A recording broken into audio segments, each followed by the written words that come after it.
pass to him. He shoots. Oh, and he doesn't go in. Hey, with Esposito.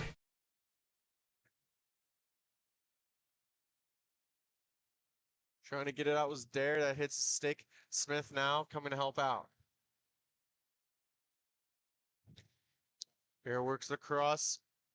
Trying to connect with Nick Bordeaux.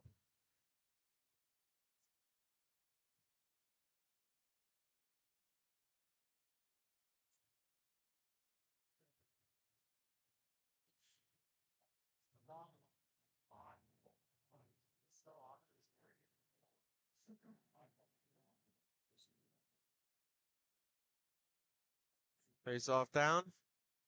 Thank you to MSerp20 for subscribing. Appreciate it. Thank you very much.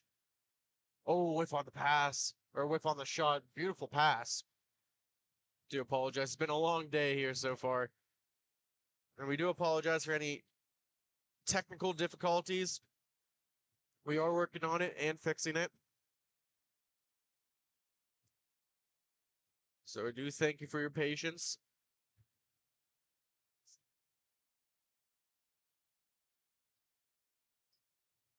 Walking in down, throws it across. Schultz now. With it. Looking for an alley or a lane, just couldn't find anything.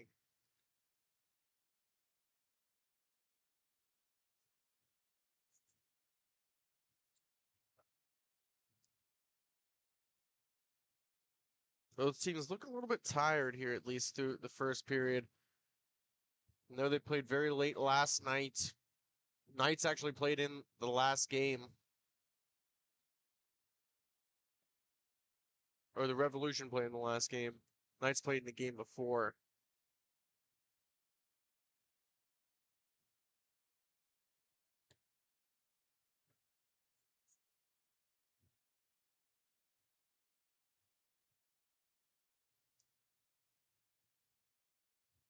Looks like maybe just content with finishing this period off. Trying to get it out. Revolution they do, but they turn it over. Smith now carrying it in, and that will do it. After we won the Revolution 2, the Knight 0, we're going to take a quick timeout. We'll be right back after this quick timeout.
We are back for the start of the second period.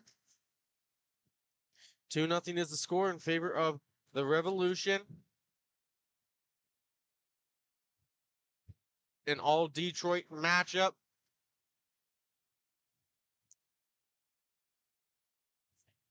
Winner of this game will play a little bit later to take on the mighty Galactopus.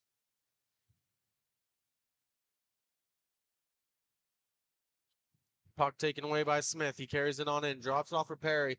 That gets blocked in front. That was blocked by Aldrich. Chipped up for James. 2-on-1 if he can hurry up and corral it. And just past his reach. Pass was a little too far.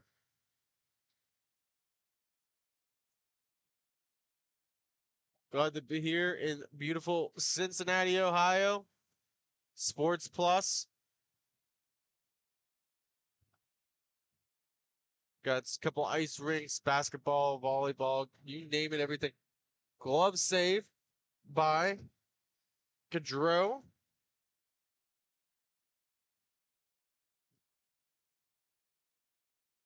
Holding on to it now. Was Lowe's on? Or is it across the parry? Trying for a redirect in front. Couldn't connect. He gets it again. Gives it to Assless and he school.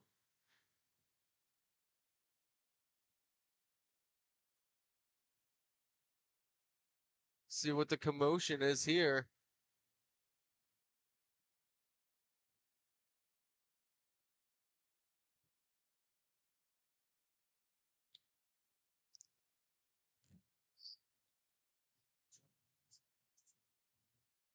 Refs convening, talking it over, unsure of what exactly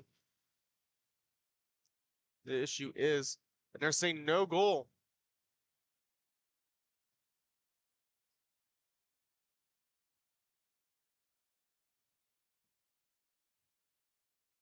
So I don't know the exact reason why the goal was waved off, but they said it's no goal.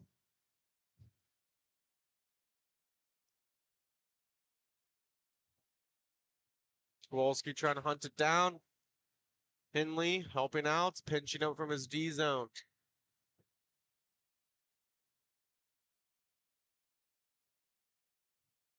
Now retreating back in his own zone is Blazakowski.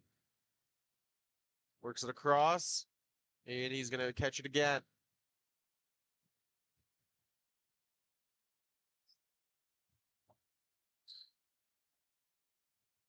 Two-goal game.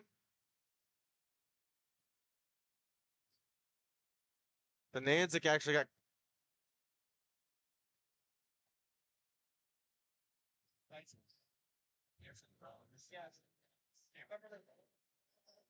holding on to this there. He's trying to work it across. Knights now coming on in. Shot off of the stick and into the netting and out of play.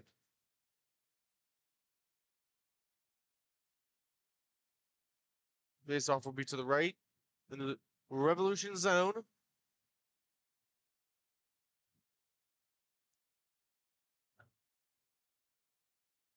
Actually, going to move it over to the left. Chap says it's going to be over here.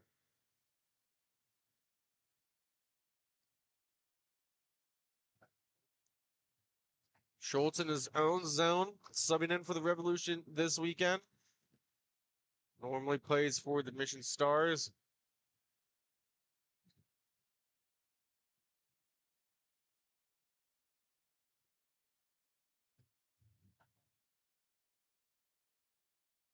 Good work now. Blazakowski is going to carry it on in.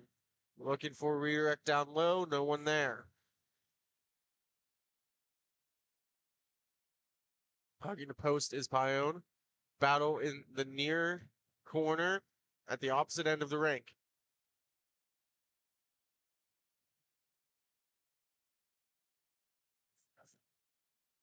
More changes being made. Redirect is Kowalski.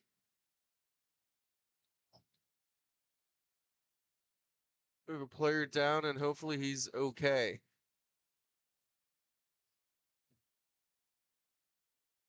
It's number 87, Kowalski. Slowly getting up. He's going to go off for a change. So glad to at least some skate off in his own ability.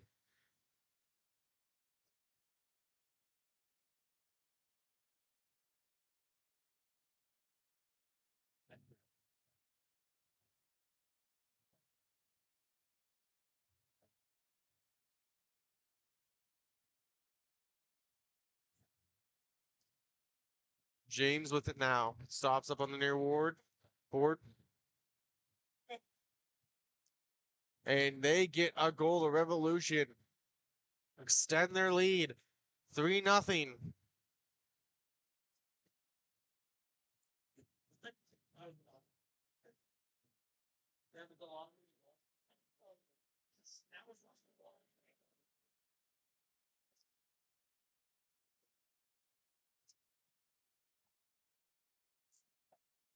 Both teams did not have a strong Saturday, so that's why they're playing in this game against each other today. Good pinch off on the boards there. Nothing called. And that goes in.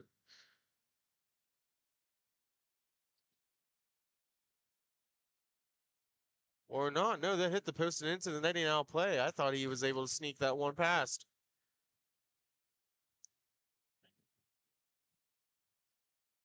One back there, collects it.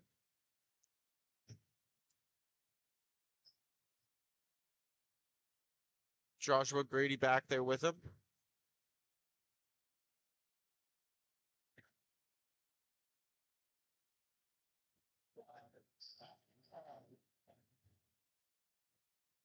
Now a 2-on-1 opportunity there with it. Shoots it way into the netting and out of play.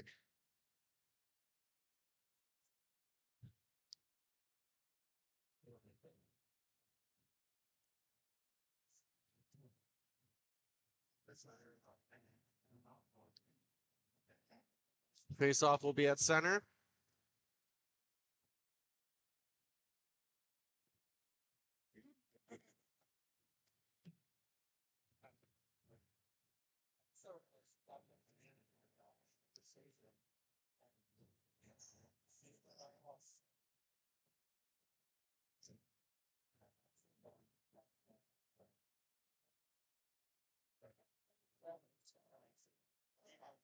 Very slow movement there. Decides to actually take it out himself.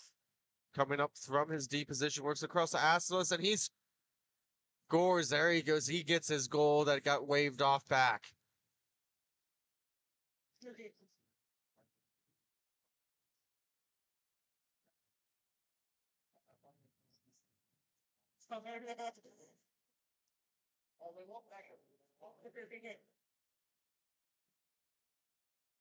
Face off down Aslus, tied up. Won by the Revolution.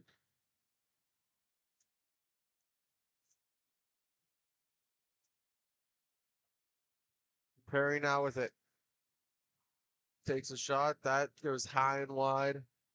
Almost outplay.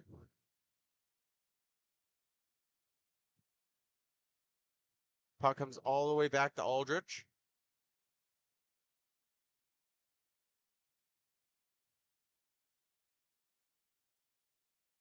They're going to call that a penalty.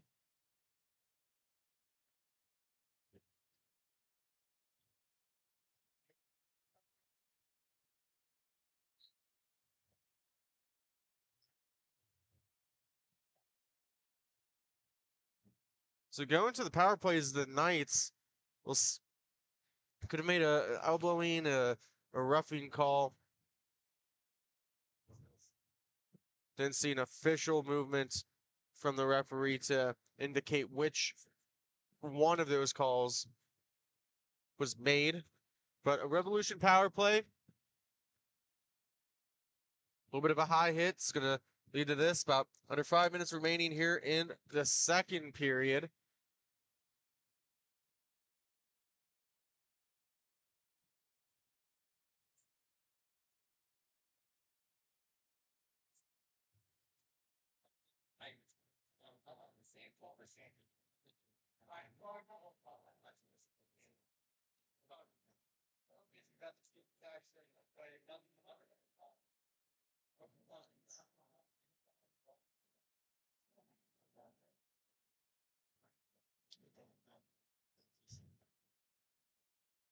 Holding on to it, trying to keep it in.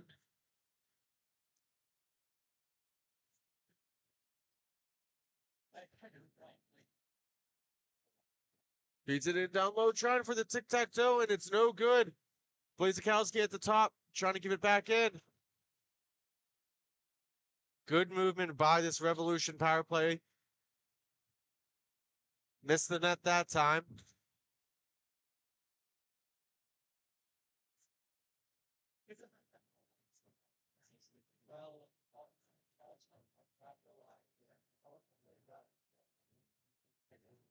Tried to clear the zone, was Henley, couldn't. But now getting some support from Kowalski. He's going to carry it on in just to kill some time. Feeds it in down low, and Henley's going to go get it.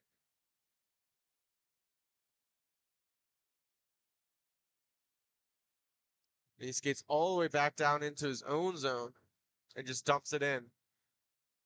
Dare hops out. Schultz now. Carrying it on in. Fakes the shot. Gives it to Blazakowski. He misses the net. Back to even strength.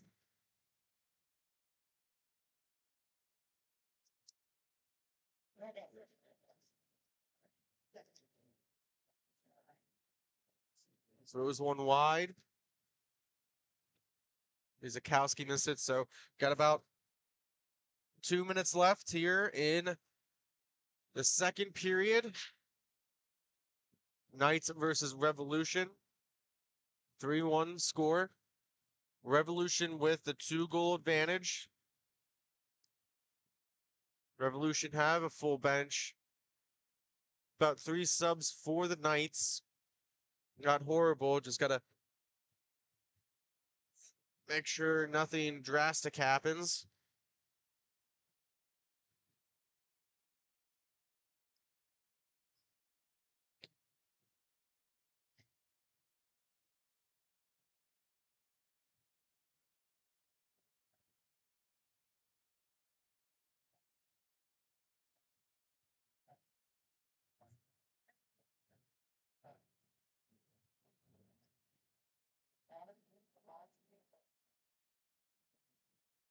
Trying to keep it in was Aldrich.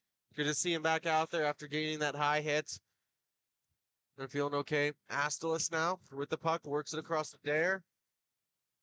He's going to dump it all the way back to Smith. And there's going to be a penalty upcoming. This one's going to be on the Revolution.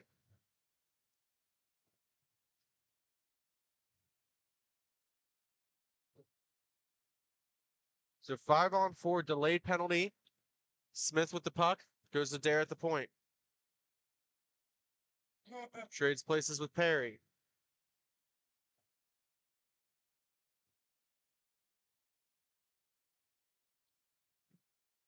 About 30 seconds left. Just working it around. Making sure they get the perfect shot.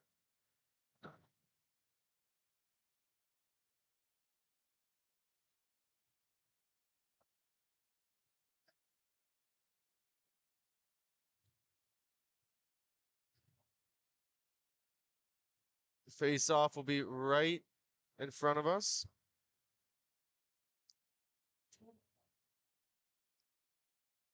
We'll see if they even get a puck drop in.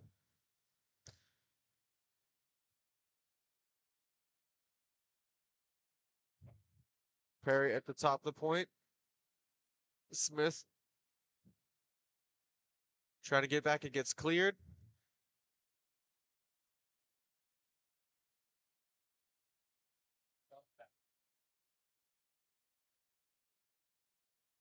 Puck up in the air. James going to clear it all the way back out.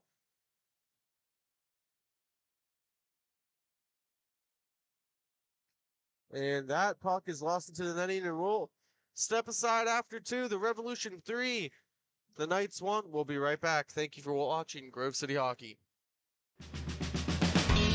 Everyone has their own unique pre-game preparation, and most of them are pretty different. But there's one thing in common, and that's Jack's Hockey Wax. Get this locally produced wax that isn't shipped from across seas, but made here right in the US. The best smelling, best feeling, and best performing hockey wax on the market. Oh yeah, and I almost forgot to mention, they sell tape too. Visit them at jackshockeywax.com to get your order today. If it isn't from Jack, put it back. This copyrighted telecast is presented by Grove City Hockey. It may not be reproduced, retransmitted in any form without the expressed written consent of Grove City Hockey, LLC. We thank you for your understanding and hope to continue to enjoy this complimentary broadcast. To purchase footage, email grovecityhockeyllc@gmail.com.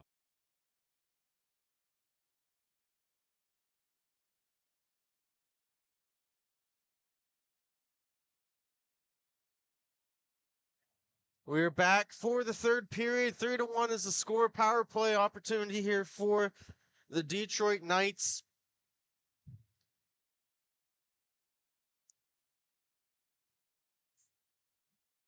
Ended the period with about 30 seconds left, or 30 seconds expiring on that power play. So they still got at least a decent chunk of change.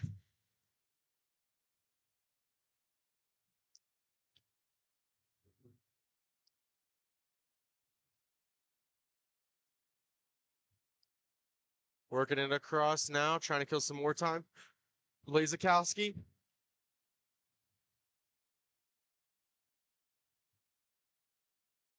That'll be a tripping call, and now it'll be even strength 3-on-3.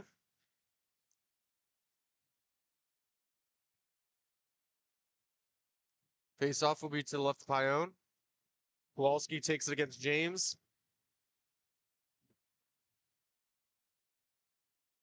Now Kowalski was trying to feed it across for Bordeaux.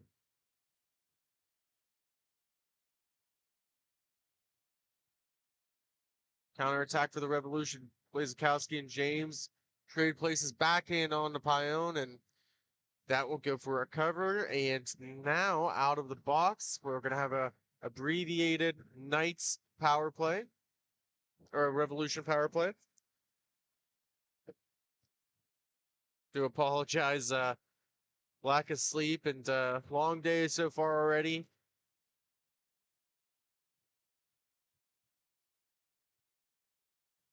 Definitely not my best calls, but we'll try my best here. We'll keep on working at it. 3-1 game. Feed in front, and that gets pushed wide by Joshua Grady. 2 Grady's on this team. You have Aaron and Joshua. One of them's out there right now. So Joshua. James is right in front of the net. Schultz dropping it off for Blazikowski. Now it's a foot race. Kowalski trying to win it. He does. Gets it back in. 2-on-2. Takes a shot. That's off of the body of Pione. Goes right into the slot. Just a little bit past the face-off dot. And going back for a retrieval with the Revolution.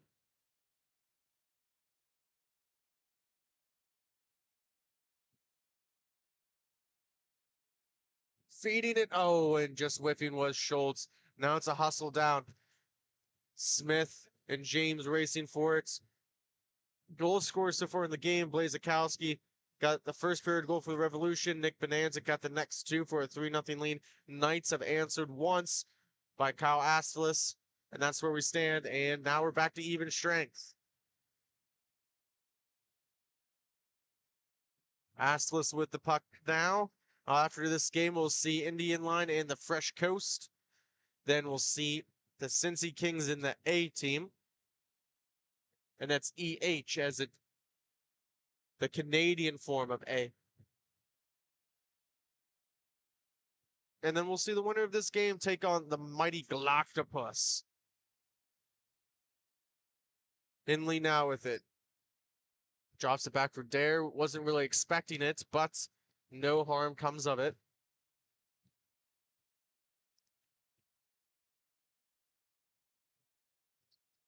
So total 6 games after this one. 4 championship games. Here's the T2A, T2B, T3, and T4. Thompson now with it. He's getting harassed. Coming up is Dare. He takes a shot. That goes wide as it's blocked. 2-on-1 delayed penalty call.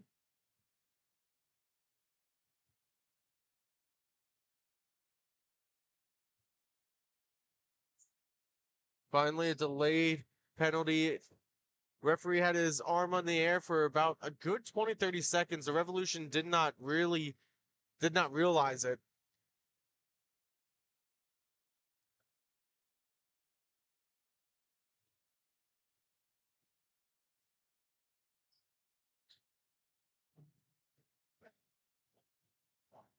Finally touched up and blown dead.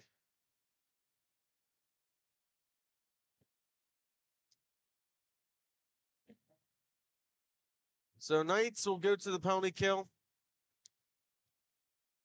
Revolution head to another power play. Coming up, 8 minutes left here in the third period. Just a 2-goal game, and within 2 minutes, we'll have a stopped clock here. But if the Revolution can put one on the board there, they'll hopefully avoid that. It's been a low-scoring tilt so far.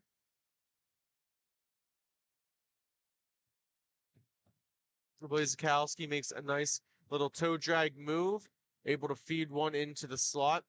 Gonna settle it down, gets it over to Schultz and Blazikowski again. They played good pitch and catch, and Dare harassing him. It's the Blazikowski. He takes a shot, and that's in the back of the net. Blazikowski, power play goal, 4-1. Revolution over the Knights.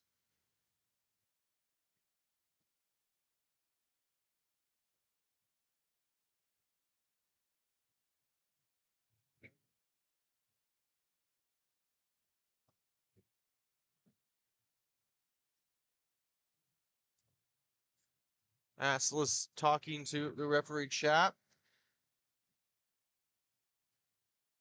3-goal lead for the Revolution. Dare trying to find the puck. He eventually does.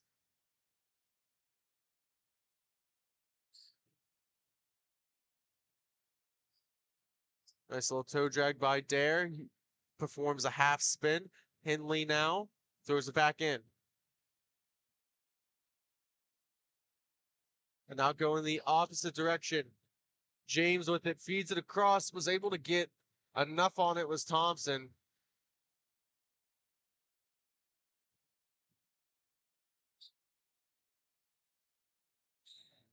There goes off. The Revolution will stick with their same unit that they still had out there. James against Asselis. Good tie up there, kicked out by Asselis.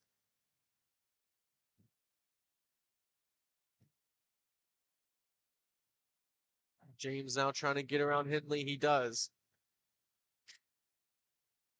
Good poke check there by Astalis. Hindley gonna get it out to Kowalski. Looking for Astalis. He's one-on-one. He takes a good shot on Gaudreau. Trying to use the Revolution defender as a screen. We'll get a cover and a stoppage in play.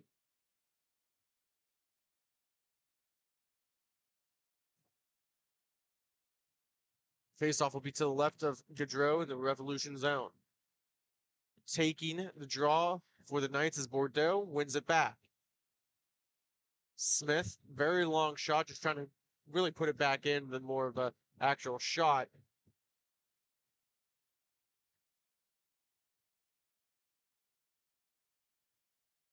Now going the other way. Pione coming out of her net makes it very difficult on the Revolution for a scoring opportunity. Keeping this deficit only at 3 goals, under 5 to play.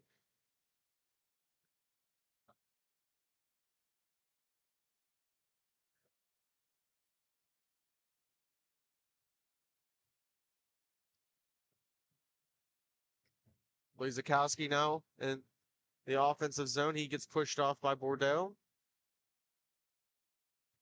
He's going to work it back. That gets smacked down out of the air. Kowalski now walks in. He gets that poked away.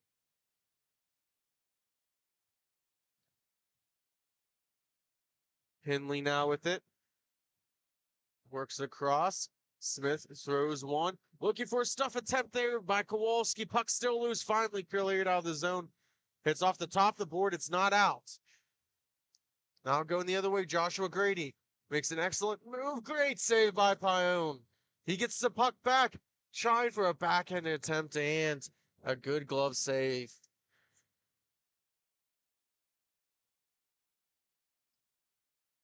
Face-off will be to the left of Pione in the Knights zone.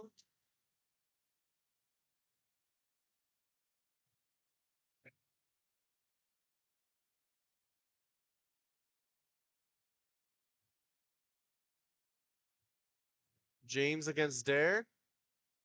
Face-off won by Dare.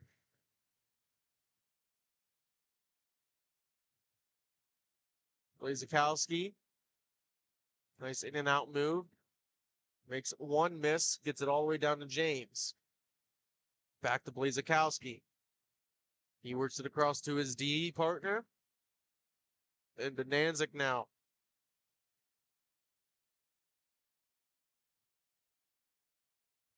Trying to settle it down and now going the other way. Astless has Dare, defended by Bay and Nanzik.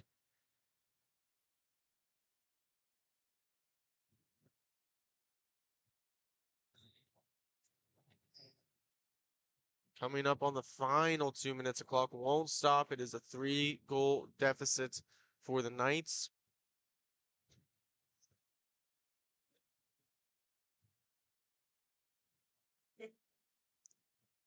Face off to the right of Gaudreau.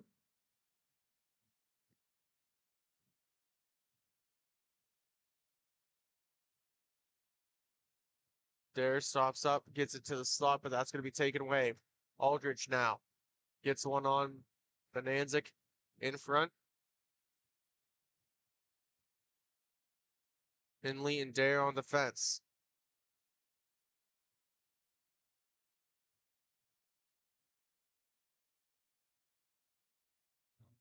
Shot blocked by Henley, goes into the corner.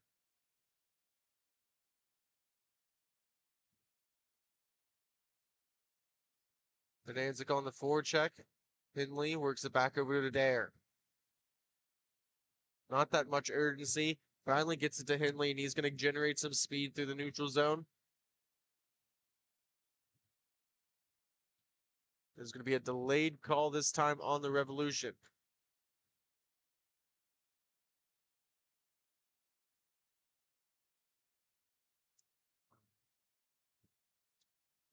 Clock still running. It's going to be a tripping on James.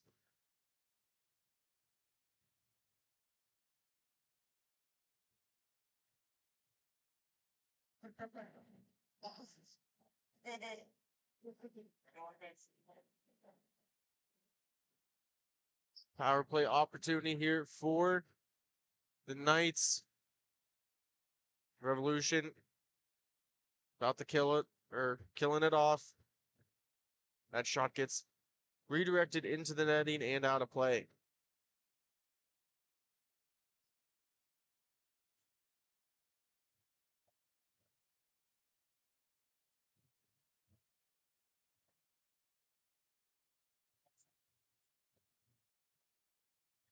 Face off one back. Astless going to pick it up.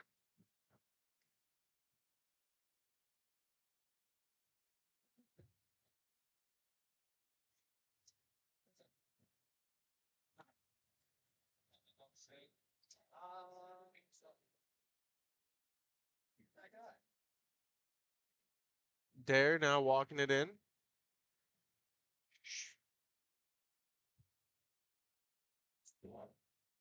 Game close to being over.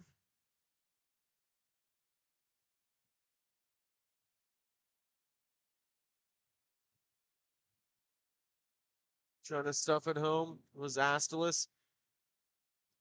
Play blown dead. And that should do it. The Detroit Revolution will move on. They'll take on the Mighty Galactopus later on today.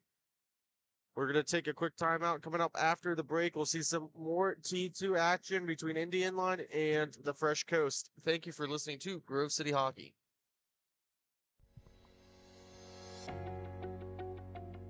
You know you've always thought about playing travel hockey. Have you ever heard of Miha? Well, here's the time for you. We're taking registrations right now. So if you're interested, make sure you get your guys together, get a good team, and sign up today. It's never been easier. All you have to do is go online, go to myhahockey.com, and look at all of the incredible options that are on this new intuitive website. Visit standings, schedules, registration details, league information, history, and so much more. And if you ever have a question, it's so easy. Just go to the contact page and reach out to Carl, and he'll help you right along. Sign up quick because spots are running out. Visit us at myhahockey.com.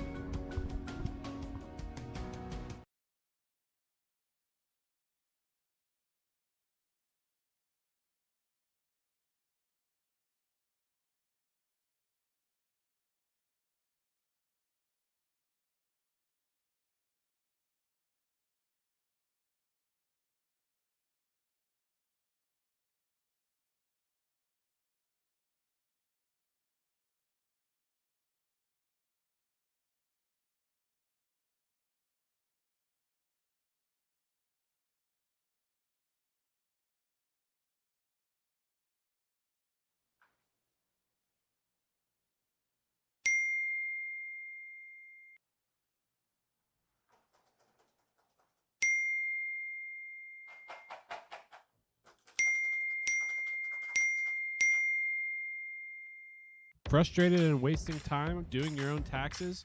Getting confused by complex forms? Waste your time no longer. It's time for you to check out Bonus Accounting. Kenny and the team will help you with taxes, bookkeeping, and payroll services. Now that's an accounting hat trick. Leave it to the industry experts and check them out today. Use promo code Grove City Hockey for a sweet discount and also to receive exclusive GCH merch. Bonus Accounting, the firm of the future.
Welcome back to some more T2 action here at the Miha playoffs here at Cincinnati, Ohio. A lot of high-level hockey today. And once again, want to thank my counterpart, Sean Takachi, for doing a good job this morning and leaving you fine people with me in charge. So we're going to have a little bit of higher-level hockey here again with T2. We got the Fresh Coast versus Indy Inline Hockey. Fresh Coast are going to be in your blue and black unis today. Indy in their normal reds.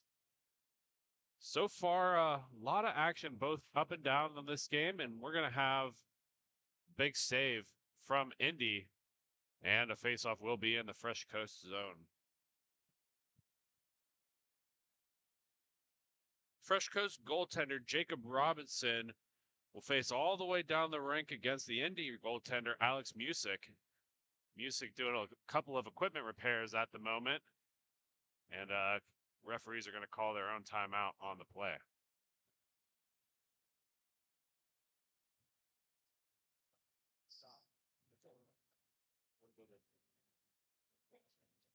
Just seems to be adjusting his skates here as it fell a little bit around his goalie pad here.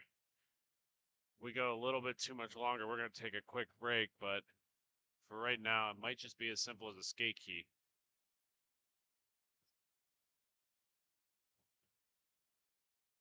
Goalies are working on his leg pad here. Again, no injury, just a little bit of an equipment malfunction, and we're going to get right back to it. Faceoff's going to be on the right side of goaltender Music, and that draw is going to be won along the near side and pushed all the way back out to the center by Fresh Coast. Chambers is going to take that puck into the neutral zone, leaving it for his man D'Angelo. D'Angelo's shot will fall into the shin guard and be forced on the far wall, but he'll be the first one to the puck. D'Angelo is going to pull that puck all the way down along his own red line, where a puck battle will take place. Chambers is going to move it along the far edge.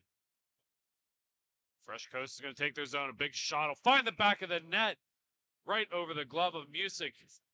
And that'll be the first one of this contest. Fresh Coast with the first goal, number 76. Unfortunately, do not have a roster name for him. So if that's hopefully the folks back home could help us out on that name. It's 1-0 Fresh Coast. Fresh Coast will come away with the faceoff, and they're going to pull it all the way back into his own zone. Kyle Chambers will leave it for his partner. And Fresh Coast will take the neutral zone. Creating some space on the near side. A little bit too sharp of an angle shot. They're going to push it down behind their own zone and out to the neutral line. Fresh Coast moving this puck very nicely along the far corners, but gets tied up in the skates. Indy's going to send that all the way down. His dig in is going to send it back to their own goalie to reset the breakout. Indy's going to get some fresh legs out there as well as Fresh Coast. It's a little play off the back of the net. We'll keep the possession for Indy. Indy inline finally breaking out of their own zone along the far boards, trying to get something going. Cutting middle and gets that puck taken away. Beautiful little move by Vandenberg. Vandenberg's coming in and will find the back of the net. That'll be Michael Vandenberg. For Fresh Coast, it's 2-0.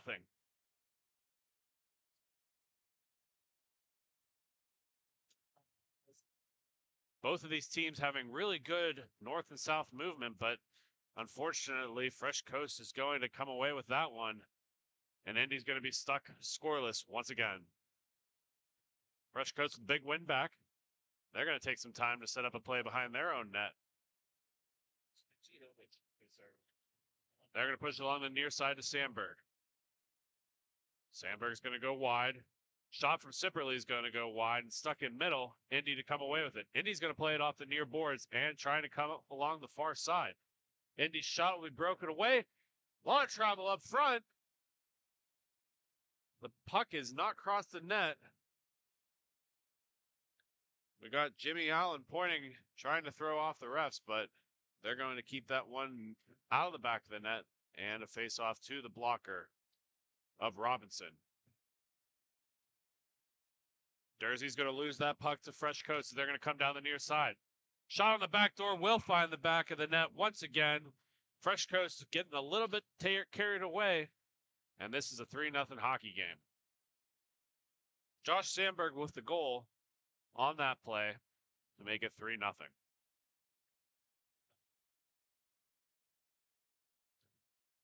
Face off back at center once again. That puck will be won by Fresh Coast. Fresh Coast almost 100% so far on their face-off chances. And it's really leading to a lot of possession time, which is leading to goals. Fresh Coast is going to shoot once again. That's going to find the top netting and be a draw.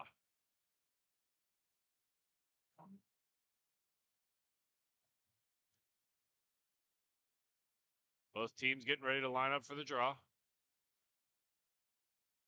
No real sign that Music's equipment's bothering him, but has led in a couple of goals since. And he's going to take the neutral zone, looking for a man up ahead. Just fans on the shot. Takes down the opposing team, but no call will be made. Sussman's going to move that along the near side, where it'll be picked up by Hall. Hall over to Sussman. Sussman's shot will find the leg pad and right into the basket of Robinson. Robinson's going to play it out along the far boards. And moving down is Fresh Coast. Fresh Coast shot will find the defenseman Sussman, and he's going to push it up. Can't quite get it out of the zone is Indy. Puck battle in the far corner as both players will be tied up. Neither one of them to come away with it as Indy's going to move it over to Hall. Hall's going to take it on the near side. Take up to the top of the zone. Hall's going to lose that puck. And Fresh Coast is going to spring a 2-on-1 going the other way. Fresh Coast with a shot will get kicked away by the goaltender, Music. And that puck will stay in the far boards. Indy taking that puck up along the near side. Trying to create some space. Shot will be kicked away. And luckily, Fresh Coast gets that change in before too many men will be called. Their shot will be knocked away by Music. And Indy's going the other way. Fresh Coast will go back to retrieve that puck. And they're going to come up through the center of the zone.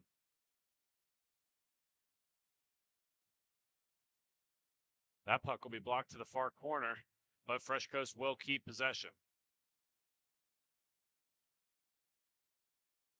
We apologize for everybody back home. Unfortunately, where we are broadcasting today is on the back side of the scoreboards. We don't have a ton of clock updates, but hopefully you'll be able to see the score bug in your upper right, or upper left, excuse me. That'll tell you exactly what's going on in this game. D'Angelo's going to stop up behind his own zone and leaves it for his defenseman. Kyle Chambers is going to come up through the neutral zone, finds a man on the near side. Fresh Coast with a lot of possession times as that shot's going to go over the glove and over the net of Music, but Indy will take possession. Indy's going to work it along the far side, trying to find a man in front. Continue to push it up front. That shot will be 2 opposition tries. Goalie's going to kick out that rebound for the first one and cover up the second one for a draw. It's going to be one of Indy's best chances of the day thus far. But this game is still 0 for them on the score sheet.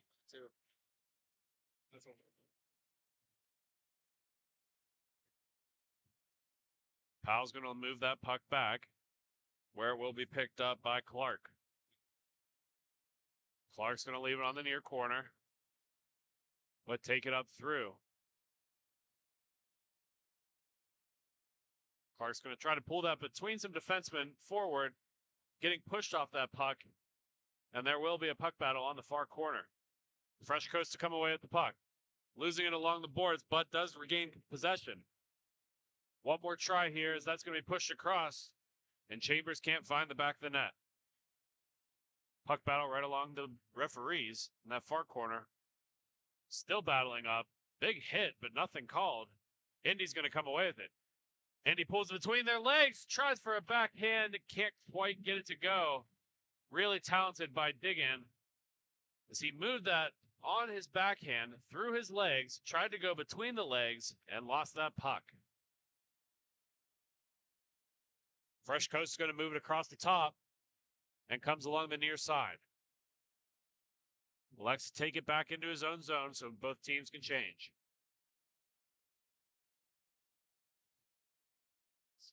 Fresh Coast is going to come down through the neutral zone. Sipperly with the puck.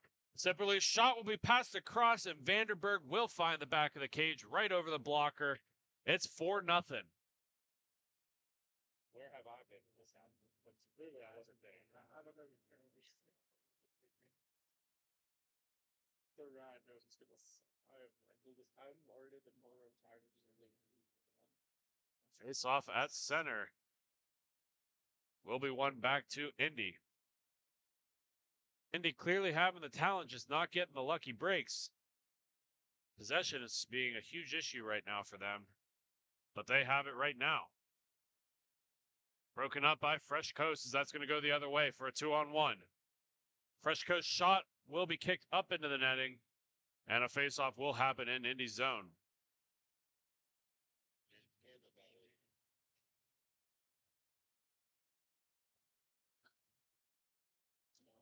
Faceoff's going to be on the left side of Music. That'll be one back by Indy. Indy's going to play it along the near boards, pushes center. Almost losing it in his skates, does eventually lose it, but we'll get it back. That shot will be kicked off of the knee pad and be pushed to the corner. Sipperly battling for it down low. Moves it along the far side, but that'll be taken away. Wheatley's going to lose that puck, and Fresh Coast is coming back. Oh, blows a tire along the boards, and Indy will regain possession. Indy with a 3-on-2 opportunity here. Tucks in, can't get the back of the net, goes right off the near side into the far corner.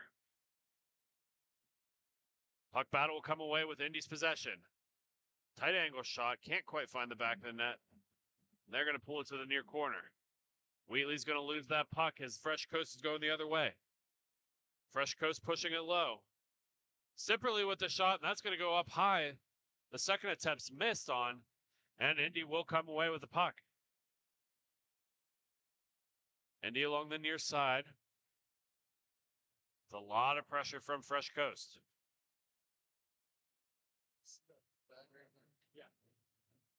Trying to move it back forward, just out of the reach of the attacking forward. But Denny's going to get a shot at it.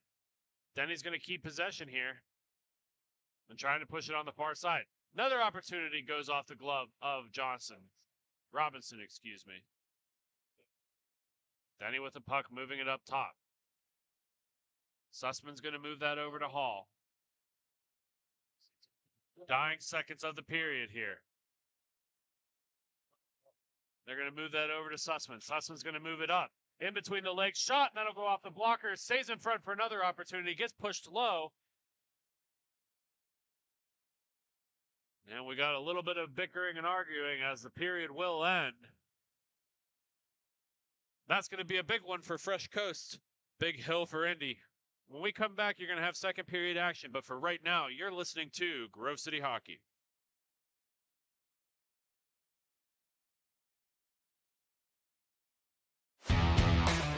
Black Biscuit is a hockey company that specializes in team uniforms and apparel and is based in St. Paul, Minnesota. We have been working with teams throughout Minnesota and all around the world. If your team or association is looking to update your uniforms, then let our all-star design team show you what we can do for you. Our slogan is made for misconduct because our uniforms can take a punch. From jerseys, socks, and shells to team apparel, there's almost nothing we can't do. If you can imagine it, we can design it. Visit our website, Black Biscuit Hockey, and check out our design vault for inspiration for your next uniform. Need a company that checks all the boxes?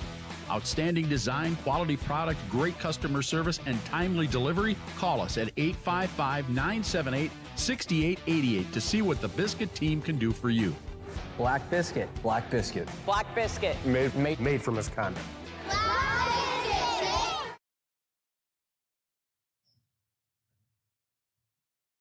And we're back. Second period action between these two T2 teams. That's a tongue twister for you at home. We got Fresh Coast versus Indy Inline. Fresh Coast having a big first period, 4 goals. Indy not quite able to find the back of the net yet, but has an opportunity here. Indy's shot's going to be blocked away to the near corner. Moving up along the near walls, trying to create some space for himself. Nice little let pass, and that's going to be kicked off and all the way down. Robinson having a great game so far. Obviously not letting a goal in, but very active.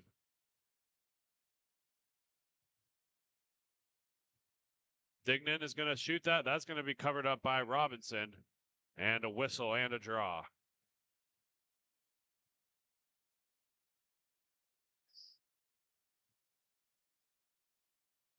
Faceoff's going to be on the right side of Robinson. Powell to take this for Indy.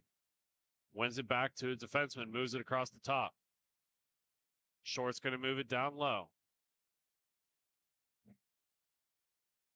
Dignan's going to move it along the far boards. And it will be picked up by Powell. Powell back to Short.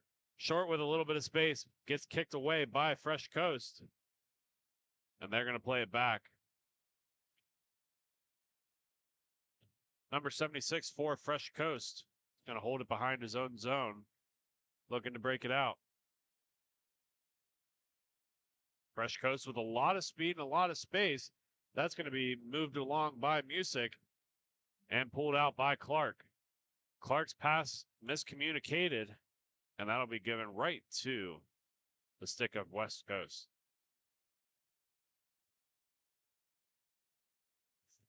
Fresh Coast is going to pull it behind their own zone. Devin D'Angelo is going to move it along the far boards.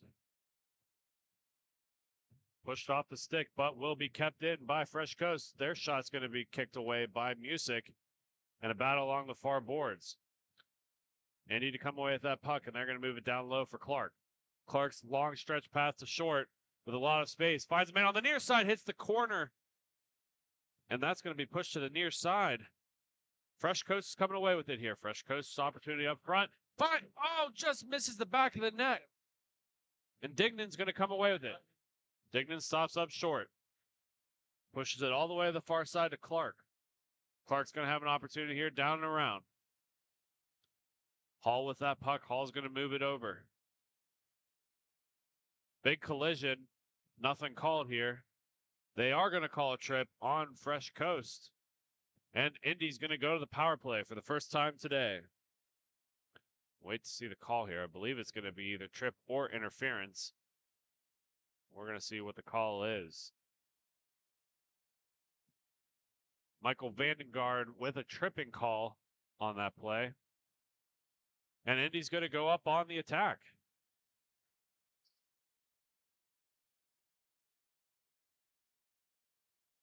Faceoff's going to be on the right side of Robinson and moved across the top. Denny with the puck for Indy. Trying to find a man down low. No shot opportunity presents itself. Back up to Denny. Denny's going to move it on the opposite wing to Short. Short's going to look, find a man down low in Hall. Hall doesn't have anything cooking yet, so he's going to move it back up top. Denny with the puck, switches places with Hall onto the wing. Pushes it back down low for Short. Short's going to move that along to Hall. Hall's going to be kicked away by Fresh Coast. And they're going to go on the attack. Normally you see these shorthanded teams clear this. With a 4-0 lead, they're just trying to get this thing built even bigger. That shot's going to be eaten up by Robinson, and we'll have a draw in the defensive zone.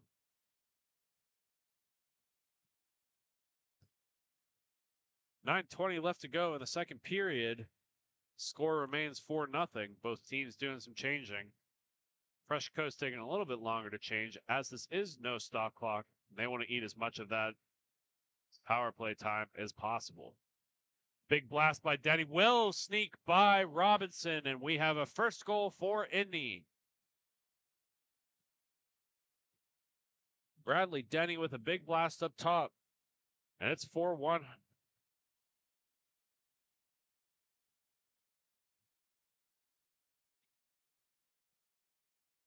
Face off at center will be won back, but a lot of pressure by Fresh Coast. Fresh Coast battling along the near boards, comes away with that puck. Fought off the stick, and Hall will go back for Indy. Hall leaves it for Denny, the goal scorer for Indy. Back to Hall. Hall's shot's going to be hit off the face mask of Robinson, but they'll keep possession. Interference call on Indy, but Indy's going to have a breakaway chance anyways. Just out of the reach, and that penalty will be called. Number 27, Shane Wheatley, is going to be called with the interference. And he knew right about it. Got right up, apologized to the player, and went straight to the box.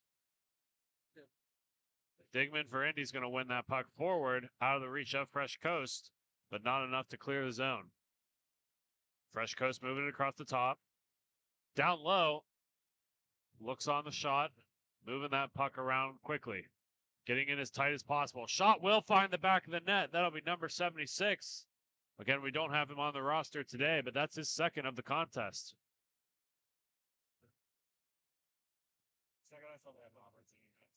5-1 the score. Fresh Coast leading Indy. Want to again remind everybody we are in the beautiful arena at Cincinnati, Ohio. First time for us personally being here, and just a perfect arena for both ice and inline hockey. Shot by Fresh Coast will go on the near side to get pushed around, breaking out Sussman for Indy. Sussman's going to move it down low for the give and go. Can't quite get it back, and that'll be turned over by Fresh Coast. Fresh Coast is going to come along the near side. Little Tuck is going to find on the near side. Can't quite get that to hit the back of the net. But Fresh Coast is going to keep the puck. Fresh Coast with a lot of possession time here. And gets pushed all the way down low. Fresh Coast is going to have to go back and retrieve. And they're going to push it along the middle. Sussman's going to read that perfectly and break that pass up as he goes for short on the far wall. Missed pass is going to be turned over here. Fresh Coast will come away with it.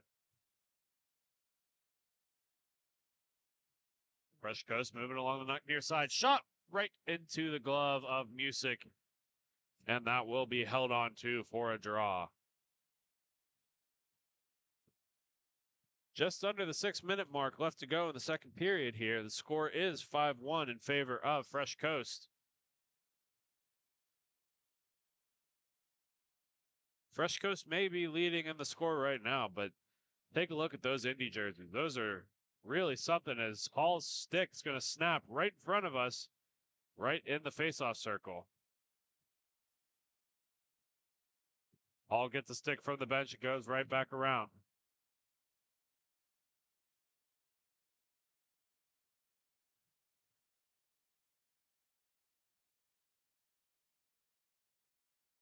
Fresh Coast is going to move this along the near side as Indy's going to make a change. Opportunities kicked away by Music. That puck will stay on the doorstep where it will be broken out. Sussman's going to have an opportunity here. Sussman's shot will be fought off by Robinson, and Fresh Coast is going to move that around the far boards. Fresh Coast entering the zone here. Looking for that man up front, kicked away by Music, and will be looked on by Dignan, and he'll move it up to Clark. Clark's going to have a nice little between the legs move, kicks it to himself, but can't quite close it. Big hit by Indy. And that'll be pushed forward, and Robinson will cover.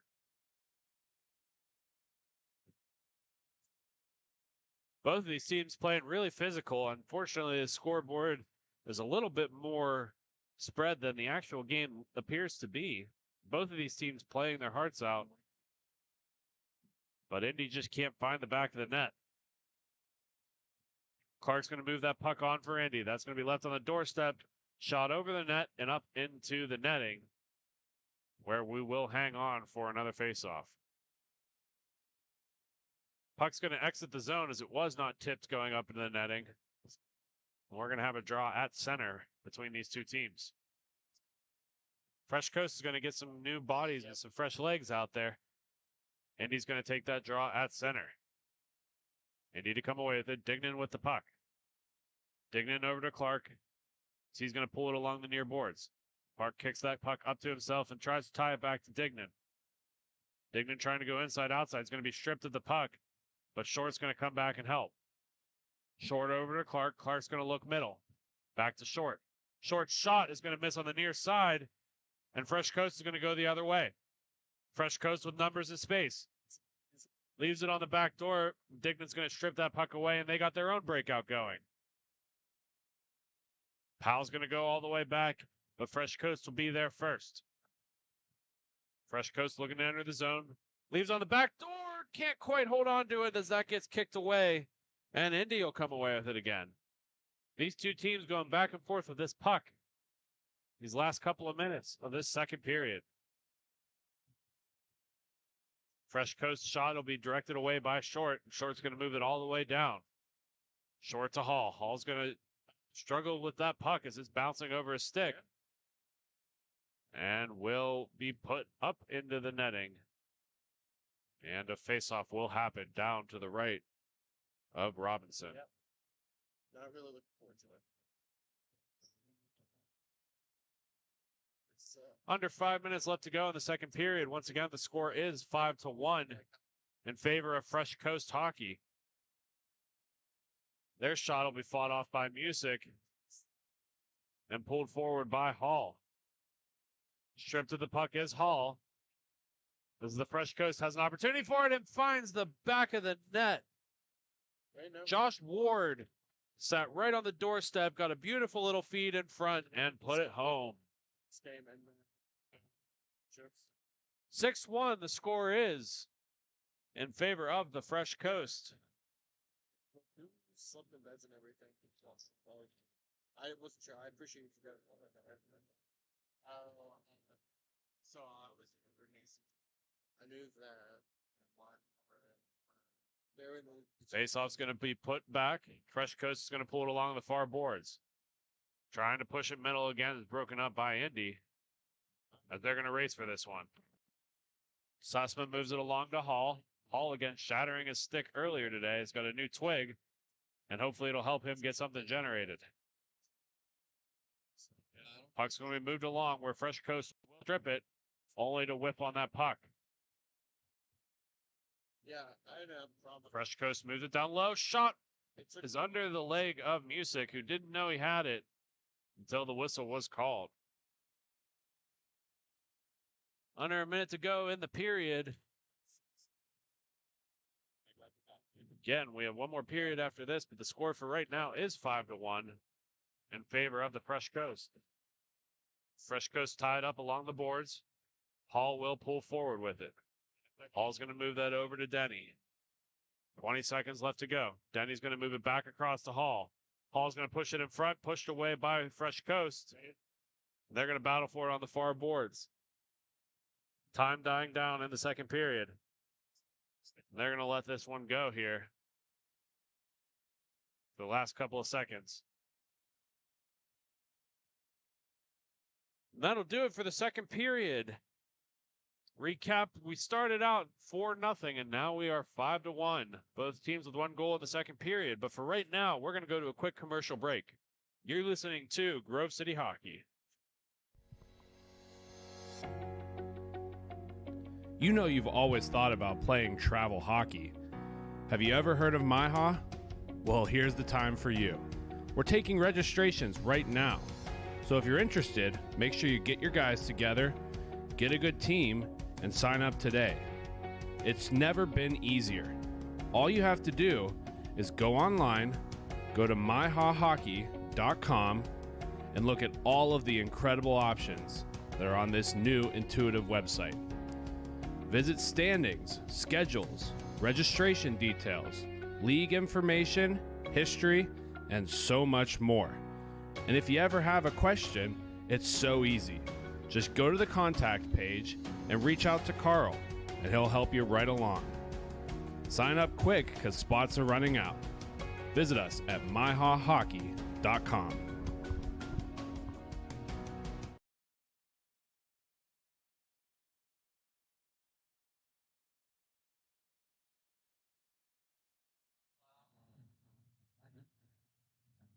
Welcome back to third period action. Score 5-1 in favor of the Fresh Coast. Indy not giving up life yet, though. So they've got this puck for the first part of this period. And he's going to move this in tight. Shot will be kicked away by Robinson. And then he's going to keep that puck. Dignan's going to whiff on it, and it's going to be taken away by the Fresh Coast. D'Angelo is going to move it on the far board. Shot will go right into the glove of Music, and he will hang on for the draw.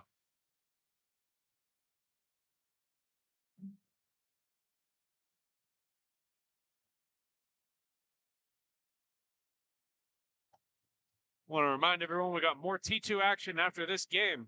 Make sure to stick around. We got games for the rest of the afternoon and into early part of the night. This is a long one for us for sure. We got all kind of action for you guys at home. D'Angelo is going to take that puck out along the near boards. He's going to try to find somebody up front. Create some space with a little stutter step and a fake pass. He's going to pull that across. That'll be deflected up into the netting. And we will have face-off. Over there. I'm going to try and make that stick to me. Face-off to the right side of Music. That'll be won back by Indy, and Dignan will pick it up. A lot of pressure from the Fresh Coast, but Dignan's going to hold on to that. Vandenberg coming in hot, trying to get something going for his team. That puck's going to go right into the collarbone, and Robinson will hold on for dear life. Both teams getting some fresh legs out here. We're going to have a face-off on the left side. Excuse me, that'll be the right side of Robinson.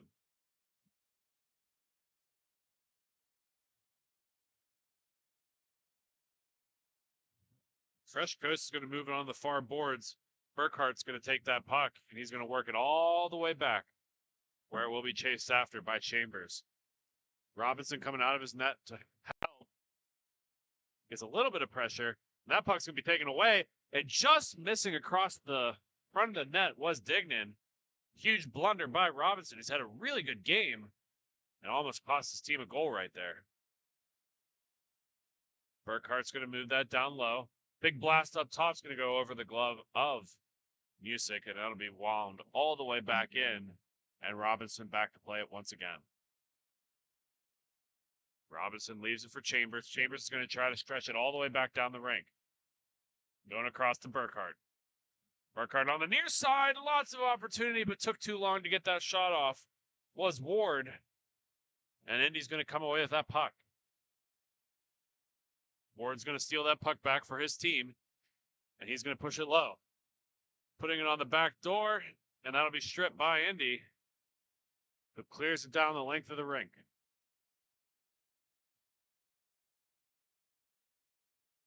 Chambers is going to cut through the neutral zone and finds a board off the near side.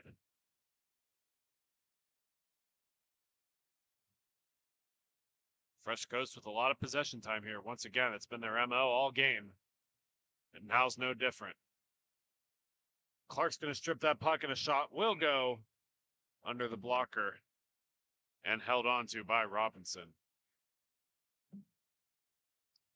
Christmas time is already almost upon us. And that means a couple of things. Custom jerseys, custom GCH wear.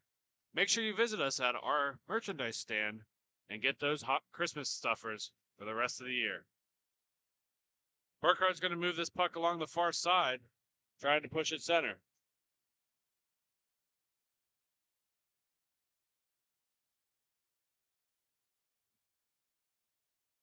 Fresh Coast with some good possession along the far boards. Is going to work it all the way back to Sipperly. Sipperly's going to tie it along the boards and look for some help.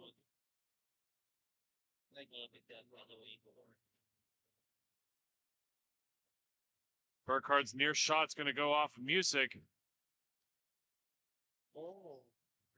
And finds the back of the net. The most I don't know even what to call this. Everybody just kind of stood around, and that puck was behind the goalie, and nobody really reacted to it, including us here in the box. Nonetheless, it's 6-1 Fresh Coast.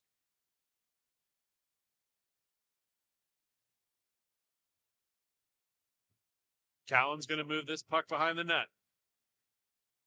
Chase Callan's going to pass it all the way across. Sandberg's going to leave it. Vanderberg's going to shoot, and that puck's going to be right across the crease of Music, but nobody to tap it in. Sandberg pushes it middle, just out of reach, and Indy will come away with it. Indy moving that across to Clark. Clark's going to enter the zone.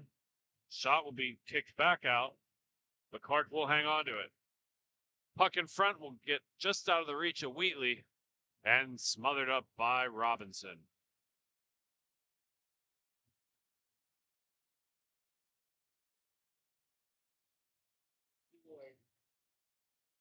Finsoff's going to be on the left side of us here in the broadcast box, down in the Fresh Coast zone.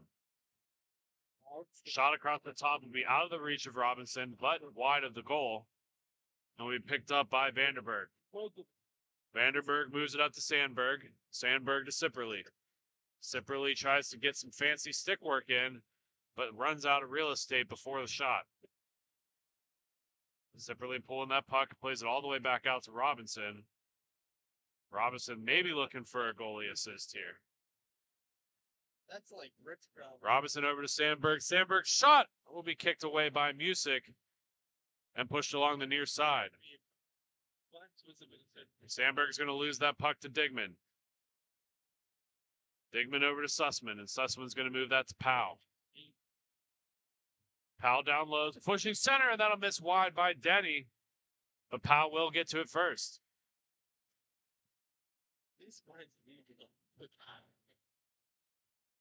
Powell pushes it all the way into the zone. That'll be forced low to Digman. Digman over to Sussman. Battle in front will be taken away by Indy. They try to get in tight with it and just can't quite get the puck into the back of the net. Their second shot, Will, is that'll be fired right over the glove of Robinson, and Hall will get the second one for Indy.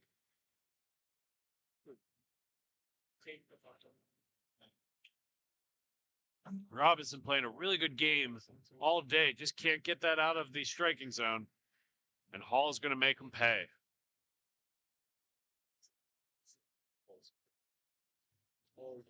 Face off in front will be won forward by the Fresh Coast. Stumbling down, but no trip called. And the Fresh Coast will keep possession. D'Angelo is going to battle in that corner. Push it all the way back out. Chambers is going to move that across the top of the zone. Fresh Coast taking the far wing. Shot will find the back of the net right over the glove of Music. And it's 7-2.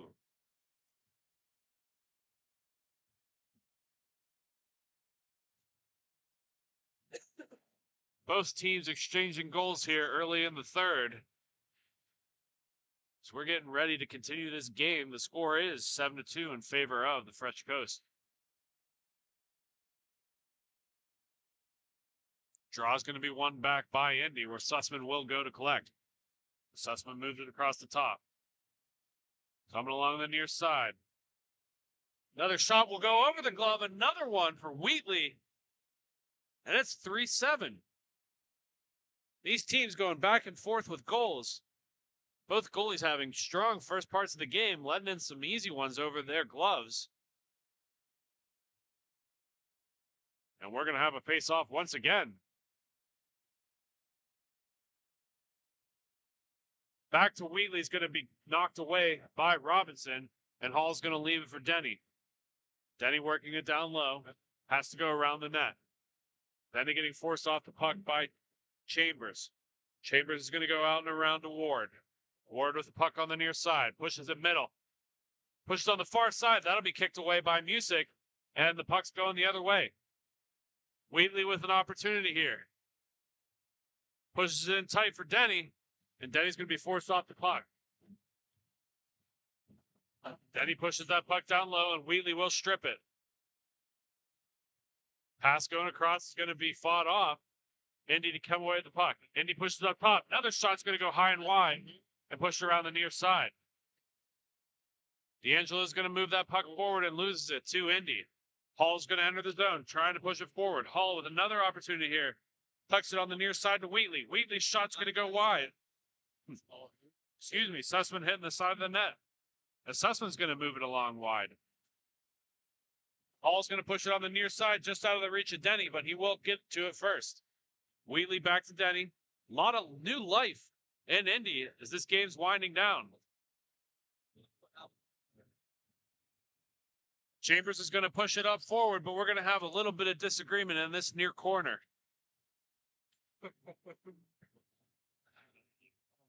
Both teams with a lot of new energy late in this game.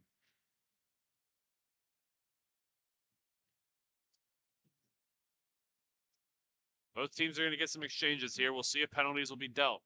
But we're right around the 3-minute mark for the rest of this game. Referee discussing with both of the players right now.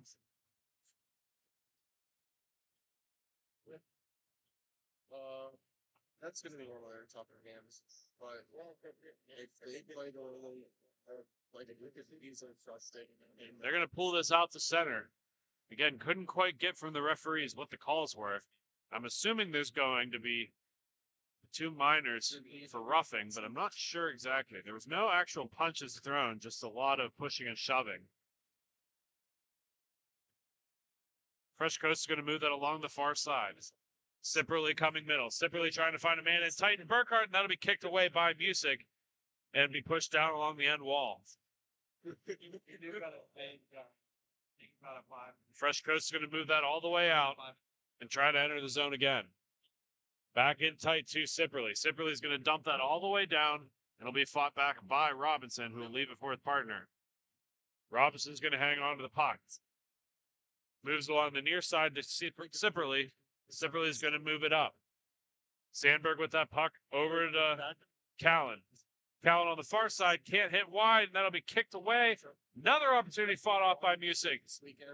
Music being tight and strong in his net. That puck goes all the way back for Sipperly. I really like it. We're just around a minute left in this game.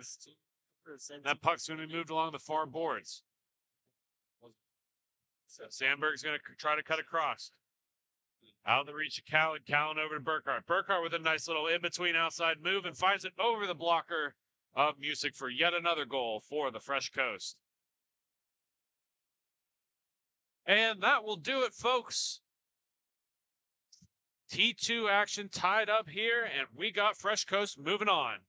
We're going to take a quick break, and we're going to regain coverage by your fan favorites, Sean Takachi. But for right now, you're listening to Grove City Hockey. Everyone has their own unique pre-game preparation, and most of them are pretty different. But there's one thing in common, and that's Jack's Hockey Wax. Get this locally produced wax that isn't shipped from across seas, but made here right in the US. The best smelling, best feeling, and best performing hockey wax on the market. Oh yeah, and I almost forgot to mention, they sell tape too. Visit them at jackshockeywax.com to get your order today. If it isn't from Jack, put it back.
Unfortunately, the boys psyched you all out. It's me back again to call this game.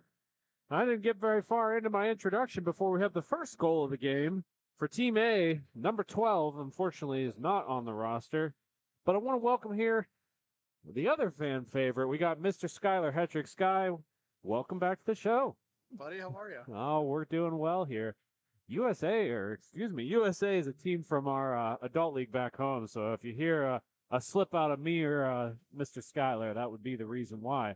But the A team, with the first goal of the game, won right off the draw, and it was a pretty easy one, as it went right over the glove of the Cincy Kings. Yeah, that was a pretty quick goal. It's like the puck came forward off the face-off, just took advantage of a good opportunity right there.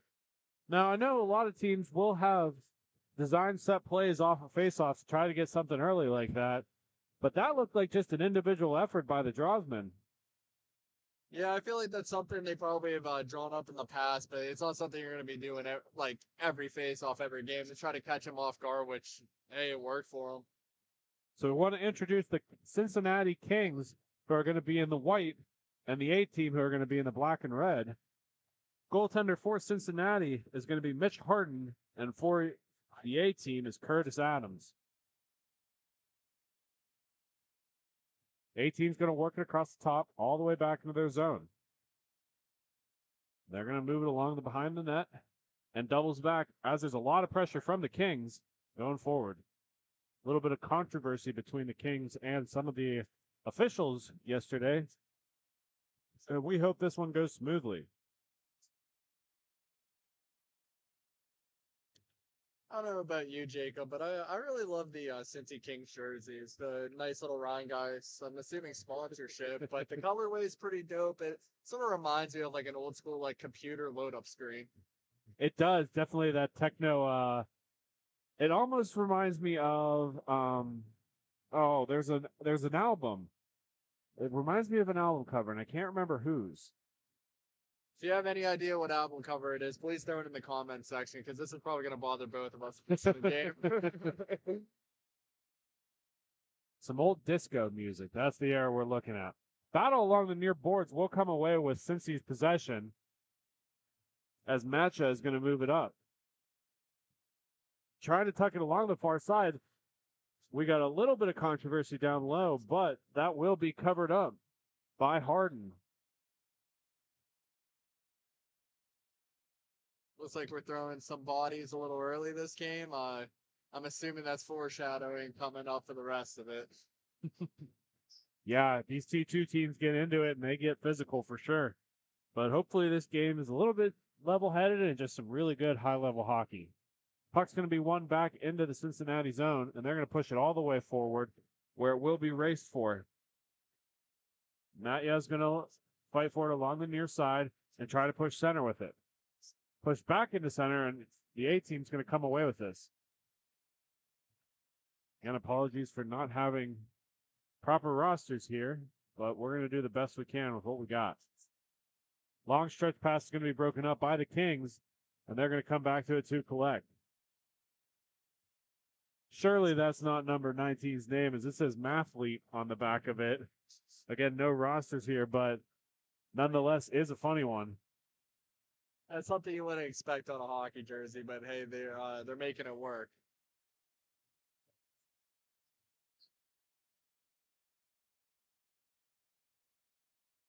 And upon further analysis, the entire team has Mathlete on the back of it. If somebody from Cincinnati knows the backstory behind that, please share with us. We're very interested. But nonetheless, we're not going to have the best of name calls here, unfortunately, for this one.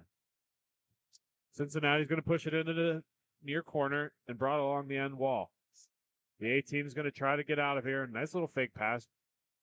Faked out our cameraman's even. Oh, a little bit of backpedaling. And Cincy's going to come away with it. Cincinnati's going to come through the neutral zone, trying to push on the far corner. Shot! Will go wide and come around the near side. Cincinnati to pick it up. It's going to push it middle, and that'll be broken up by the A team. If he hurries and can collect this puck, he has a breakaway. Decides to pull it back himself. Cincinnati's going to pull that the A team is going to pull that all the way back to the far boards, and the long stretch pass is going to go the entire length of the rink. A team is going to push along the far boards and will let their guys go out for a change as they collect it behind their own net. A team's going to move it along the near side, just out of reach, and Cincinnati will come away with it. Cincinnati with numbers here. So they got an opportunity to push it on the near side. Tic-tac-toe pass. And somehow Adams got across and trapped it under his leg pad. They're going to call this a goal, but it looked like it sat right on the doorstep here. It must have barely crept over that goal line, but that was a beautiful passing play by the Cincy Kings, just getting the defenseman to sort of bite up on the one side whenever they were passing it up, just for a nice little one-timer shot on that left-hand side to give them a nice little goal. So Cincinnati's going to tie this up, as it initially looked like Adams got away with it. Cincinnati with another opportunity is going to be kicked wide by Adams, and the A team's going to come away with it. A team coming in tight, fights off the first defender and finds a man on the near boards. Trying to push center.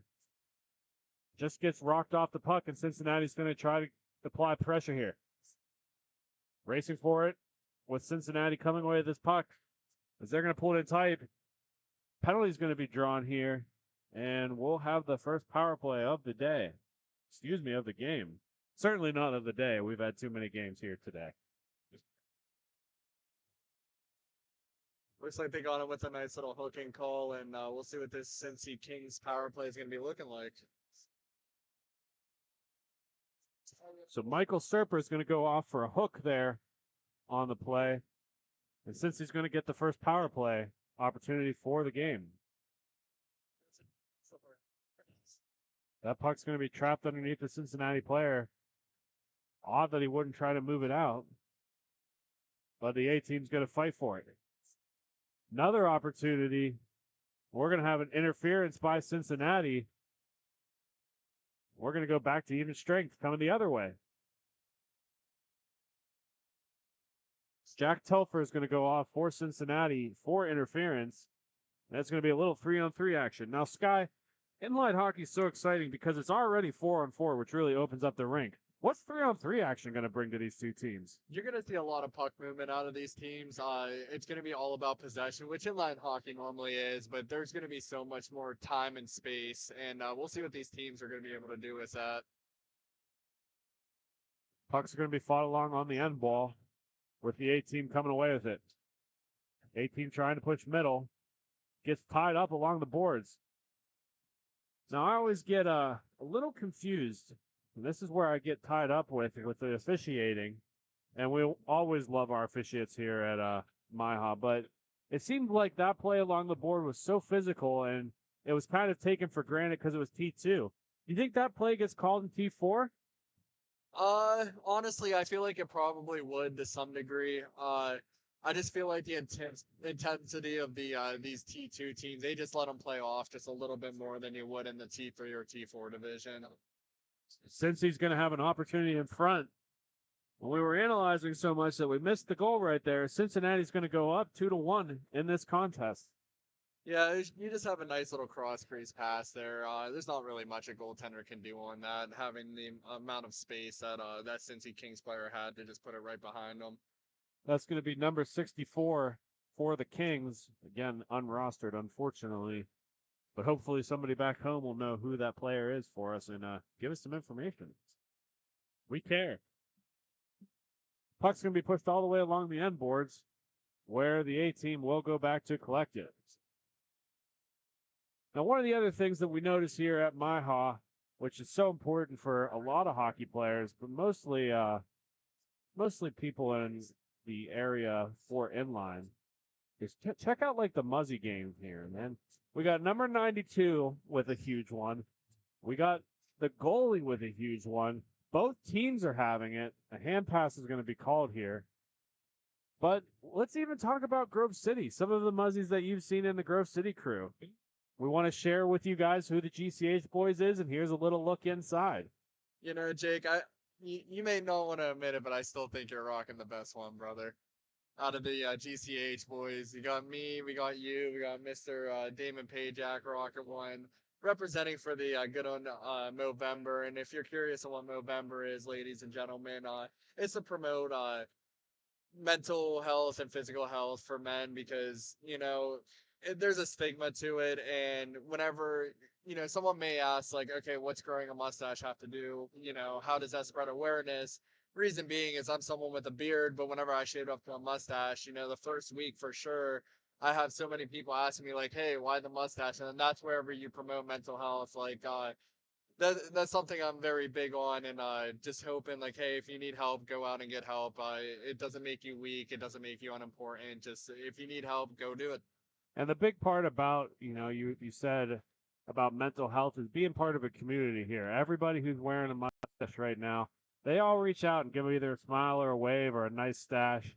And we want to tell everybody at home who's rocking the mustaches that mental health matters, and we appreciate everybody partaking. Well, let's get back to the action here, Sky. Just to recap here, the score is 2-1 in favor of the Cincinnati Kings. The A team with an early one right off the draw, but hasn't been able to find any good opportunities since then. A team getting driven hard into the end walls. Now, something else that was brought up, Sky, is if you look at behind the nets, there seems to be a lot more space than usual.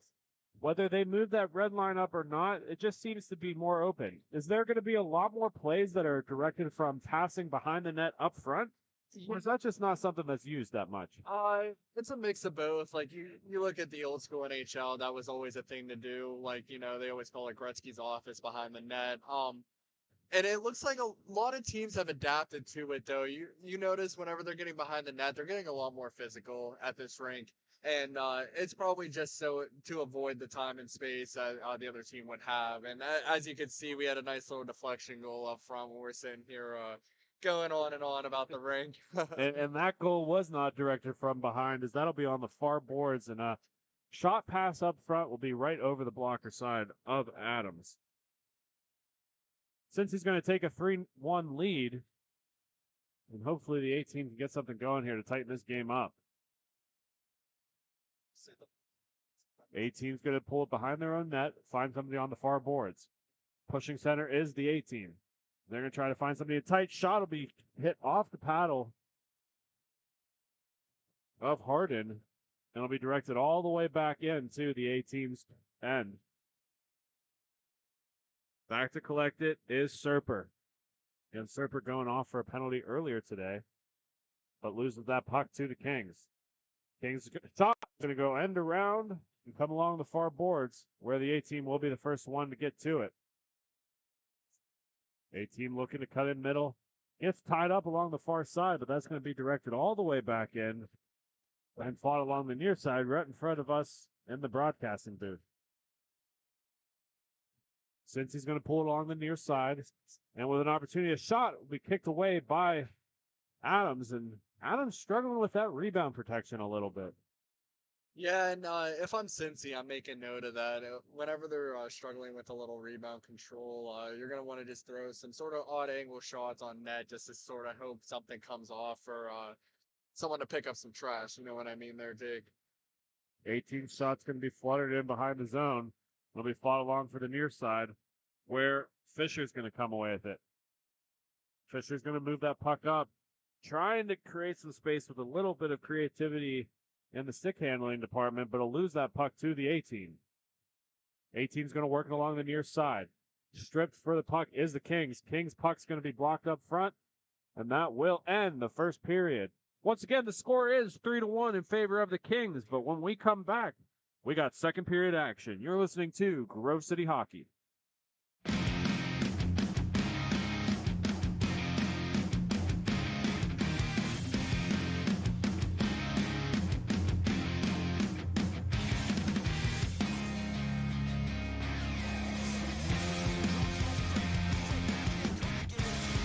picks it up, goes down on that same face-off dot like the last two, and he shoots, and he doesn't go in. Hey, with Esposito. Esposito with the backhand, and this game's tied again.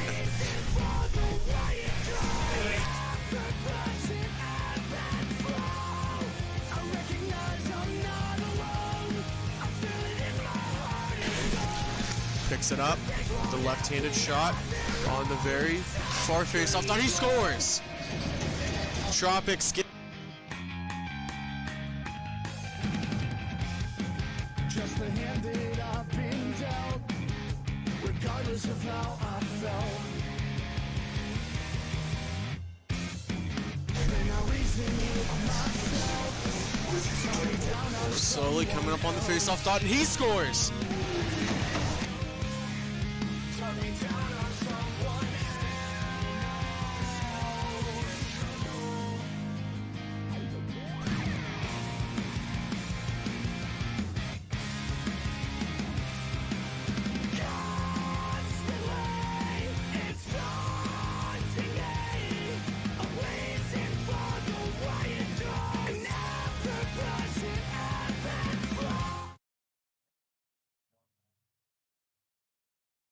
And we are back. Second period action, everybody, here as we want to remind you of the score. Score is 3-1 in favor of the Cincinnati Kings. Early one by the A team, but hasn't been able to find any offense since. And once again, joined in studio by the man, the myth, the legend, Skylar Hetrick. Now, Skylar, what did you see in that first period, and what did the A team need to do to get something going here in the second period? I feel like the A team is sort of being thrown off by the physicalness of the Cincy Kings, and I think that's throwing off the game that they want to play themselves. If they want to come back into this game, they need to sort of take control and have their own pace in this game and not sort of buy into what Cincy, how they want to play the game. Puck's going to be moved along the far boards all the way back into the A team zone. A team playing it off the boards, just missed a closing door. That puck would have been out of play. Game will go on. A team moving along the top, finding a man on the far board. Shot will find the back of the net right under the blocker of Harden. It's 3-2.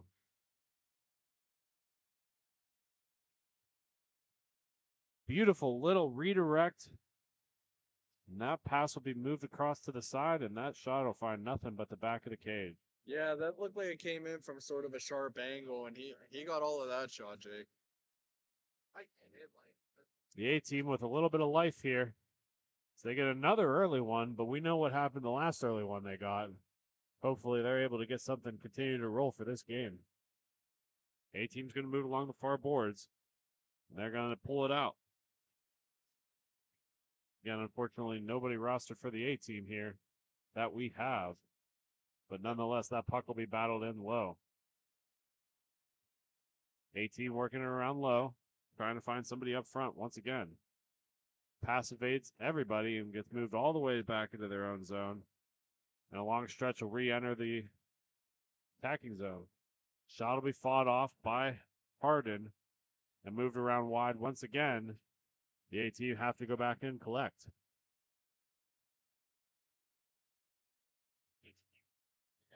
A team with a little bit of a better plan here, as they seem to have a lot more possession time. That was the big deal for the Kings.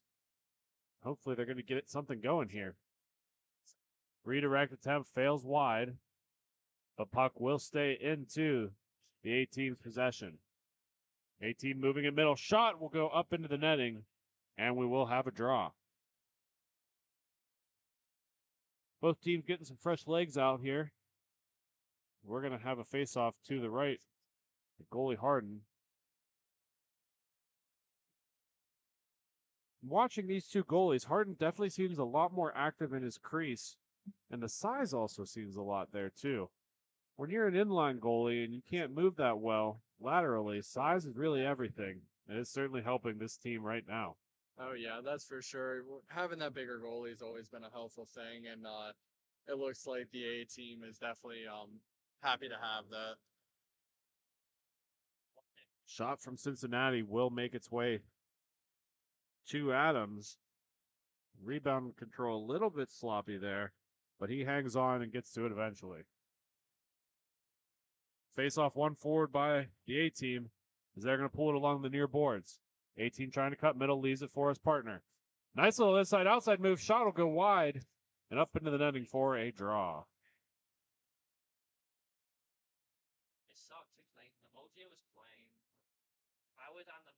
Now, Skylar, a lot of people back home, unfortunately, aren't the players, right? The players are playing now, and they don't watch back home. But one of the things that always hits the list is, what do you get a hockey player for Christmas? So what are your top 3 hockey gifts for this season? Top 3 hockey gifts. Well, you got to go with the Grove City Hockey merch. You got to plug that. Number 2, you can go to Pure Hockey. I honestly, if you're buying for a hockey player, just buying a gift card is honestly the way to go. I'd put that at number 2. And then number 3 would be going to find an accountant. I was always a big fan of the tickets, man. Like, tickets are so hard to get anymore with how expensive everything is. I always go, like, even if it's just watching minor league hockey that's not going to an NHL game, the tickets and getting the boys together, that's always a good time for me. And I agree with that 100%. And that made me think of something else. Honestly, like a pack of hockey cards. I don't know what it is. I could probably be 60 years old and someone buy me a pack of hockey cards, and I'd still get joy out of it. Well, speaking of getting joy out of it, once again, the Kings are going to hit the back of the net. And unfortunately, we do not have a name for that, as we have 2 number 6s. So we're going to take a stab and say it's either going to be Nick Okada or Chris Victoria, but one of them tickled the back of the twine to make this 4-2. A team's going to come away with it on the far boards. Shot's going to be kicked away. And we will have a draw. Now, Sky, last year there was no such thing as the Grove City Thunderbirds, and we've had a couple of tournaments, you as a player and you as a viewer. What have you seen from the Grove City's inaugural teams, and what do you expect going forward?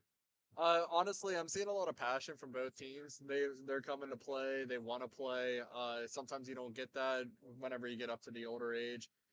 One thing you can really look forward to coming up is I feel like each team's definitely going to be getting better after getting some chemistry going. And, it's your inaugural season, so it's hard to find that chemistry. But the second you find that chemistry, that's whenever the team starts buzzing. Who knows? T3 might have actually found it already, as they're going to be playing in the championship later on against Michigan. And they had a 3-0 weekend, and they're looking great out there. And now we're just waiting for T4 to do the same thing. Since he's going to move it along the near side, will be blocked wide by the A team. A team battling for it on the far boards. Will lose that puck back to Cincy. Cincy with some space here, trying to come on the near side. Shot will go high, and that's not going to be deflected, as it'll be pulled all the way back out to center for a draw.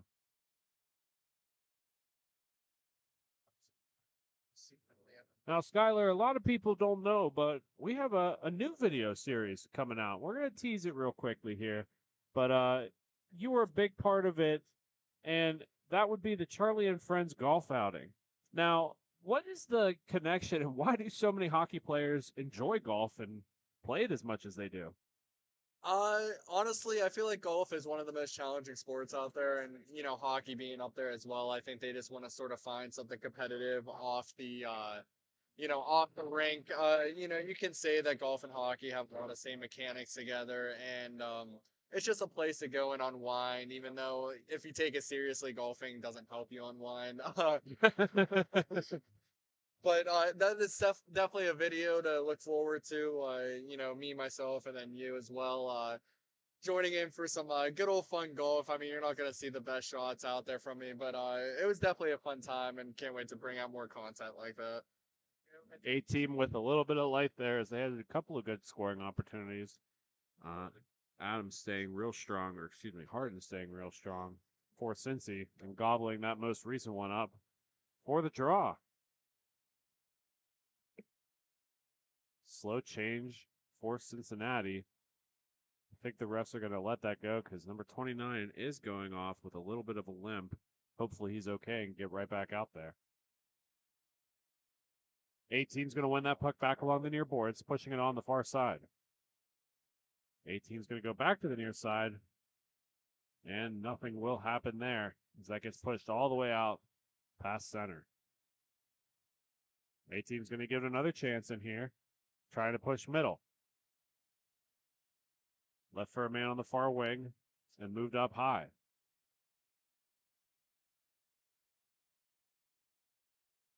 A team's going to be pushing this on the near side. A little bit of barking from the referees. Not sure what's going on.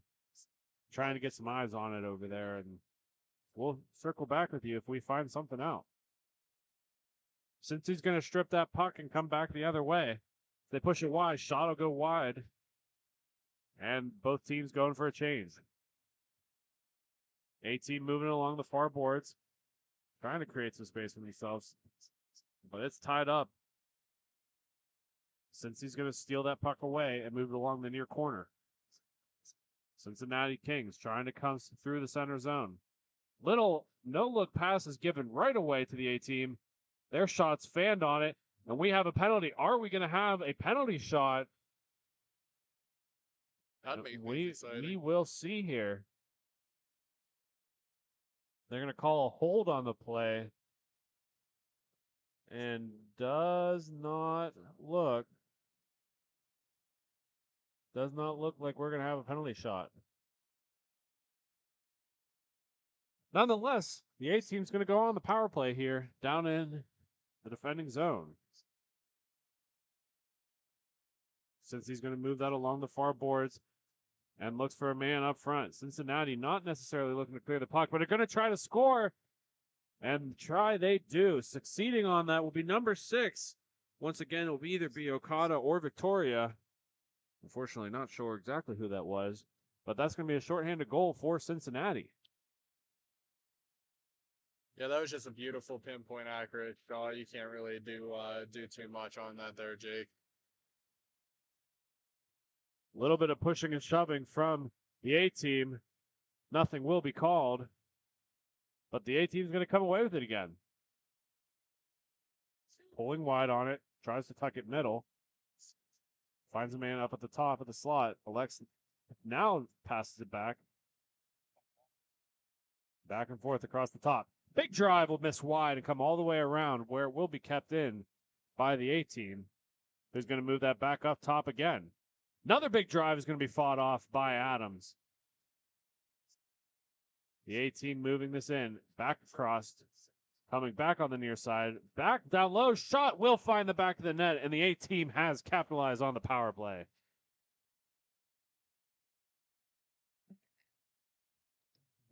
Beautiful little puck movement by the A team as they got the goalie moving laterally. Eventually, the goalie going down too quickly, and they make him pay. Yeah, it looks like he got caught being down low, and all that tic-tac-toe play sort of got him out of position, and they were able to capitalize on that one. Pretty depressing power play. Even though they scored, did let in a shorthanded goal once again. So since he's still having a commanding lead of 5-3. A team going to try once again as they move it down low. Shot wide as that'll go all the way through the crease and can't find the back of the net. Cincinnati pulling it on the near side. Broken up by the A team as they're going to get this puck again. Pulling on their backhand. Shot is going to go off the crossbar and pushed right out to center, where Cincy will come away with it. Cincinnati with on the backdoor shot will miss their side, and they will come away with that puck. Both teams getting some new legs out there. Cincinnati's going to pull it all the way into their own zone behind their net and try to set up the breakout.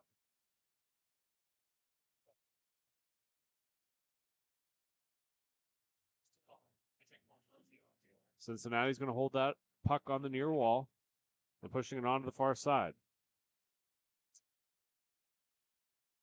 Cincinnati with a little bit of a 3-on-2 if they hurry. Tucks it, and that'll be fought off by Adams and cleared the length of the rink. 18 trying to push center. That'll be fought off by Harden, and he'll hang on for a draw.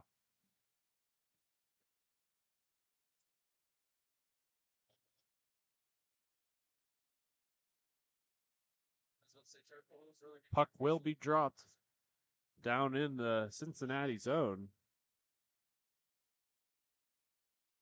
A little bit of arguing and fighting up front. These two teams, again, playing very physical today. The referees are having none of it. Cincinnati's going to push it along the far boards. Little give and go play is going to push it all the way back out to their defensive ends. Last couple of seconds of the period are winding down. Cincinnati's going to push it along the far side. Get a little bit of pressure from the A team as that puck will be given away.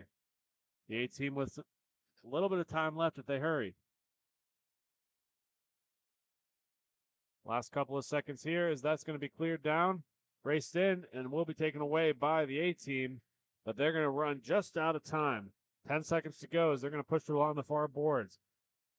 A little bit of falling down on the play as that's going to be pushed below, and Cincinnati will clear that for the end of the period. Well, that second period action, the score once again 5-3 in favor of the Kings. When we come back, you're going to have third period action, and we will decide a winner. You're listening to Grove City Hockey.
The third period action here, folks.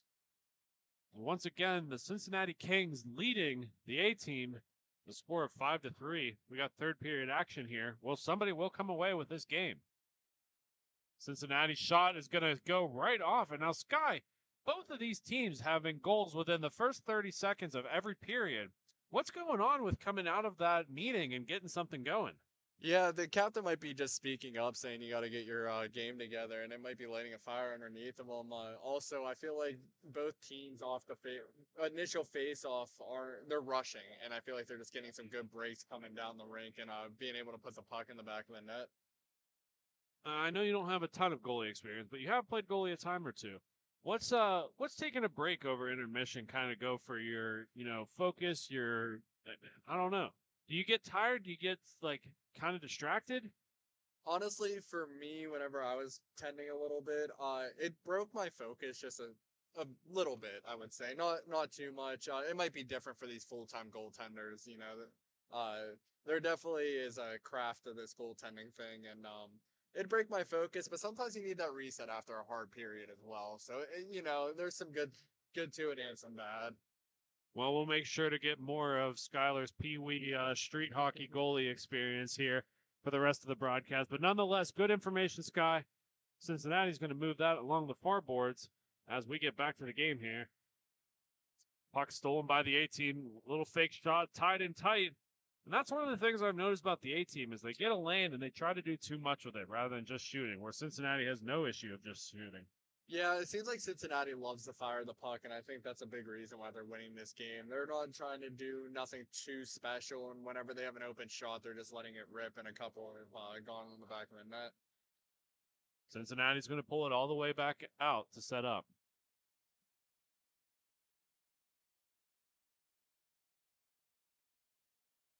Cincinnati's going to enter the zone on the far wing. They're going to come in. Little sauce pass is going to be kicked away by Harden and moved into the corner. Puck race will go behind the net and still battling for it. Comes away with Cincy having the puck. They're going to move it all the way back into their own zone to give this one another go.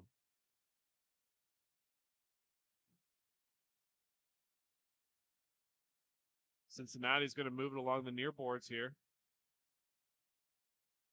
and go all the way around their net. That'll be kicked out and moved all the way behind Cincinnati's own, and they will go back to collect. Fisher's going to move that puck up. Cincinnati on the far wing. Push to center. Kick will be knocked away by Adams. And we're going the other way. A-team shot will go right into Harden. We got a little bit of jarring and pushing here in the corner. Got some choice words being said between the two, and I don't know about you, Jake, but I always love seeing that after the whistle. It shows they're caring. Forget about that. I mean, if those two go, that's an even weight class. Two big boys entering the arena together. You gotta love it. Honestly, I'd love to see that right there. That would have been right in front of us, too. You always see the little players jarring at the big guys trying to prove themselves. The little rat dog effect. But shout out to all the little players out there. Most of the T3 team. They're feisty, though. They got some bite to their game. Face off right in front of us will be won back by Cincinnati, who's going to pull it behind their own zone going along the far boards. Little one-touch pass off the boards will continue up and left back behind for the defenseman. Shot will get kicked away by Adams, and we're going the other way. A-team moving that puck behind in their own zone. A little bit of pressure from Cincinnati. They're going to stretch this back and turn it into their own zone. A-team with some good possession here. Trying to go down the middle, but broken up by Cincinnati. Cincinnati's puck will be broken back up by the A-team, and they're going to fight for it along the far boards. Moved all the way in the far corner. Found a dead spot in the boards. That didn't move any further, but the A-team won't come away with it. Both teams getting some fresh legs out there. They're going to keep this attack going. Directed up front is going to be kicked away by Cincinnati, and they're going along the far boards themselves. Little give and go pass creates some space on the far boards. They're going to come into the attacking zone. Pass move middle. Shot will get fought off, and Harden will squeeze on for dear life. Yeah, I don't think Harden was expecting that shot right there. He came out of his crease not confident, but he definitely lucked out and got a nice little save right there for him. Face-off will be in the A-team zone, where Cincinnati will battle for it. The A-team's going to move it up.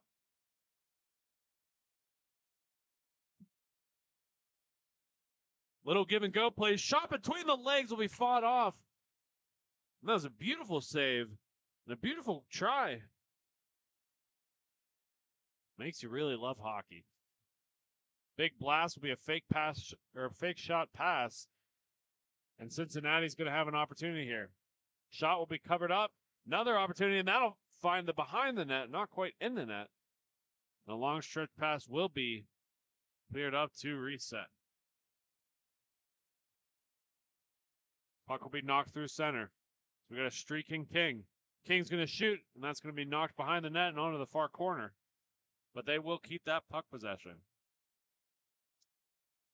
Puck's knocked down midair by the A-team, and that pass is just out of reach, but the clear will be contained by the A-team. A-team's going to pull it behind their own net, looking to set up some kind of breakout.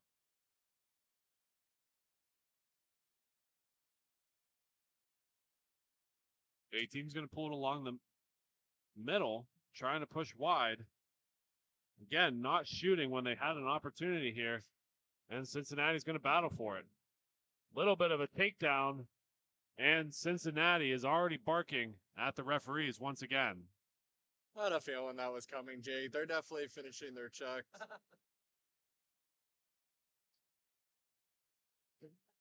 We got a little bit of barking from Cincinnati, saying to pay their subscriptions. But what they don't realize is we are Grove City Hockey. We do this for free. So refs, don't pay your subscriptions. Just like and subscribe. It's free and it helps us out. We are going to get a tripping call on the play for Cincinnati as the A-team is going to go on the advantage. A little bit of a false start, and they will redo this again. And it's kind of a smart false start, Sky, because that puck's dropped. Scorekeeper surely going to start the clock, but it's just a free 5 seconds. Yeah, and in a game like this, where you've seen it on a couple of the earlier games, there's been a few comebacks and a few close calls as well. So trying to kill off as much time as possible, it's a veteran move.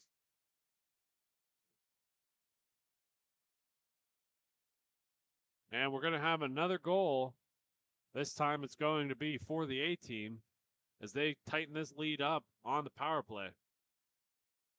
Yeah, it looks like Tyler White with a nice little snipe right there. He got a face-off win. He had a wide open shot in the slot. These T2 kids, they're not going to be missing that shot too often. So pretty straightforward goal right there.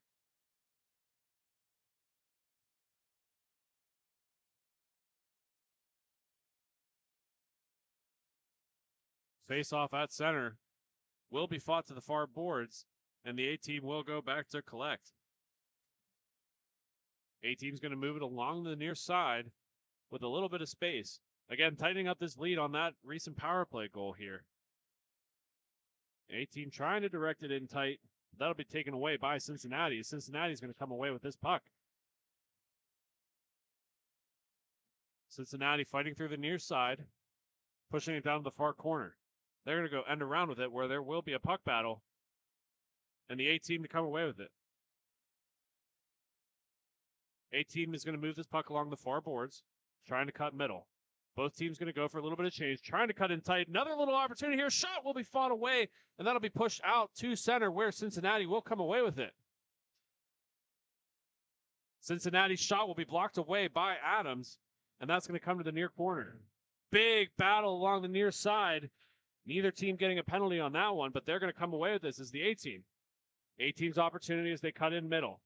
Shot will find the back side, and that'll be pulled out by the A team.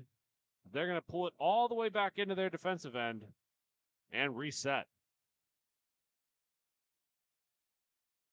Now, Jake, so with the A team being down, how many goals? I think 3 at this point? At this point, they are only down 1 goal, Sky. This is they're a only down one real goal. tight Okay. one. Yeah. I apologize. They snuck back in tight. They were losing by quite a bit in the first period, but kind of battled their way back into this one slowly but surely. So when are you pulling the goalie if you're them?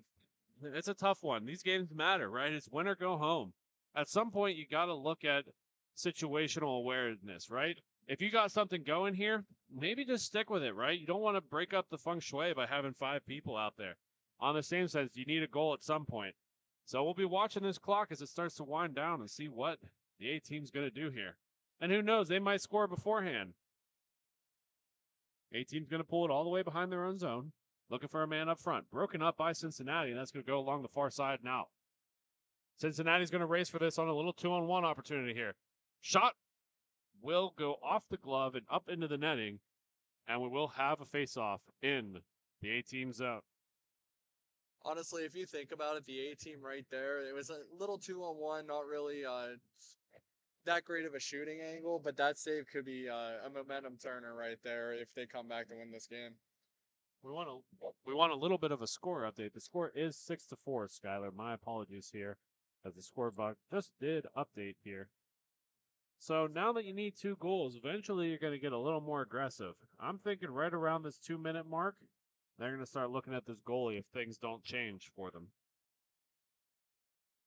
Cincinnati's going to move it along the near side as they push through. They're going to wrap all the way back in, and they find another man cutting across. Shot's going to be taken away by the A team's defenseman as they're going to pull that middle broken up by Cincinnati. Cincinnati on the near side. Shot will be taken away. We got the goalie with a little bit of extracurriculars going down for. Goalie following him out of his net. Not gonna lie, Jake, I was getting a little excited. Goalie was following him out. The goalie for the Cincy King starting to make his way over. I thought we were gonna have a little Ron Hextall action going on right here. Well, it does appear that someone's going to call a timeout here, and we're going to take a quick look. But when we come back, we're going to have the rest of the third period. You're listening to Grove City Hockey. Everyone has their own unique pre-game preparation, and most of them are pretty different. But there's one thing in common, and that's Jack's Hockey Wax. Get this locally produced wax that isn't shipped from across seas, but made here right in the U.S. The best smelling, best feeling and best performing hockey wax on the market. Oh yeah, and I almost forgot to mention, they sell tape too. Visit them at jackshockeywax.com to get your order today. If it isn't from Jack, put it back.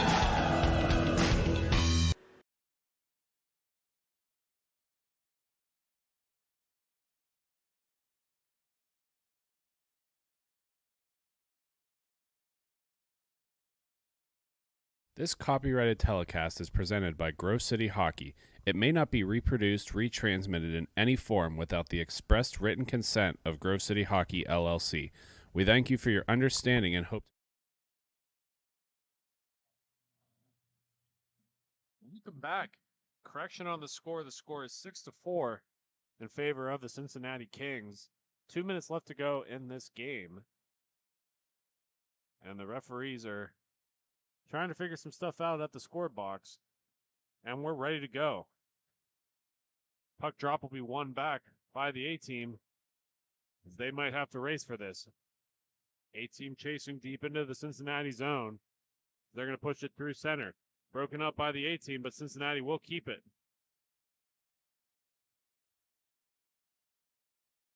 The Kings are going to pull it all the way back to their own zone and set up for another try.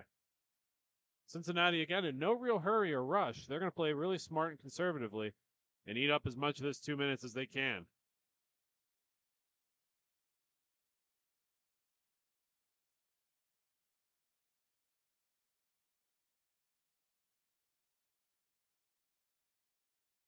Cincinnati's going to have a long stretch pass. Finds an open man on the near side. Shot will go into the equipment and smothered up by Harden. Excuse me, that'll be Adams. I think if I'm the A-team, I'm trying to avoid number 6. I'm sorry, we do have 2 number 6s rostered, but I try to avoid him from shooting. He has a very deadly shot, as we seen earlier in the game when he had that shorthanded goal. A-team's going with an extra attacker as they pull their goalie in the last couple of minutes of this game. A-team's shot's going to go wide and pulled all the way out. Fought along the near side. That is going to miss the empty net, and the A-team will go back to collect. Last couple of seconds of the period here. The A-team's trying to get something going here and get this thing tied up. Fought off Cincinnati coming away with that puck. Cincinnati's going to clear it out, and that'll be an easy one for the Cincinnati Kings. That's probably going to do it, folks, as that's going to be 3 goals up with less than a minute left to go in this game. Both teams nod and call it quits, as we're going to end this one a little bit early. When we come back, you'll really have the real voice of Grove City Hockey this time. We appreciate you guys dealing with me and my blunders every once in a while, but we got the pros coming back in for some championship games. When we come back, we're going to take a quick break, but we're going to have championship action here in Cincinnati. You're listening to Grove City Hockey. Black Biscuit is a hockey company that specializes in team uniforms and apparel and is based in St. Paul, Minnesota. We have been working with teams throughout Minnesota and all around the world. If your team or association is looking to update your uniforms, then let our all-star design team show you what we can do for you. Our slogan is made for misconduct because our uniforms can take a punch. From jerseys, socks, and shells to team apparel, there's almost nothing we can't do. If you can imagine it, we can design it. Visit our website, Black Biscuit Hockey, and check out our design vault for inspiration for your next uniform. Need a company that checks all the boxes? Outstanding design, quality product, great customer service, and timely delivery? Call us at 855-978-6888 to see what the Biscuit team can do for you. Black Biscuit. Black Biscuit. Black Biscuit. Made for misconduct. Don't risk it. Go Biscuit.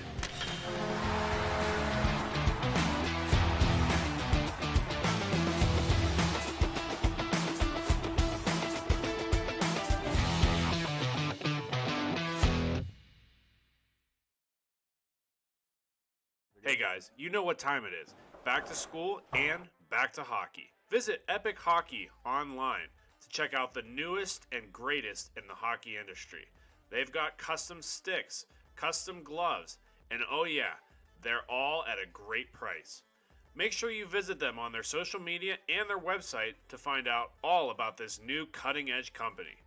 Visit them at epichockey.com. Epic Hockey, a proud sponsor of Grove City Hockey.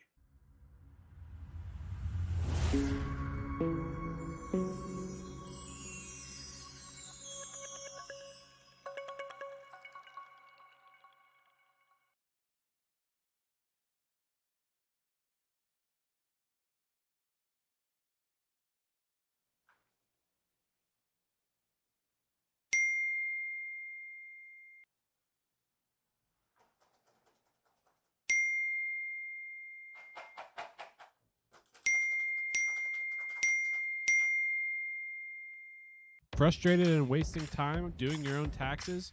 Getting confused by complex forms? Waste your time no longer. It's time for you to check out Bonus Accounting. Kenny and the team will help you with taxes, bookkeeping, and payroll services. Now that's an accounting hat trick. Leave it to the industry experts and check them out today. Use promo code Grove City Hockey for a sweet discount and also to receive exclusive GCH merch. Bonus Accounting, the firm.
We're back live.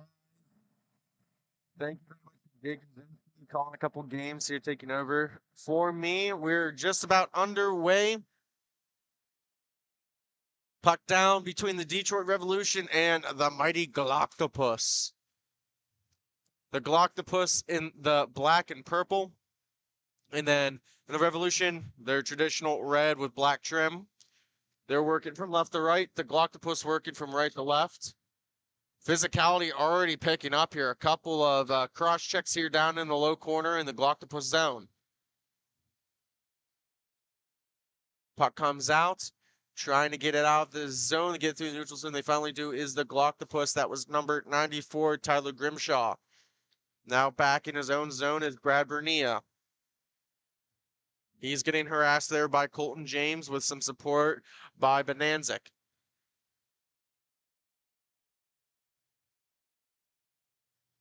And now the puck was briefly in the Detroit zone. Not a high quality scoring chance. And Josh Pasco will go to pick the puck up.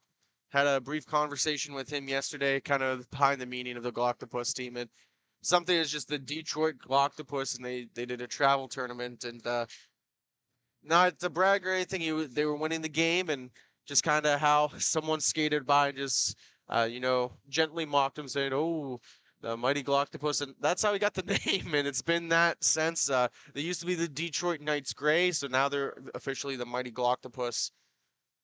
And of course, we're familiar with the Detroit Revolution. Mike Farinelli, the new GM, Nick Banazik, also playing on this team, number 40. We're going to talk to Mike Farinelli a little bit about his upcoming through the Revolution program, starting at T4, then T3, now T2, and now he's, pretty much running the whole show.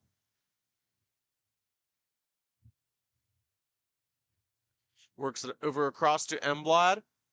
Tries to get it in down low to his teammate, but couldn't connect on that pass. So the Revolution will counterattack. Shot way wide by number 91, Aaron Grady. Starting in nets, we have Daniel Collins for the Galactopus. And then we have Eric Gaudreau in for the Revolution. Pasco sets it back to Emblad. He takes a shot right at the chest, kind of at the top of the circle. So long distance and an easy save for Gaudreau. We'll get a face-off to the right of him. About 11:20 in the first period. Still scoreless, 0-0. This is our first championship game, the T2B championship. See who wins this weekend.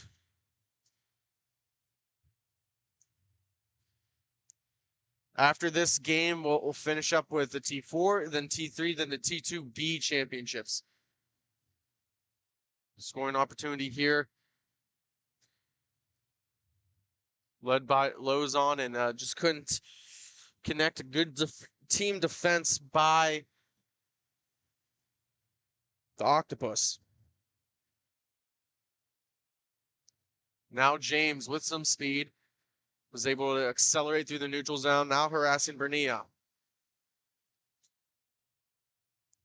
Bernia tripped over his own stick. James tried to push it around Emblad, but Emblad's going to intercept, and he's going to work it across. Now Blazakowski with it. He stick handles at the top of the dot, feeds it across. Whiffing on the shot was Bonanzik. And now we slow down with the Revolution. Looking for a reset. Whitson now reverses it back.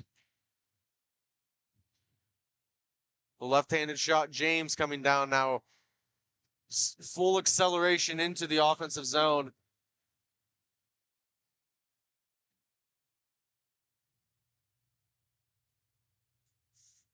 Little conversation there with James and an unlisted number 6 here for the Galactopus. As a little bit of contact. Puck still loose. Stick lifted up in the air. Bernio defending his crease. It's going to be an interesting game. Revolution now playing their second game. Galactopus, this is the first one of the day.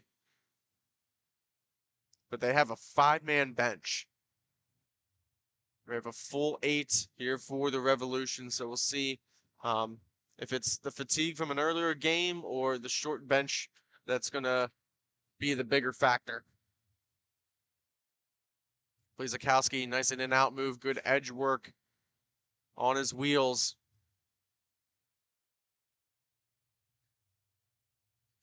He's going to retreat all the way back into his own zone, skate behind Gaudreau, and now carry it through. 8:30 remains in the first period. Stick handles. Centers one in front, and that'll go for a cover by Collins. More changes being made. Just as a reminder, make sure to like and subscribe to our YouTube page as we get closer to 1,000 subscribers. That way we can, continue to bring, the free broadcast to you as, we'll start, YouTube will start paying us, for these broadcasts, which will be, awesome. Make it a little bit less inexpensive for the players and, the families and everybody who comes out to travel for these Miha weekends. And, we love all the support that we get, whether it's visiting teams or opposing teams. We all do this for fun, so it should be a good time. And Pasco's kind of chatting it up there with Joshua Grady, number 27. Works it over to Dominic Moore on the far side. And then the backhand spinorama pass doesn't get through, an interception by the Revolution, and now they're going to try and go the other way.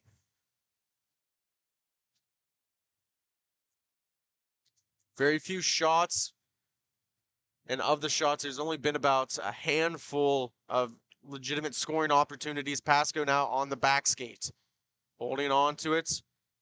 He's got Imblad with him. He curls, and now he's going to carry it through. Little hesitation move to get Grady off of his position.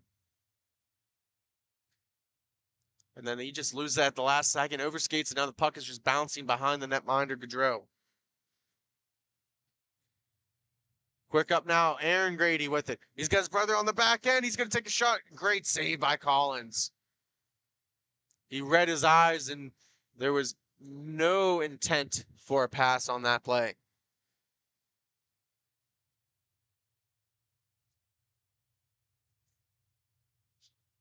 Both teams slow to the dot. Do apologize. We are running a little bit late, about 30 minutes. So this game was supposed to start around 3:30. Well, I guess it's 40 minutes now. And we actually should be getting close to the next game started. But unfortunately, just how hockey tournaments work, we get a little behind. So you're waiting to tune into the championship T4 game between the Southwest Ohio Outlaws and Detroit Revolution. Just stick with us. We're getting through there, and we're going to get you that coverage once this game is done. Blazakowski drops it off for Banazik. And then he works it forward. Revolution now have two teams in the championships. They have all three teams here. We'll see in the T3 division, the Grove City Thunderbirds, the Mid-Michigan Saints, and then the final one today, Cincy Kings and Fresh Coast. That hits off the top of the glove.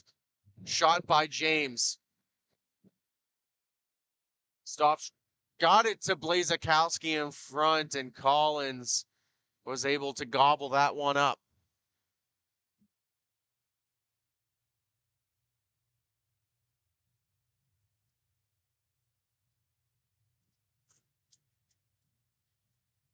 Faceoff will be to the right of Collins. James loses it. Puck is going to be carried into the neutral zone right in front of that Revolution bench by Bernia. Bernia now defending. Great skating there by Blazakowski. The great space, and that hits off the post. Collins is giving a little tap to the post there. Might even give it a kiss, I don't know. As that puck went into the net and out of play.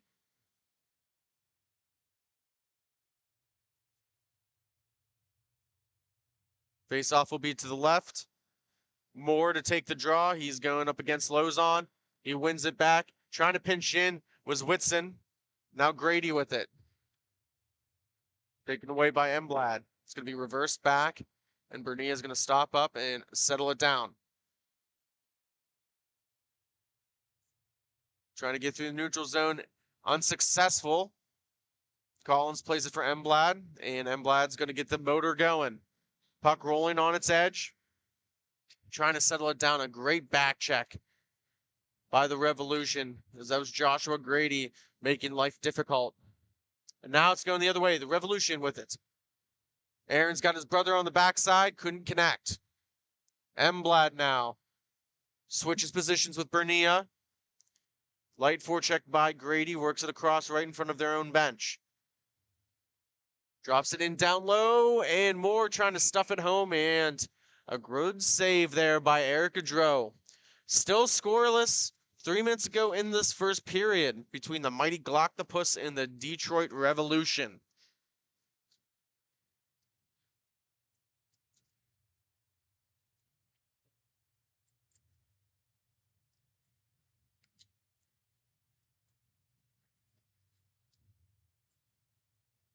The Revolution now trying to absorb some more offensive zone time. Grady goes all the way back, and retreating is Lozon. Forward skate into his own defensive zone behind his netminder Gaudreau.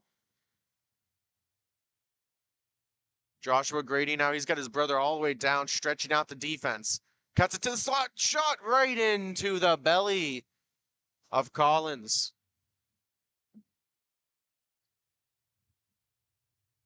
Face-off will be to the right of Collins in the offensive zone.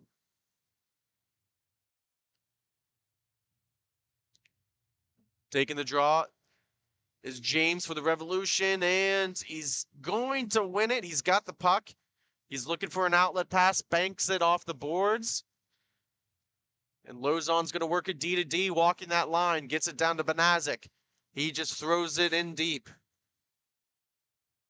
No one in particular he was trying to pass to, just trying to continue this offensive zone pressure. Pasco now bounces it off the boards, and now number 6 going to walk in. He takes a shot. That hits Lozon right on the inner thigh. You can see him grimace a little bit. Hopefully that young man's okay. Banazic was looking for Lozon, and I don't think he was expecting it. So miscommunication there. Pasco, the natural defenseman, he's on the forecheck now. He's able to gain possession for his Glocktopus. And Bernia now drops it off for Pasco. Back to Bernia. Off of the bottom of his blade. On the far side boards. Lozon able to scoop up that puck and get going the other way. 40 seconds remain. First period still scoreless. Collins with another excellent save. James puts it back to his D, looking to create some space. Now turnover. Here comes Bernia. Bernia, right-handed shot right into the glove hand of Eric Gaudreau. Wholesale change now for the Revolution.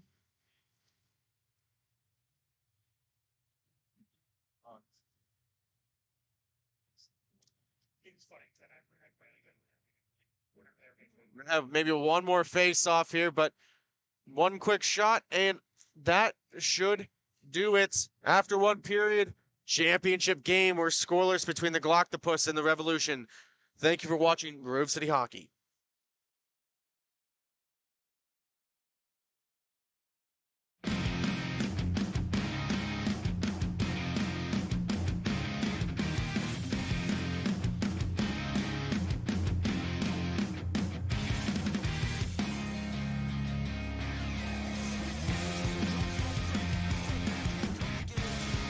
Picks it up, goes down on that same face-off thought like the last two, and he shoots, and he doesn't go in. Hey, with Esposito.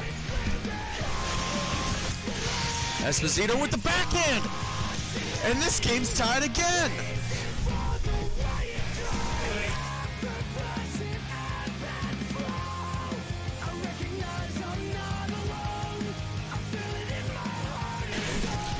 Picks it up, the left-handed shot on the very far face-off dot. He scores! Tropics get Just the hand that I've been dealt, regardless of how I felt. And I reason with myself. slowly coming up on the face-off dot, and he scores!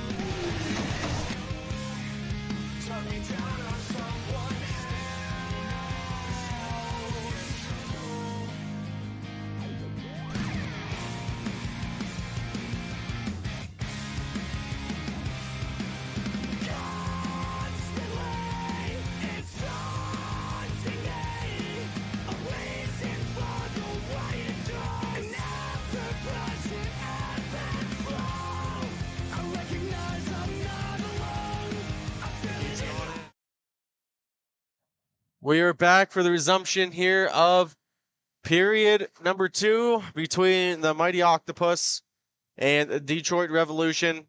Still scoreless. In the offensive zone, shot that gets creamed into the netting out play.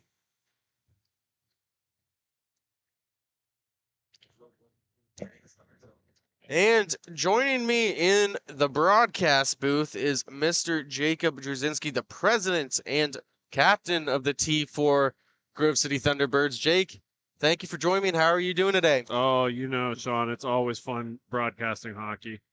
There's always something to get better at for me, so I like to get on as much as I can. You know, it's funny you bring that up because I put Mike Farinelli on the spot and asked him what we can do better. And he's like, outside of maybe a replay system, he's like, that costs thousands and thousands of dollars. It's not too much you can do. So let's I'll talk technical for a second. We'll turn off the hockey talk for a little bit. So the hard thing with our system that we use a system called OBS to do all of our broadcasting. They put together a great product. And they have a replay system. The unfortunate thing is you have to set that replay in advance. So, for example, if you want to replay that shot that just happened, you have to set a 10 to 15 second replay. Now, what's hard about that is you have no idea when 10 seconds happens, right? Like if I hit that replay button now, I might have completely missed it. Or if I hit it too soon, I can't go back and hit it. So it just takes a lot of practice and a lot of timing. What we always like to do is we like to do our highlight videos after the fact where we can, put some time and effort into them and make them look good. And how do you get one of those highlight videos? Well, a lot of people outside of wondering how, they wonder why, right? And so like part of it is that, we're here broadcasting every day and we see exactly what happens in a game and where all the action is. And we, put together a little 1-minute highlight reel. Whether you use that to, get the girls on Tinder or put it out there for a recruitment video for your club. There's lots of uses for it. We actually put together a couple of them in the off season for birthdays, anniversaries, stuff like that, and they've been really good for us. And I understand you do a lot of the editing and you do a lot of the back work and, commercial wise too of what we work with our sponsors. So know that takes a lot of time and we appreciate everything you do. It's fun though, right? It's not hard work. I think about hard work, right? Getting a shovel out and moving dirt. That's hard work. Editing's fun. You sit down, you have a little cocktail for yourself, and you just work all day watching hockey videos. I mean, that's pretty hard to beat. And this is our first time in Cincinnati. I at least talking to Mike, talking to Sky, it's a nice rink here, and there's a lot of home teams and a lot of talent here. Yeah, it's I've seen not only that, but like teams that I haven't seen in a long time play in any of the years that we've broadcasted. And they're all like out of the Cincy area, right? Like the Kings, for example. I haven't seen them play in years. It's been so long, and to watch teams like that resurface, it's continuing to grow the game for us. And of course, I think everybody's familiar with, the Columbus Heat. They come down, they play in this rink. I don't think many people know that. This is one of the very few whole inline rinks in all of Ohio. We're truly blessed in PA. We have a lot of rinks. Just in the Pittsburgh area, we have 5 rinks. That's really hard to get used to, and then come to a place like this and the closest rink be, miles and miles and miles away. So faceoff's going to come all the way back down here into the Revolution zone. Yusuf Swade saying, "Go Detroit." You're going to have to specify because the Mighty Glocktopus is from Detroit too. They just they didn't put the Detroit in there. So I was telling the viewers here kind of the name of the Glocktopus here, and our good friend Josh Pasco is the one who came up with it. You've interviewed Josh. He's a great guy. I don't know if you can speak a little bit to his character. International guy too, right? So he's seen a lot of hockey over in Great Britain and all over the States here, even some in Canada. He's one of those guys that's a primary ice guy, but found a home in inline, and those are the guys that we want to keep around, right? The guys that understand that there's a lot of value in inline, and it's not just hockey for players who can't play ice. It's some serious, serious talent in this league. And we got a good one on hand right now between the Revolution and the Gloctopus. T2B action. It's still scoreless. I had a feeling it was going to be a scoreless game here, but we have two really good goalies in nets. We have Daniel Collins, we have Eric Gaudreau. They've both been perfect so far. Yeah, I mean, we've seen a lot of really good goaltending action all weekend long. Big, fast, and really, I'm going to use the word sticky goalies, right? Not a lot of rebounds, really good at holding on to this puck, freezing it in their gloves. Good opportunity there, but a better back check by Aaron Grady, number 91. He's got some help with Tyler Blazakowski. And now Grady's going to try and get it out of the Revolution zone. He carries it on in with some speed, gets it into the far corner, but just overskates it a little bit. Bernia now is trying to get it out. Puck is very lively here in Cincinnati. First championship game of the day. 7:55 remaining in the second period, and we have yet to see first blood, so to speak. There was a beautiful opportunity, speaking of first blood. Just missing on the back door is the Gloctopus, but they'll keep possession. Nice little body check there. Bernia goes to the ground, and going the other way is Whitman.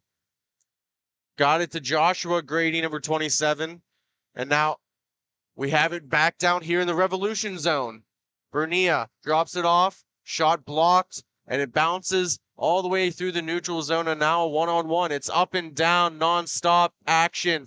Preakness, speed, and level. Backhand off the post and no good.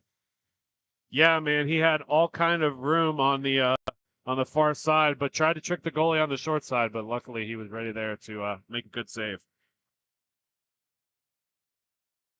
And something I talked about with Skylar too, and with Mike, Jake, we have yet to see a blowout at all. I mean, it talks to the level of the Miha league itself from division to division. We have all three divisions here, and there hasn't been a single blowout today, this weekend. No, not at all, Sean. And I think that has to do with how Miha's evolving, right? They're getting better and better competition in these leagues, and they're getting better and better weekends out of them. Another backhand on Gaudreau, but just from a very tough angle. Trying to keep it in. Playing the body, and Pasco's able to walk away with it. Shot right off the inside of the blocker of Gaudreau. Another wraparound opportunity. Gaudreau's size is just massive and monstrous. It's really going to be tough to score on him with how big he is in that net. He's been perfect so far. Lozon working it to James, back to Lozon. He's going to reset behind Gaudreau. James now. He's getting harassed, and he's going to throw it back to Lozon.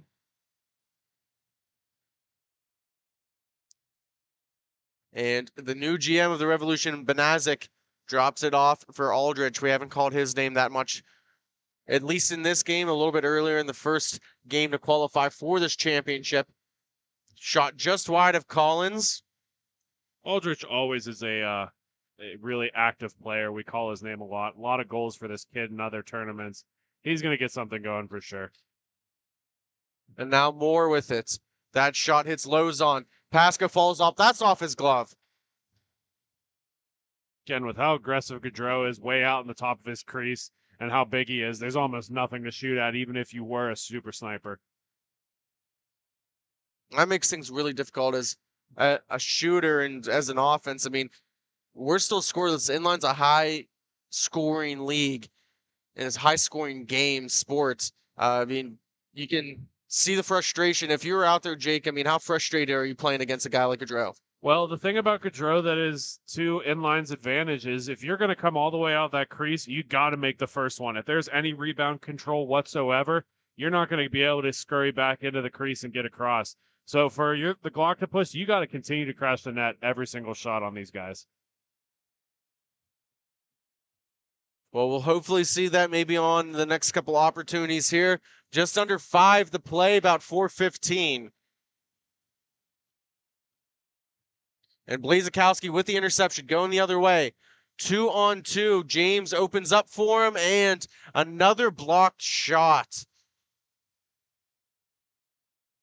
This time, Moore gets a clean one off, but that goes right into the bread basket of Gaudreau for a cover, and we'll have a face-off. Look at how far out he is. For those of you who can't see that well, there's a handball crease painted outside of a goalie crease, and he's all the way at the top of the handball crease, coming way, way out and being aggressive. Face-off one back to Pasco. He skates back into his own defensive zone. He's going to hold it on his backhand, looking for someone to open up. Bernia now with it, his defensive partner. Dumps it in down low, looking for a feed into the slot. He falls down. Now 2-on-1. The Grady brothers together. Feeds it across, and it's intercepted. Pasco.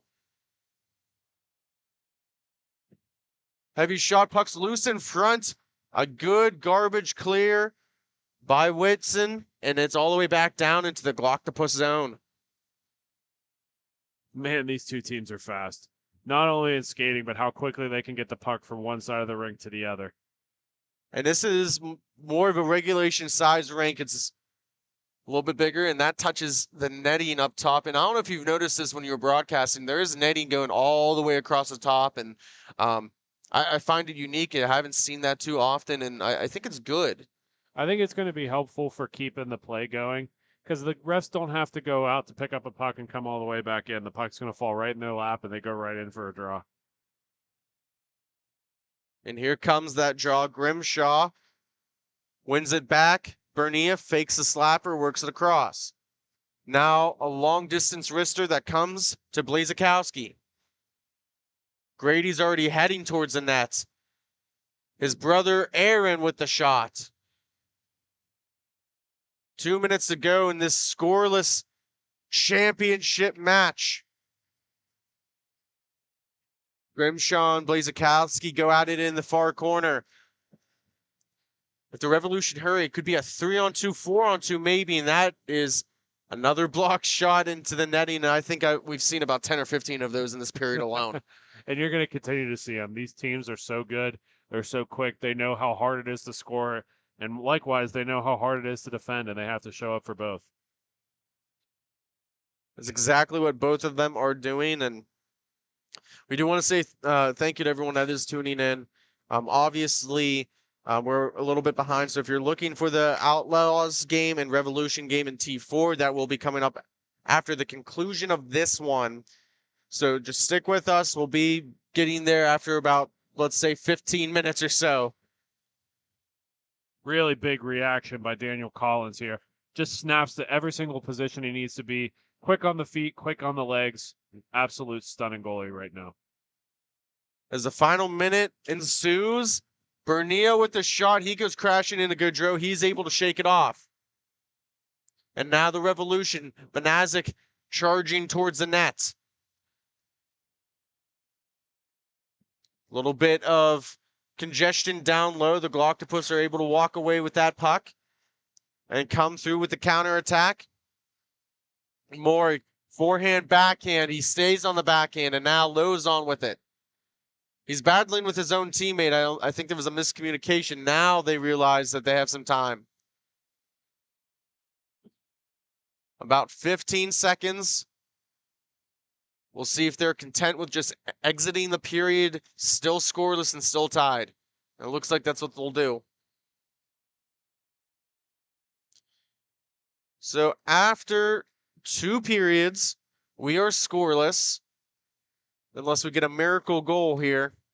Some of these teams will hold for the last 20 seconds, for 10 seconds, just to ensure that they get the last 5 seconds and there's no opportunity. Just like that, you'll see the Revolution go for a last-minute rush with not enough time for the Glocktopus to come back. So it's really a smart play on the Revolution's part. So we're going to step aside. We'll be right back for the conclusion of the T2B Championship in Cincinnati. Thank you for listening and watching Grove City Hockey.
We are back for the third period. We'll get you for a little bit longer here, Jake, because coming up after the game, we have you inside the glass. We'll do a player interview with probably the game-winning scorer, the way this one's going from the winning team. So stay tuned with that.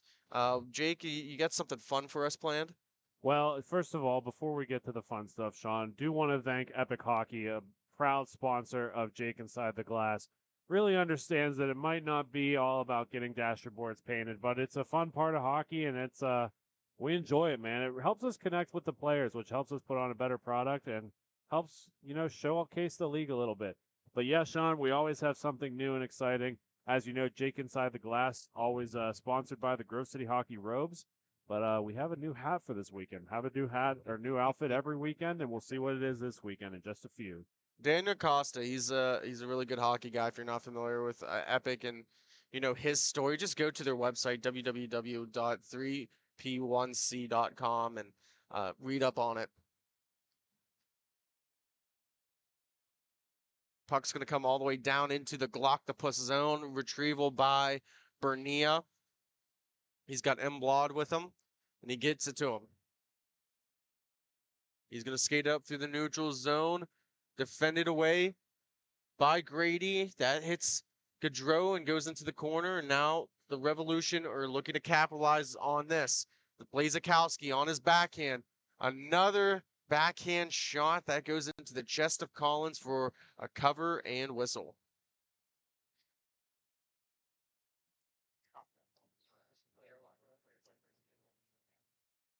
I don't know, Sean. The more I watch this game, the more I watch these two tenders, I don't know if it's going to be more than a one-goal game. I think there's a strong possibility that the next goal could be the goal that wins it. We're still scoreless. There's plenty of time still, but we've already gone through 2 minutes of this third period, and both teams just even trouble getting pucks on net. Just a great team defensive effort by both squads.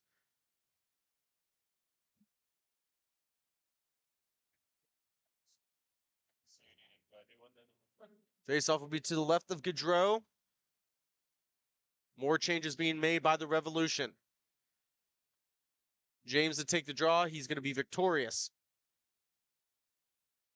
Now it's a race for it. Banazic going against Pasco. Banazic's going to be able to at least keep it in the zone, but only momentarily. As now James with it, defended by Mblad. He takes a shot that goes wide and high off the glass. Nice little collision right in front of us, Jake, and the Glocktopus will take control.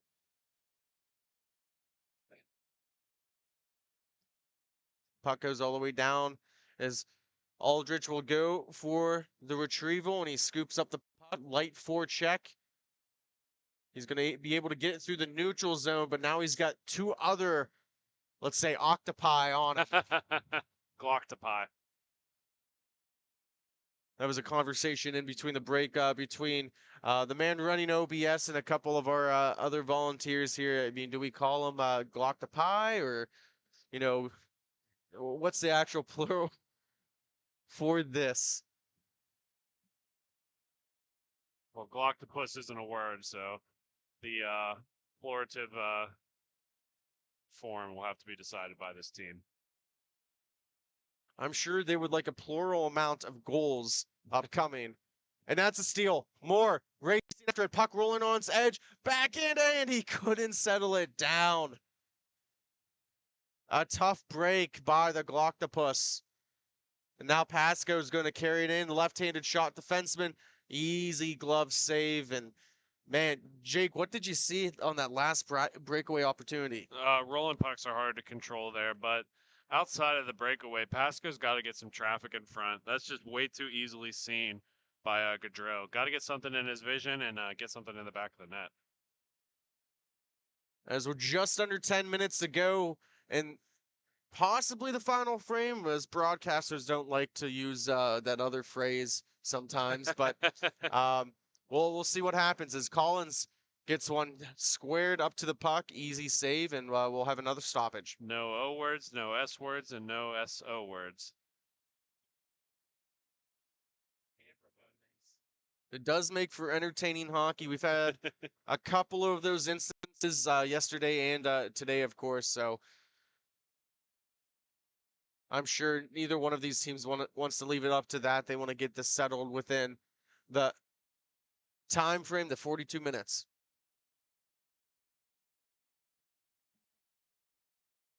Bernia moves it up. That's swatted out of midair by Aaron Grady. The possession will stick with the Glocktopus. And it gets it in deep into the offensive zone. Play there by Lozon. There's a collision, a couple bodies falling down low.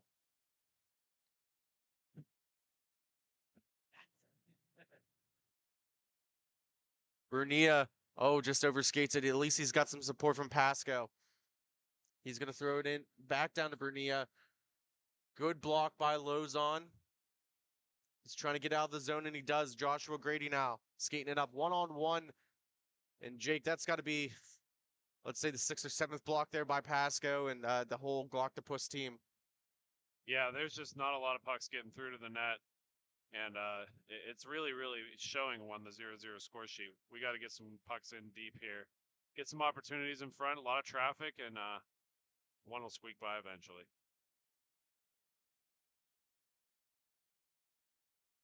The Revolution are going to decide to just slow the pace of play down and try to make sure they get some kind of controlled breakout and an actual scoring opportunity. Here comes James. Maybe the break that they needed. Gets it to Blazakowski, works it across to Grady. He has some trouble with it. Throws it in front. He had Whitson in front. And now going the opposite direction. 3-on-1. The Glocktopus in a great back check and stick lift. Leads to James coming down this side. Pasco tried to chip it around his own boards and couldn't complete it. James with a nice little soft flick into the corner. Again, Pasco with the defense. Overstated. And Benazik works it all the way back to his D-man.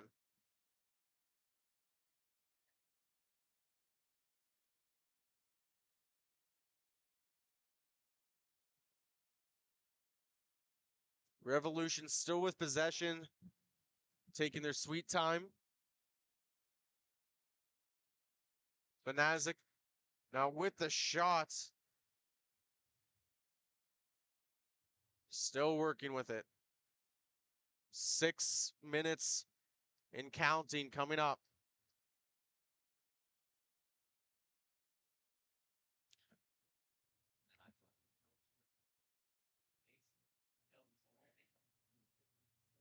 Blazakowski now, he was skating in on his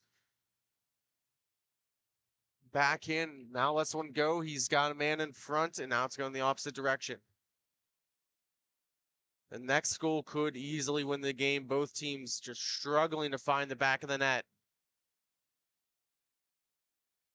Emblad on the back end, telling him to clear it all the way back to him.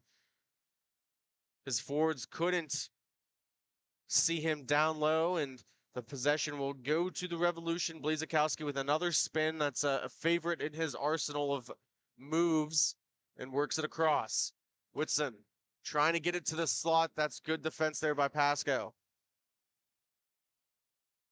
Now the Octopus, tough angle shot, and that goes right into the legs of Gaudreau, and he's going to get a cover for a draw. So more than likely, we're going to get that stoppage in play here if you're not familiar.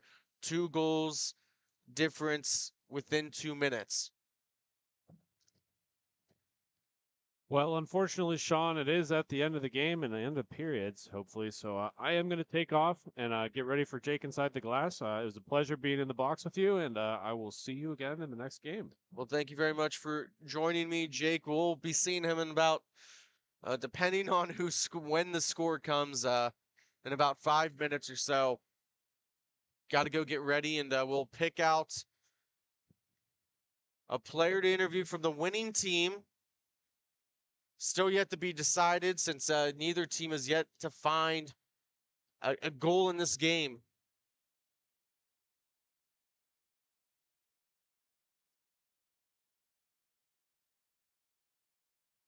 Puck stumped all the way back down. Just a miscommunication as Grady was on the other side of the rink.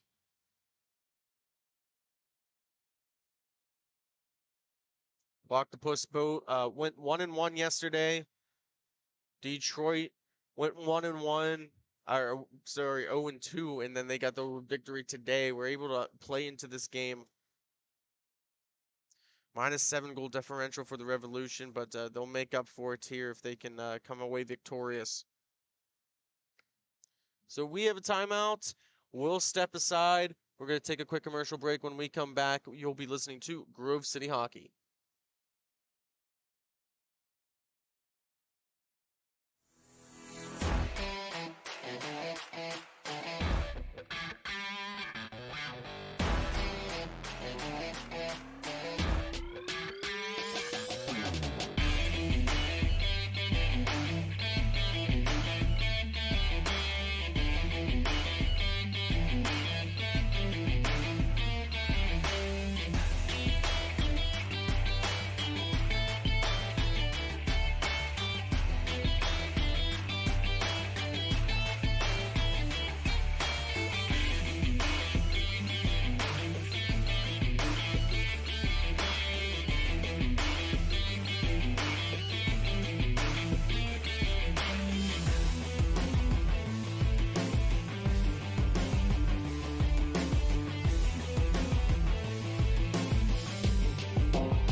We are back for the resumption of this game. We'll see if we get our first and possibly only goal. The Revolution with the puck. It's a down low to Grady. He's looking for his brother. No one there.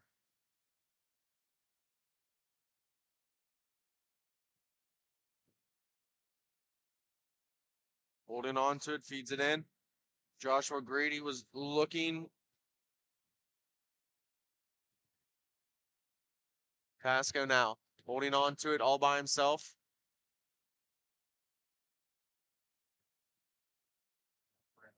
Now Emblad with it. Trying to settle it down.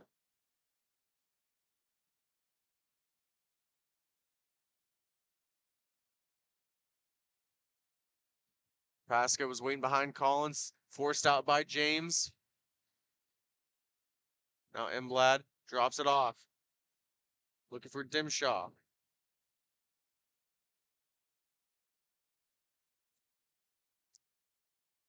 Coming up on the final 2 minutes here of the game. It will stop here in about 8 seconds. Once they get the faceoff down, then it'll go back. Both teams really slow to the faceoff dot. Benazik trying to win it. Backhand feed in front. Moore trying to stuff it home.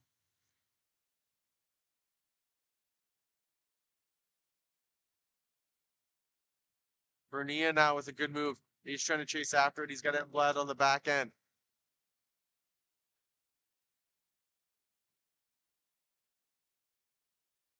And Bernia is going to take his time. Behind his own net. Long stretch pass off of a skate and looking for more. That was Dimshaw. Grimshaw, I apologize. James lets one go, and that goes wide.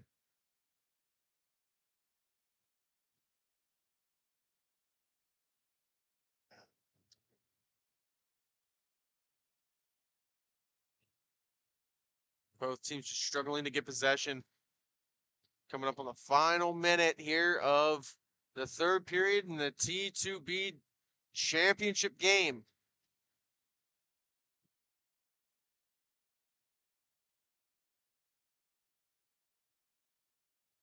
Excellent skating and maneuvering by Bernia, and he able to get a shot off, just wasn't that good of one. Great defense by the Revolution. Another shot off the blocker of Collins and into the top part of the netting and out of play.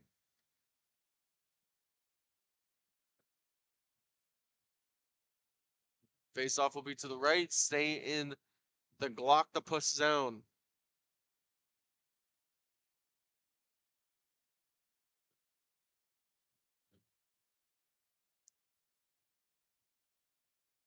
Moore to take the draw.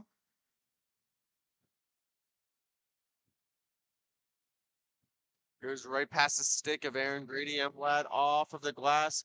Takes a weird bounce. Gets it down low.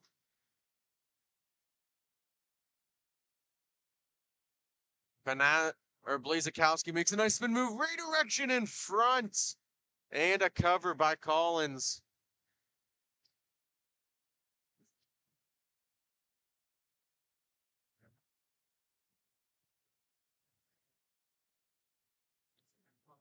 Face off to the right. Moore taking it against Aaron Grady. Blazikowski makes an excellent move. Feeds one high saucer pass to Whitson. And he's just going to have to get rid of it and put it down low. About 3 seconds, and that will do it for the third period, and we are going into overtime. Couldn't ask for a better championship game. We're going to step aside for station identification. Thank you for watching Grove City Hockey. Everyone has their own unique pre-game preparation, and most of them are pretty different, but there's one thing in common, and that's Jack's Hockey Wax. Get this locally produced wax that isn't shipped from across seas, but made here right in the US. The best smelling, best feeling, and best performing hockey wax on the market. Oh yeah, and I almost forgot to mention.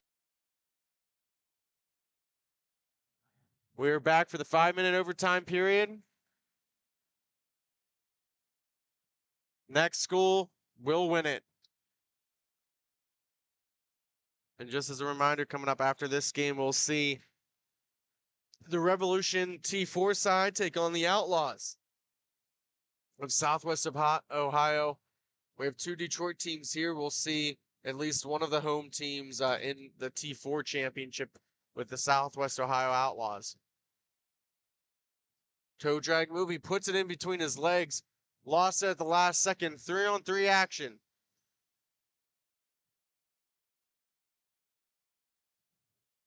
Puck shot wide, now going to be slowed down by Blazikowski. Whitson goes off for a change. Grady comes out, Aaron. Blazikowski makes a move. A little stutter step towards the top of the dot. Pressure there by number 6. Going to force it over to James.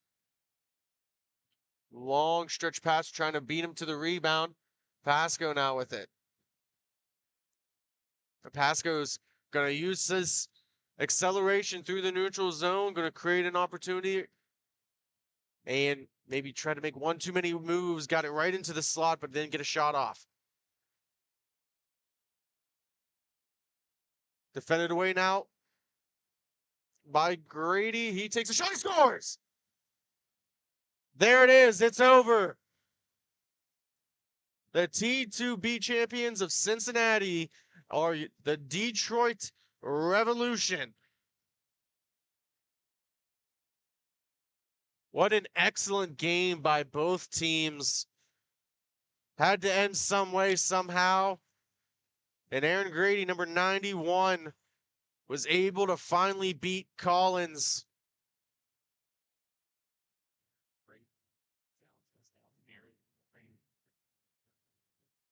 Hopefully that will be the man that we can get here for the interview. Will just be just a small moment as we're waiting for Jake with Inside the Glass. We'll take a quick timeout. We'll be right back in just a brief moment.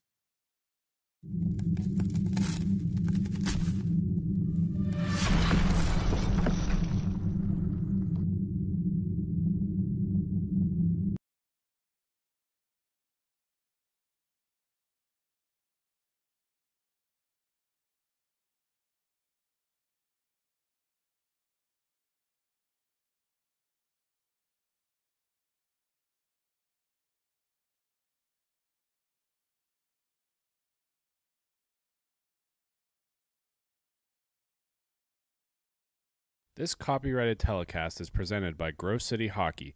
It may not be reproduced, retransmitted in any form without the expressed written consent of Grove City Hockey, LLC.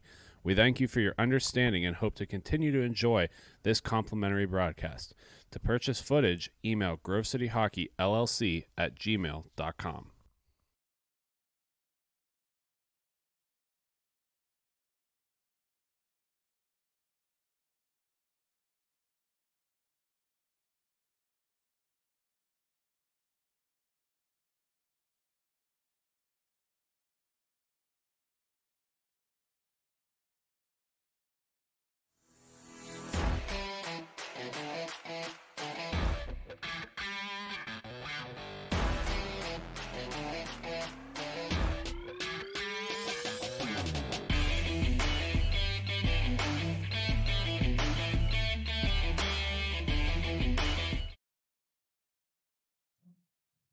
And we are back live now with Jake inside the glass with the goal scorer, the game winner, Aaron Grady. Jake, take it away.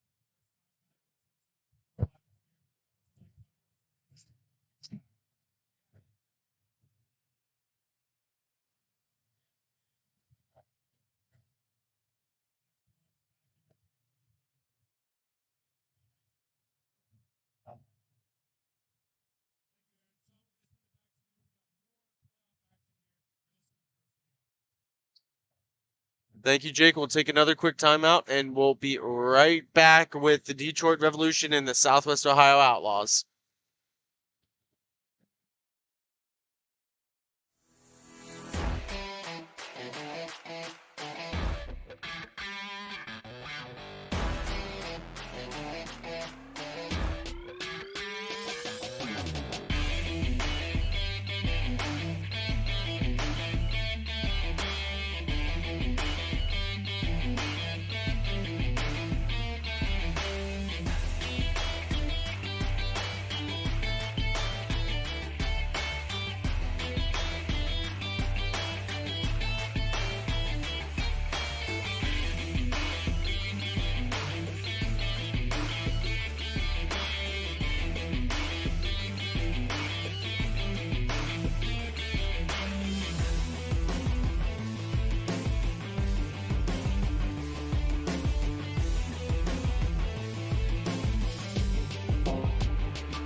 We are back live for the T4 championship game between the Southwest Ohio Outlaws and the Detroit Revolution.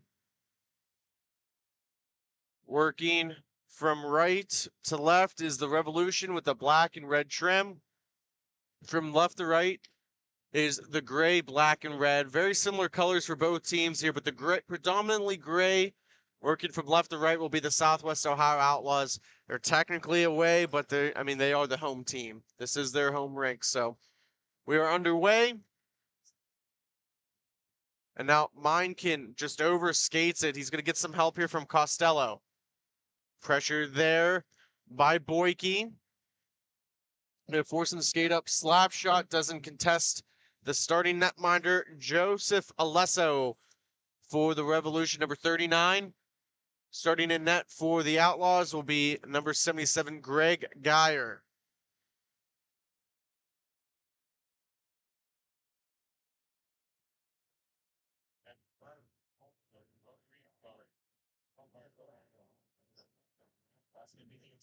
Face off down.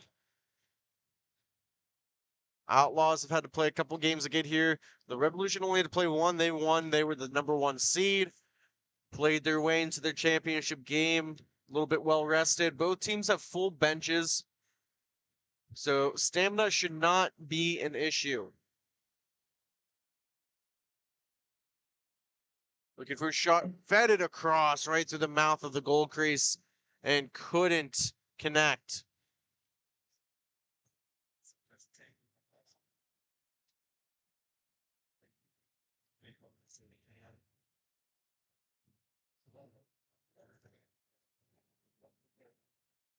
Working with the puck was Holland. He lost it for a brief second now. Puck's in the corner. Horn is battling with Donovan James, and Donovan James is going to take it out, bounce it off the boards.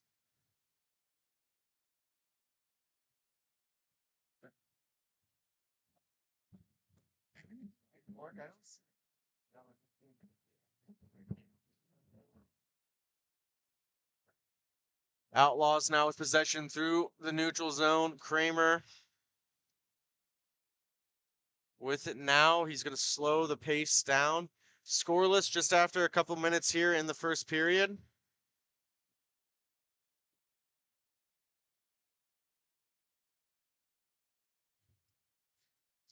And now looking for a counterattack. An easy shot in the guy. We saw him earlier today, and hopefully he's able to recover. He looked like he was a bit shaken up in that earlier contest, which they came back and won to beat the Columbus Heat. So looks like he's okay here, but we'll keep an eye on that as it progresses through this contest.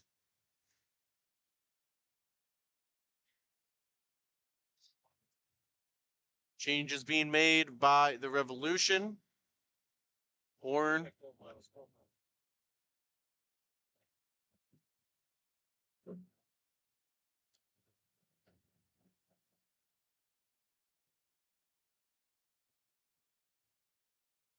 Both teams very slow with it. Snell battling along. Meinkin with a shot.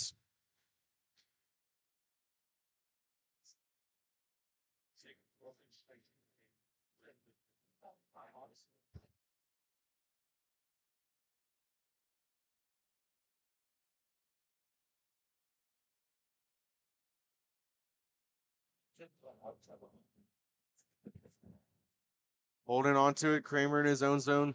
Light forecheck there by Nicole Maddox.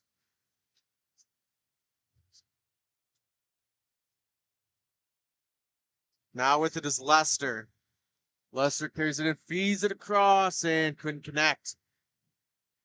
Kramer now battling along with Lester in that far corner. Both teams struggling to get a shot off. Maddox gets a backhand, but that doesn't get on net.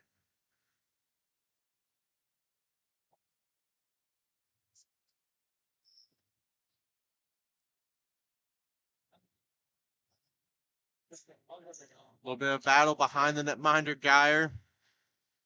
Haven't seen too much physicality. That was probably the first there. Main referee in this contest is Alan Chapman. Player falling down on his own accord, nothing called. Maddox with a shot, and she whiffs on that. Kramer now is going to take it. Trying to poke it away. Finally does by Holland. Maddox curls. She now skates up through the neutral zone, works it across. Corey with it. Trying to get on there. We're just under 8 minutes to go. 7:35. And now Wiedeling will carry it in. Easy save for Alesso. He's pressured there by Boyke, gain a couple of whacks in. They collide.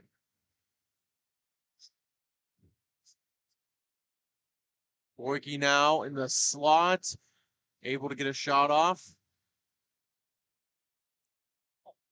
And now Richie going the other way. That hits off the glass. I think we've yet to see a shot registered in this contest. At the top, I believe Alesso got that. He was a little unaware. He was looking up to the sky and didn't see anything.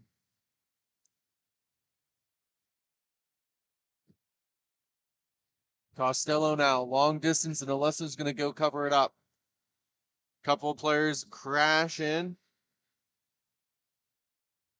And face-off will be to the left of Alesso. Alesso giving some instruction to his defenseman Snell in the back end. He's the only one out of that group that's going to stay on the rink for the Revolution. Face-off down, Richie. Won by Haichi. And Haichi now with the puck. Drops it off, and they reverse. Couple of players collide again.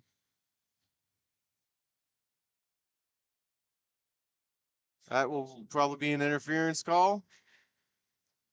Is Richie's the guilty man?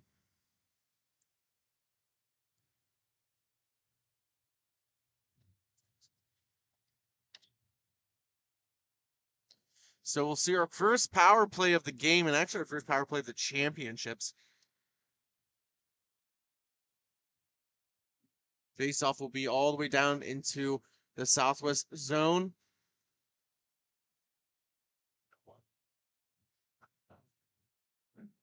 Face-off down and power play underway. At the top of the point is coming. He's looking over his options. Decides to shoot it. That rings off a post. Puck still loose. Geyer sprawling and rolling around on the ground. Costello, Meinkin, and I believe Fisher out there for the penalty kill for the Outlaws. Boyke works it across. Gives it back to Boyke. Another tough angle shot. Max is just able to get it on net, and now holding on to it, looking for a clear.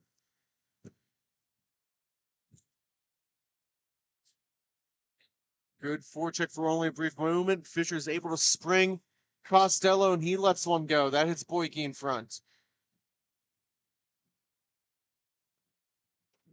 Collision right down low, and hopefully he's okay. Able to see that, just a tough battle on the board by Cumming and Costello. Maddox shoots it on net. Puck still loose. And we get a goal. Power play goal here for the Revolution. They open up the scoring 1-0 over the Outlaws.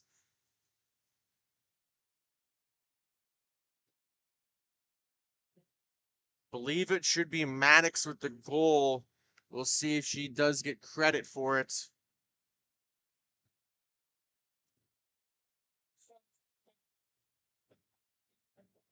Haichi to take the draw at center. He drew the penalty. Horn talking to Chapman, the referee. Maybe talking about elbowing or initiating contact.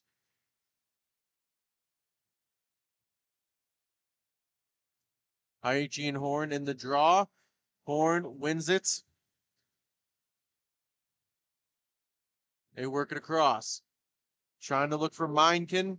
That gets into the far corner. The puck stays in play. Haichi now with it. Works it back for Snell.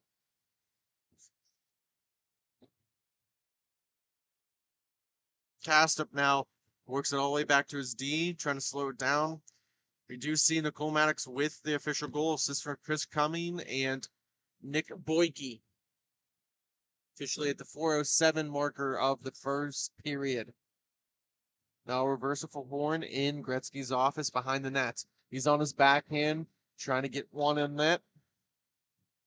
Cash up the big body, was right in the doorstep, creating some havoc for the netminder Alesso. Long distance shot, that gets blocked down in front. This time, by number 18 for the Revolution, William Corey. He's back on defense now, and he is able to chip it off the wall. Snell holding on to it, creating some disruption. His horn.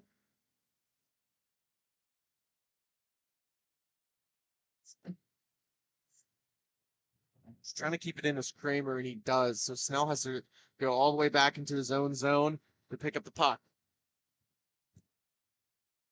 Revolution having a difficult time just exiting their zone. The Outlaws increasing the forecheck and just keep on hounding them. Nice little curl by Corey. He gets one off on Geyer, and he's going to cover up for Whistle.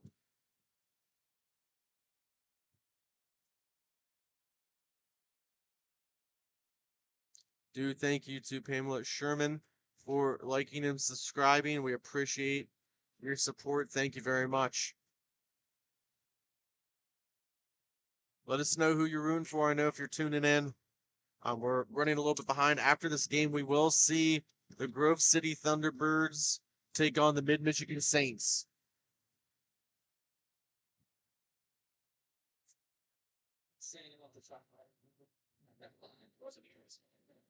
Holland getting harassed there. He's able to get it out. And now Maddox trying to stuff it home. And it's covered up, and they're going to say no goal. Geyer able to get his glove on it at the very last second. Dean Hindley, the other referee, along with Alan Chapman.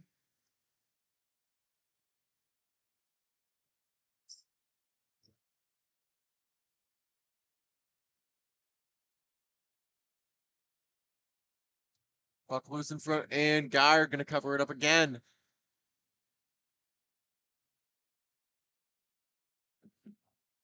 Just spreading eagle, just trying to get anything on the puck. There will be a face-off to the right of Geyer. We had this. We'll take a quick timeout, take a quick commercial break here.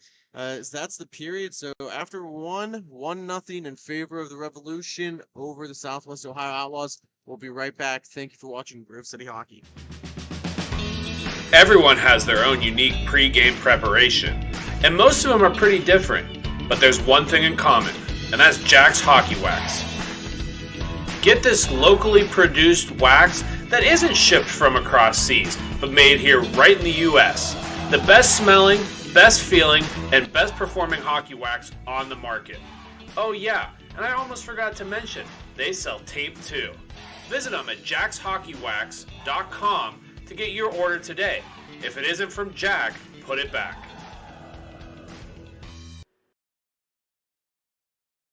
Hi, I'm Tyler Domenico, forward for the Grove City Thunderbirds. You're watching Grove City Hockey. Like and subscribe.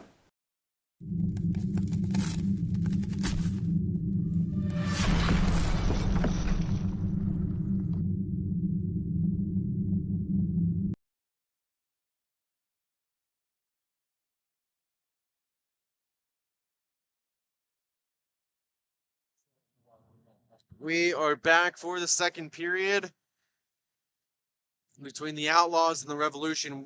Weddeling now with the puck, right-handed shot, and that's going to be a tripping call. That was just an unfortunate play. I mean, easy call there for the referee.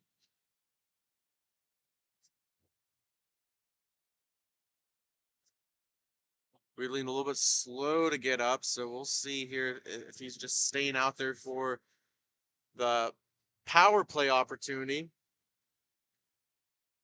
This one's going to go against the Revolution, be a tripping call, number 26.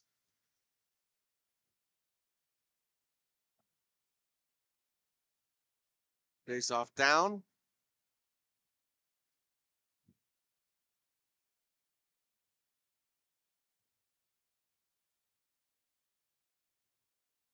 So we'll see the first power play opportunity here for the Outlaws.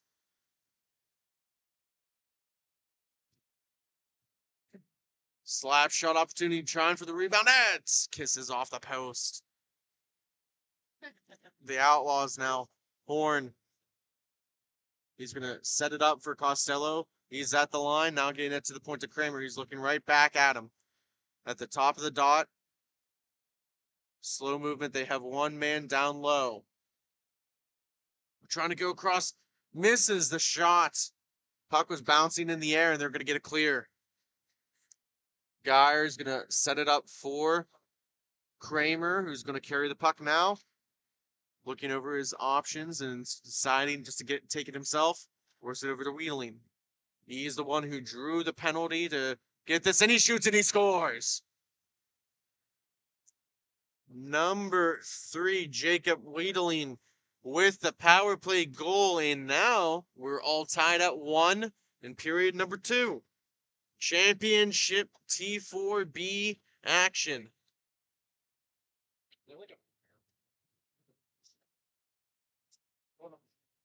Face off down, Haichi and Wheeling, and the dot. Haichi is going to be victorious in that face off dot. He's on the forecheck though, Wheeling, trying to make it difficult for the Revolution to get out of their zone. They finally do, as that was Corey, and it's slightly overskated, but Haichi one-hands it back to Corey.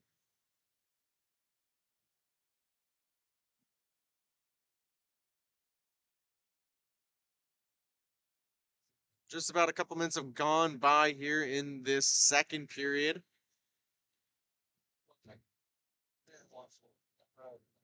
Snell with it. That shot goes behind the net. It's pretty much even with it. Another collision. This time Corey and Wheeling. And Wheeling's going to pick that off and go the other way. Tried to reverse it to Horn. Horn misreads the situation. Haichi now walks in. He takes a shot right into the chest of Geyer, and it's going to be played up by Castro.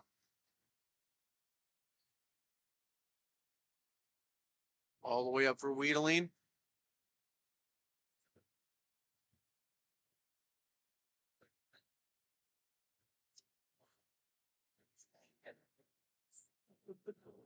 Haichi now with it. He's looking for someone to at least go to the net or get open for him. Puck's loose in front. Haichi picks it up in the corner. Defended away by the other 17 Castro, and it gets cleared all the way back down into the Revolution zone. Players go off for changes.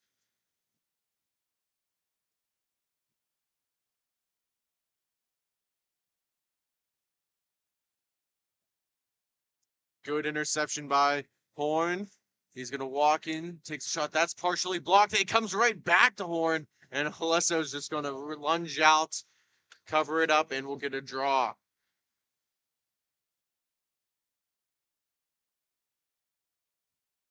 So we are going to have just a quick timeout. We're going to step aside here. We'll be right back here. Thank you for watching Grove City Hockey.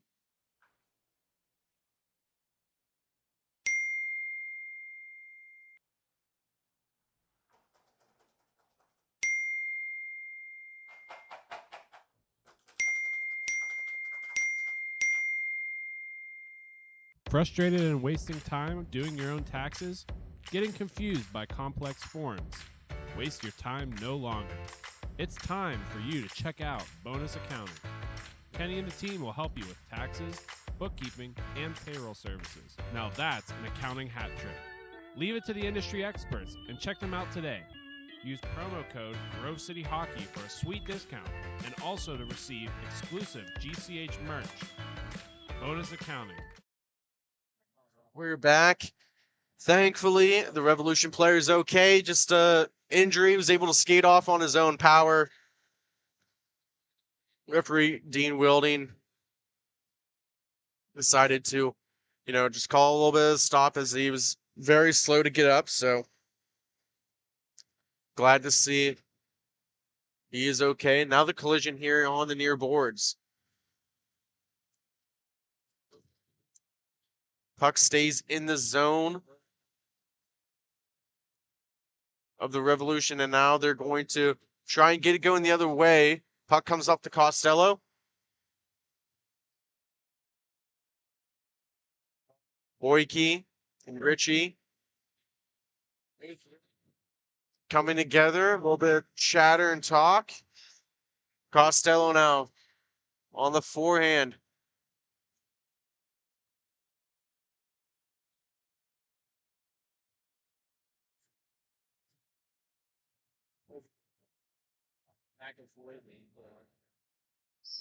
Slow, methodical movement here.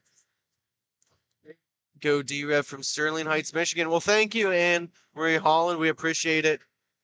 Glad you could tune in and watch. I assume you're cheering on here for number 22. So he's had a good game so far. Maybe not seen as much ice time as we're used to. Played a lot of minutes earlier in that first game to help get them to victory. Still a 1-goal game. Under 8 minutes left to go. Initial goal was scored by Nicole Maddox, and then Jacob Wadling for the Outlaws is the goal scorer that tied it up. So we had a shootout or an overtime game for the first championship in the T2B division. This is a T4 division. Looking good again. It was a 1-0 victory for the Revolution for T2B. Now, I mean, they're looking to capitalize in the T4 division. They have all 3 teams here. Talked to Mike Farinelli earlier. Just a great guy, great human being, and excellent shot there by Nicole Maddox off the blocker guy set up by Lester, but now going the other way. Minekin was looking for Richie, but Richie just couldn't keep enough speed to get into the offensive zone.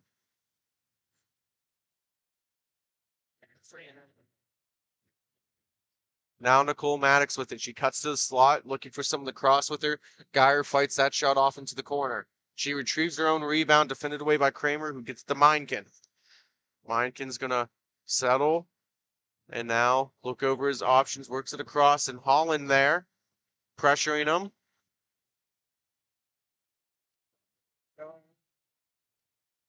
And now the Revolution going to look for a counterattack.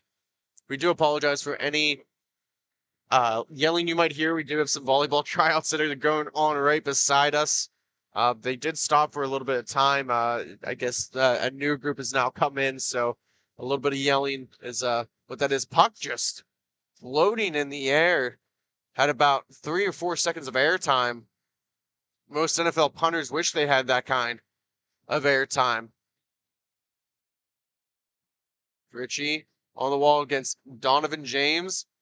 Good work there to feed one in front using his edges. Holland now with it, going forehand, backhand. He's looking for someone to pass it to. And then he's just going to decide to skate it all the way back. Kramer chasing after him, a heavy forecheck.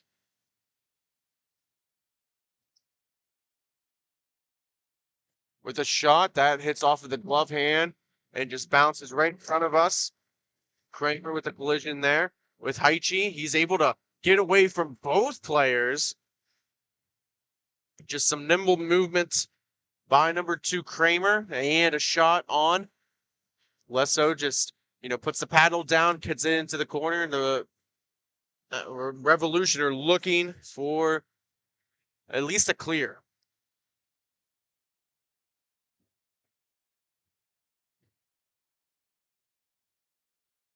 Trying to settle it down to Cash up and just a little bit out of position. Kramer thought he was almost parallel with him, which he wasn't. Puck goes all the way down into the Revolution zone. Keeping it there is Minekin looking for someone in the slot. And now the Revolution looking to capitalize on that turnover. Holland trying to bounce off the boards. A good takeaway by Castro. He's looking up. He sees someone going right to that. That's Wheatling. Wheatling shoots, and what a save by Alesso. Get that man a beer because he's made some excellent saves so far today. Under 5 minutes left to go.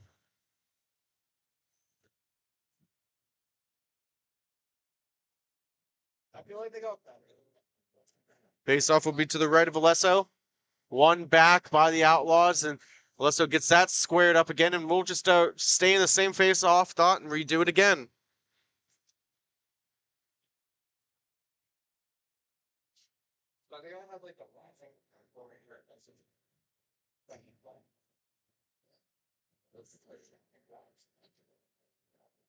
Right leg saved there by Alesso. Puck still in the Revolution zone. As a reminder, if you're trying to join in for the T3 championship broadcast between Grove City Thunderbirds and the Mid-Michigan Saints. We are running a little bit behind, so stick with us here. And obviously, if you're here for this game, stay after, as we got some more action coming along. We got 2 more games after this, and then be done for the day, the weekend. Next broadcast will be in Indianapolis about a month from now.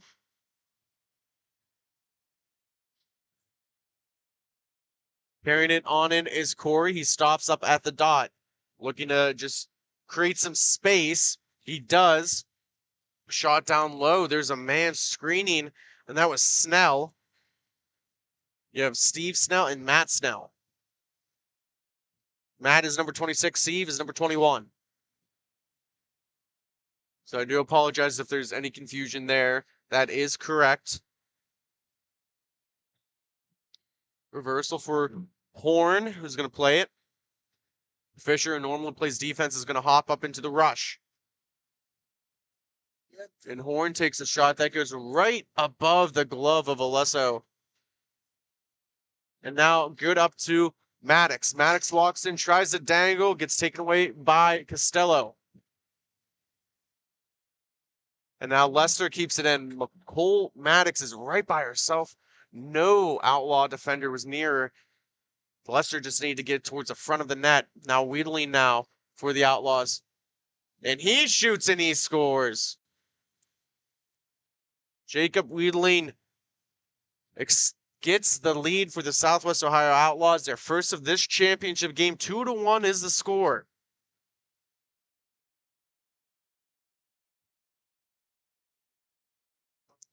Just under 2 minutes to go. Wheeling, who scored both goals for the Outlaws, he takes the draw, loses it. Had 2 beautiful shots. It's not like he was really in close. He just placed it perfectly, had enough speed on it, and Lesso just couldn't see it.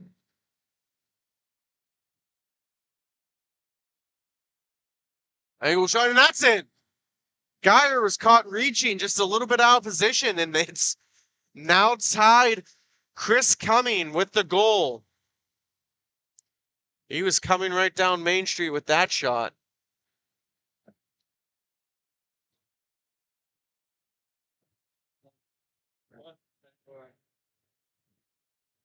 Wheedling to take the draw against Lester. Wheedling wins this one. Trying to get another shot off. And that... Oh, man, that was close. It's not a man you want to leave in front of the net. Number 3, Jacob Wheedling.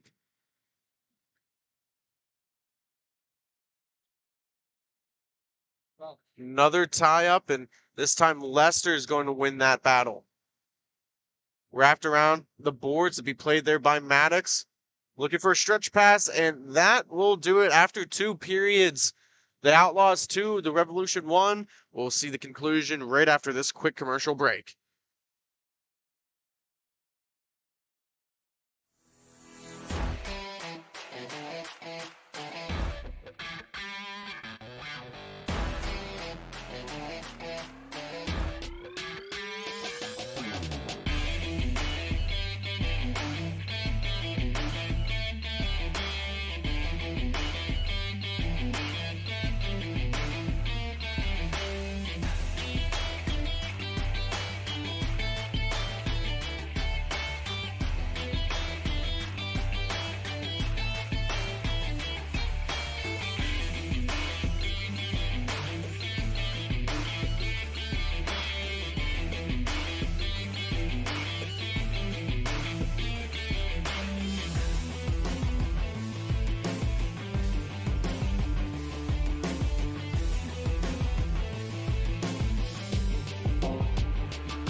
We are back for the final period between the Revolution and the Southwest Ohio Outlaws. The Outlaws and Revolution, the last second goal by the Revolution tied it up. It's tied at 2. Both teams have traded leads. 1-0 lead for the Revolution, then it got tied, then Southwest took the lead, and then it got tied again. So both teams have had possession of the lead. It's been tied. No more than a 1-goal game. Wheedling now. Walks it forward, following up, he shoots, he scores! Number 11, Josh Horn, went bar down, extends the lead gets the lead back for the Outlaws. An excellent goal there. Thank you, Mr. Tyler Cozen, for cheering us on. Let's go Grove City T-Birds. We appreciate it. Great weekend so far. The boys are buzzing. They're playing well. Hopefully it doesn't stop here. So we'll see how it goes. And from my understanding, we'll see if we'll get that on the broadcast system over at Adult League for you guys. I know Colin was asking about it. So stay tuned for that too as well. But right now we got this game. So we have the Outlaws. We have the Revolution. 3-2. Outlaws with the lead. We finally see a different goal scorer than Jacob Wheedling. Josh Horn, number 11, with the goal. Corey. He carries it in. Left-hand shot. Big rebound by Geyer, but he gets it cleaned up by Horn. He's got Richie with him. That shot goes into the top of the netting, and that will be out of play. We'll have a face-off, and it should stay in the offensive zone for the Outlaws. That went off of a Revolution stick. I believe that was Matt Snell, number 26, with the big block.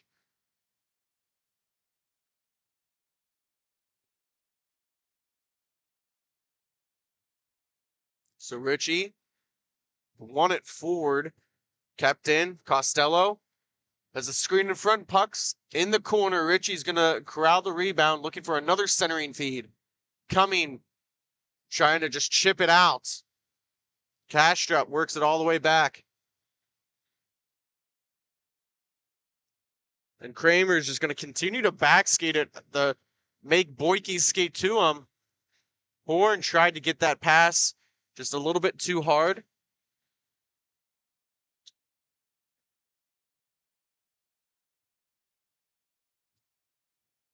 Quick shot on net.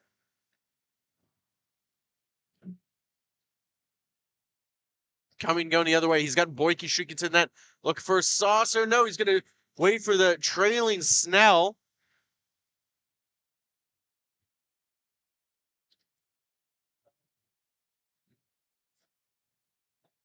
At the top of the point, Holland with the shot. That goes wide.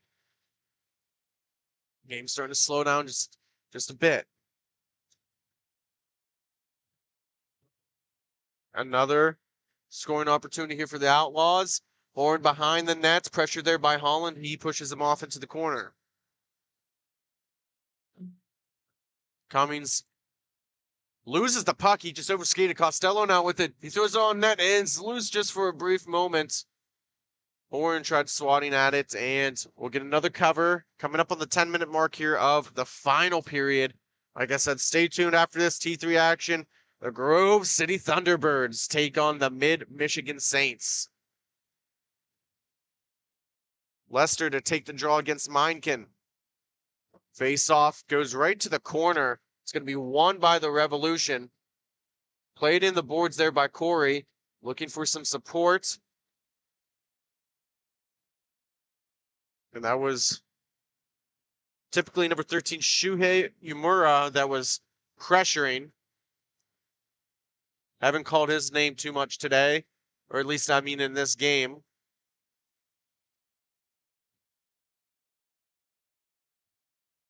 Now mine can go in the other way.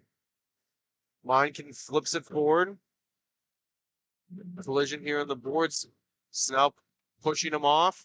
Working in close, and now Lester comes in. Yumura now working. Trying to get it out.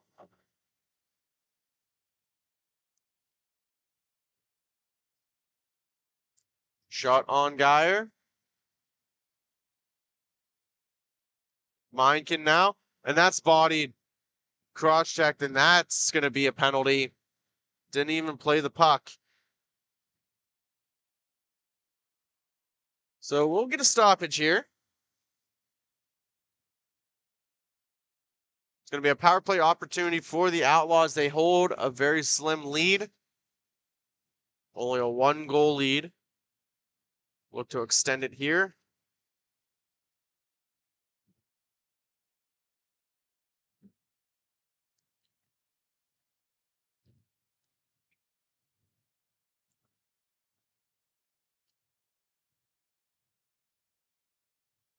Face off won by Wedling.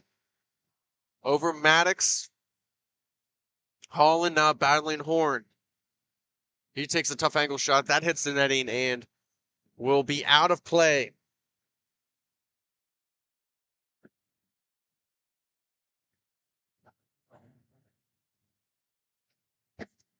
Face off this time will be to the left. Maddox against Wiedling again. One back to the points. Costello with it. Scott Kramer gives it to Kramer. Has Wiedling in front. That hits off the glove hand of Alesso. Horn's going to get it in the corner.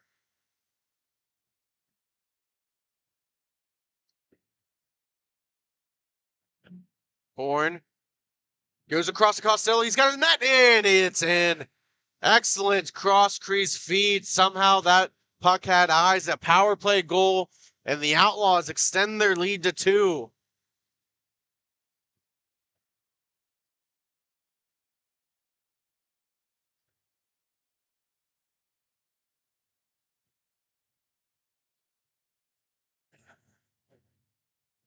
Revolution are in a little bit of a tight spot now. Down 2 with 7 to go. Wiedling's coming in. He was getting pushed off and was able to spin and just use his momentum as an advantage. And that puck's going to go all the way past the reach of number 17, Castrup. And Horn will help him out and go back. Haichi on the forecheck. On the near wall. Pass up to Kramer. He gets to his backhand. He's looking for some help. He's going to curl back. You have 2 men all the way back there. You have Horn, and then you also have Castrup. So they're just going to use that to their advantage, kill some time. And now working the other way. Horn with it. Defended by Holland on his backhand. Throws it in, and that's in. 5-2. The Outlaws with the lead in. We're actually going to get a timeout. We'll take one here with about 6 minutes left to go. We'll be right back after station identification. He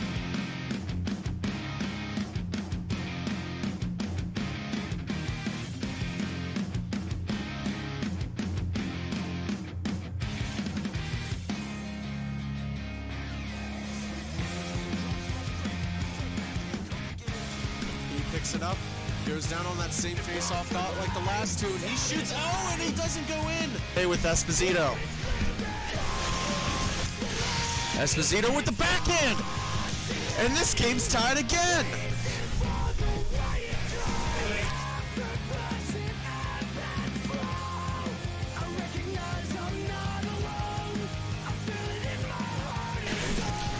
Picks it up.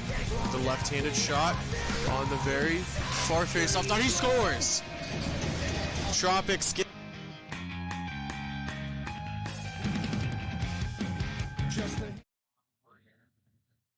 We are back for last 6 minutes or so of the third period. 5-2 is the score. It was a 2-2 game, and the Outlaws have now begun to burst the levee, scoring 3 consecutive goals here. This last one just kind of tipped in and bounced in on Alesso. Do stay tuned here. I know a lot of you are kind of waiting for the next 2 games. We're finishing up this one. So with the Grove City Thunderbirds taking on the Mid-Michigan Saints, and then the final game of the day, the T2 Division Championship, the T2A, the Fresh Coast taking on the Cincinnati Kings. So stay with us. We'll get there eventually. Been a long day. We'll probably end up here for at least 12 hours and drive home for about 4.5. So be a long, long day. It's been great. It's been fun. We've seen a lot of great hockey. Very little blowouts. We've seen a couple of overtimes and shootouts. So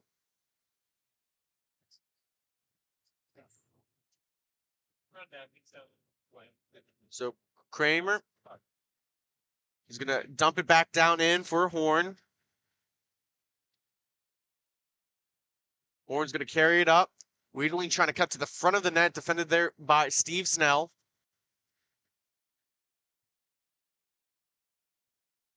And just trying to kill as much time off the clock as possible. Horn, he's going to pick it up.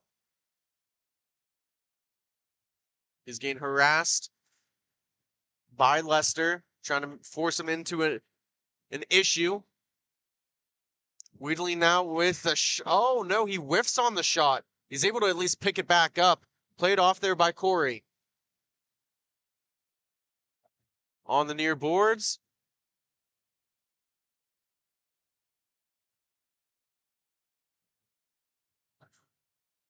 Puck continues to roll around.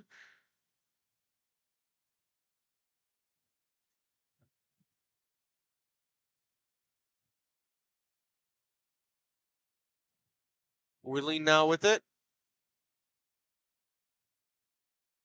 And possession is going to stick with the Outlaws. We're running down 3:40 remaining.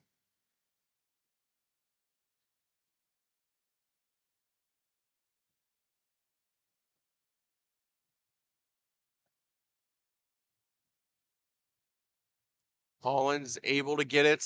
Alyssa looking for a call. About coming up on the final 3 minutes here. Going to need to at least average a goal a minute. If you can at least get it within 2, the clock will stop within 2 minutes.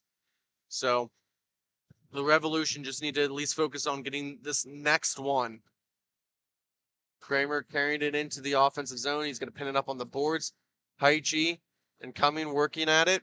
Whittling's trying to pry it free as well.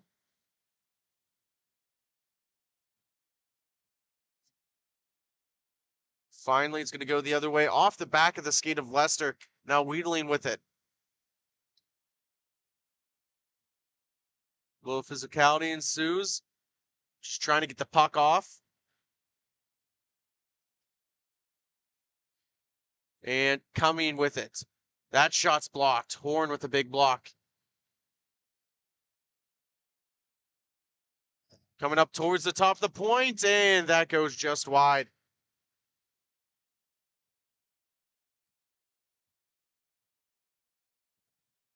And now a counter attack, and they'll just actually dump it all the way back. Holland with it, drops it off for Cumming. We'll see if they decide to pull in a netminder here at any moment. That shot gets swatted.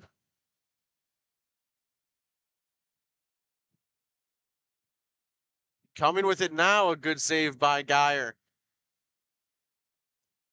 5-2 in the waning minutes of this game, this period for the T4 championship game.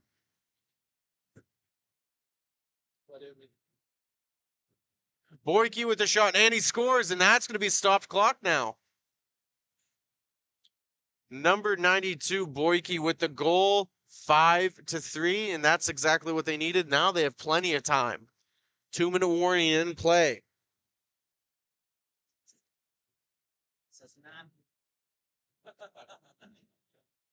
And then I fell, and I laughed. Boyke wins it back, Holland with it. Richie on the forecheck. Heavy forecheck there, up by 2. They're trying to make sure they solidify this victory. Maddox takes a shot. Geyer looking to cover it up. Trying to pry it free. They do. And now it's 5-on-4. Open net. Revolution still working down. They get it up to Corey. Corey takes a shot. That's blocked by Richie. He's going to go retrieve it. Throws it across for Cumming. Richie anticipated that. He's going to work it over to Corey. They're back in their own defensive zone now. They got to hurry. Down by 2. Boyke picks it up, feeds it into the slot, and just going to try and get it for a cover instead of clearing it was Richie. Passes it to his own netminder, Geyer. That could have been dangerous.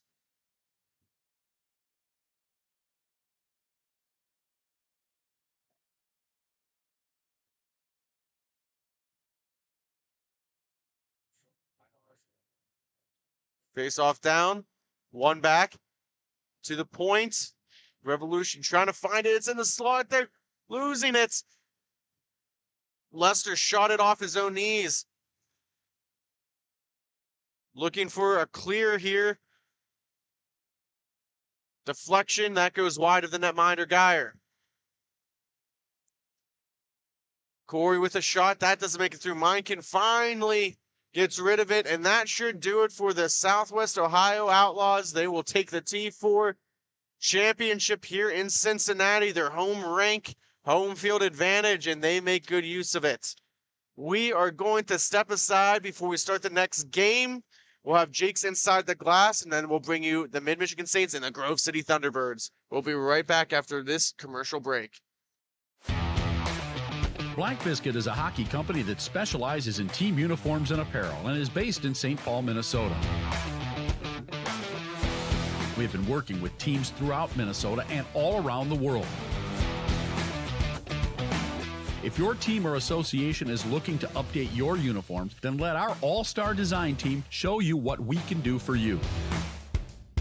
Our slogan is made for misconduct because our uniforms can take a punch. From jerseys, socks, and shells to team apparel, there's almost nothing we can't do. If you can imagine it, we can design it. Visit our website, Black Biscuit Hockey, and check out our design vault for inspiration for your next uniform. Need a company that checks all the boxes?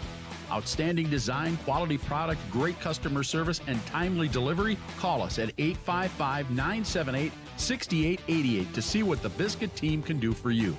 Black Biscuit. Black Biscuit. Black Biscuit. Made for misconduct. Don't risk it. Go Biscuit.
We are back with Inside the Glass with Jake Drzinski, and he's got Nathan Kramer from the Outlaws. Jake, take it away.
Thanks, Jake.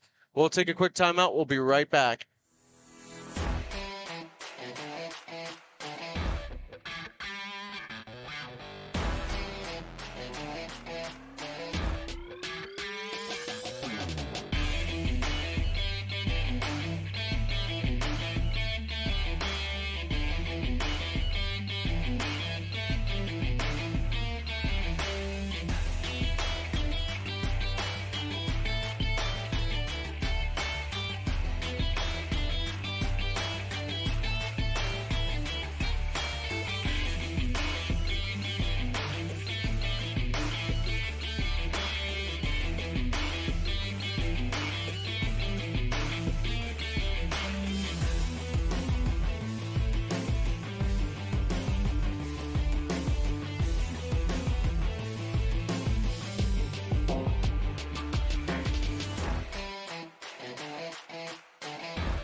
We are back between the Grove City Thunderbirds of T3 and the Mid-Michigan Saints. Mid-Michigan working from right to left in the blue and white. Grove City in the gold with the black trim. And I'm joined now with my partner, Skylar Hetrick. You've seen this game. This is an exciting time. I can't play favorites, but obviously it's always good to see our team there. Zon just touches it back in. I tried to bring you on for the broadcast, and it just didn't work out that way. Tarpinian's usually on it. Yeah, Tarpinian's a great goaltender. He had a little slip up, and Jesse Zahn just sort of got a lucky goal, and hopefully they can keep it up. That's hopefully a good start here. I mean, you to get a goal like that on a goaltender like Tarpinian comes maybe once in every 1,000 events. Mid-Michigan State, they're a very good team. Obviously, they're the number 1 seed. This is the 1 and 2 seeds here. Both teams are undefeated this whole weekend. Yeah, and whenever you have two Goliaths battling against each other, it's always going to make for a great hockey game. So we'll see. We'll see what they have in store for us. So working it across, it's Cameron. He's going to send it on in. That gets deflected into the corner. Comes out. And here we go again. With DeBicker on the other end. And Zahn with it. He shoots, he scores! Buries the Biscuit right underneath the glove hand. And Tarpinian, he's not a little... He's something like that could fluster a goaltender. I've never seen him, and the fact that he's already kind of skating around, and I'm a little concerned here. At least he's getting some help from Bishop here and letting him know, hey, it's all right. Let's settle down and get into this. Yeah, and Michigan's one of those teams too as well. Like, they'll rally in front of their goaltender. Yeah, he might be off to a slow start, but don't be surprised if they start, throwing some pucks on net and maybe trying to squeak one past Kowalic down at the other end. So starting in net, we do have Jesse Kowalczyk for the Thunderbirds. We've mentioned Tarpinian already here for the Saints. Humphrey drops it in. Down low in his own zone. DeBickero on the forecheck.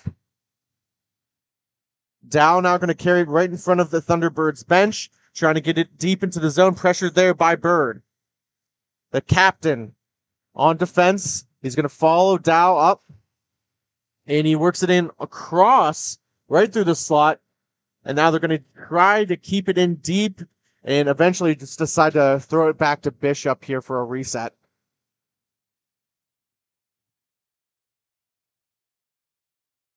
And Bishop's going to reverse it back. Good back check there by DeBickero and Fell. Oh, DeBickero with a pinch and try to get on. Kowalczyk is finding it. He's lost his stick. He's able to get that, and they evade the pressure momentarily. Just under 4 minutes to go, and Skylar being a part of the organization, how's it kind of feel? I mean, you're going to get to that point. I know that. But now you have a long time before you get to there. So how's it kind of feel to see at least a T3 team get to the championship? It feels fantastic, honestly, Sean, because, you're rooting for the people within your organization. But it even goes beyond that. I've been friends with a lot of these players for years. And so it's nice seeing them succeed at the T3 level.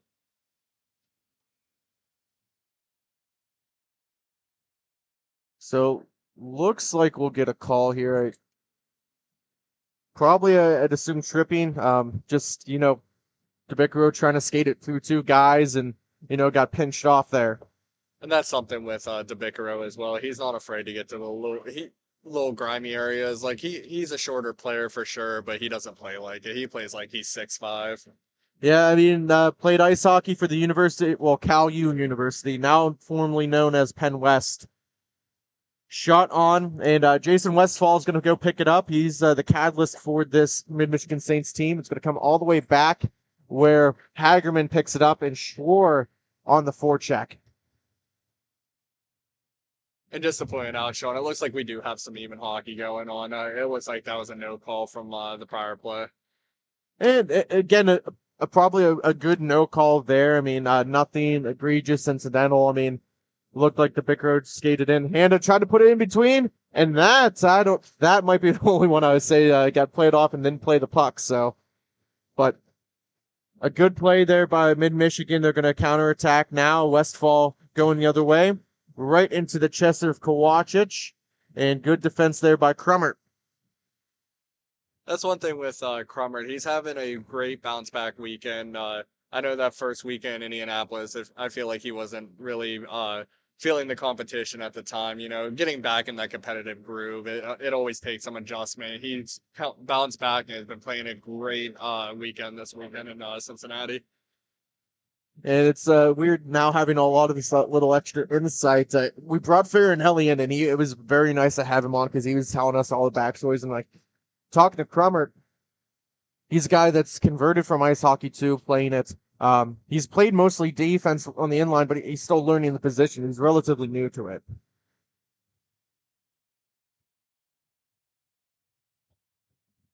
Fresh troops out there. Both teams have full benches. So we'll see how this plays out. Both teams only played one game today, so should have some fresh legs. They waited about almost 4 or 5 hours before this game even happened. Yeah, they had a big gap, and same with Michigan. I know the Thunderbirds waited a long time in Michigan. I think they've waited probably about 4 or 3 hours as well. So it's going to be basically like a fresh game. Like, yeah, they had the first competitive game, but they're still going to be coming in relatively fresh. Corey Dare out there is one of the referees.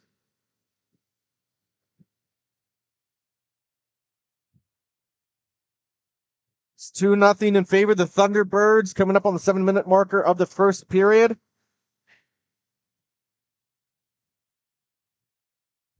Jesse Zahn has both of the goals. Trying to make a move. He's getting some help from his brother Cam. Both of these guys did not start the season technically on the roster. It was helping as a fill-in, and they've just been a spark of good play. Yeah, they're definitely two very physical players, and I'm guessing that's a big reason why they came to play in this Miha league, because they definitely let a lot more go in this league than other competitive leagues around. Yeah, you won't always see that, and you can see Jesse kind of talking to Bishop here. They're both shaking their head. At least it's good fun. Good battle right in front of us between the Zons, and now Dallas helping out Bishop. Shipley came in wild with a pinch, missing. What a toe drag. Moving Kowachich. Standing tall. Yeah, Yep. Shipley right there with a dangerous pinch, and Michigan almost made them pay for it.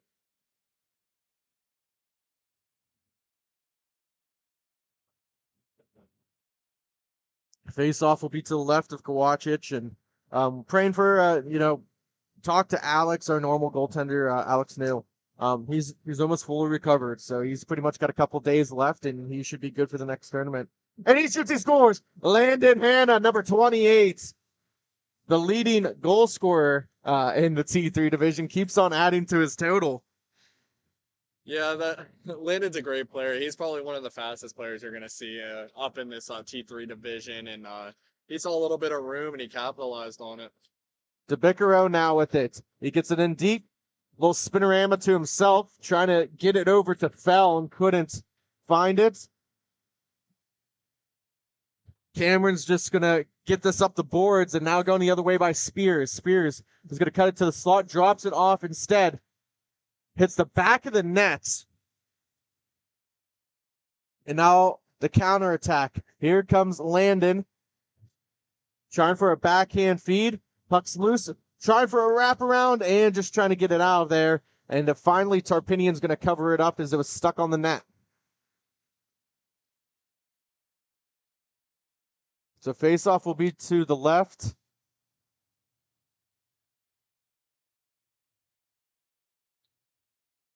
We got just about under 5 minutes left in the first period. 3-0 is the score.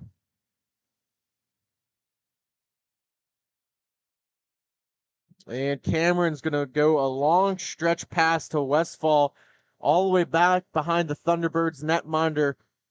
And now DeBicaro with it. Feeds it across. Feld trying to beat his man. And DeBicaro's going to curl up right in front of our broadcast booth. Stick handles, looking for some kind of support. He's going to give it across, but just didn't have enough steam to get it to Hannah. It's going to go the other way by Westfall.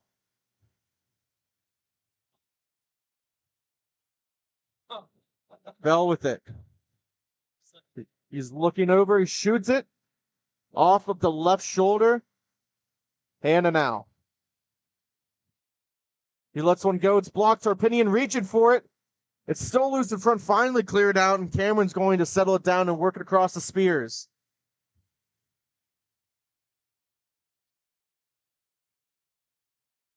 And Westfall is going to hold on to it. He's going to drop it back down for Hagerman. He's going to sit down and pass it back to Westfall.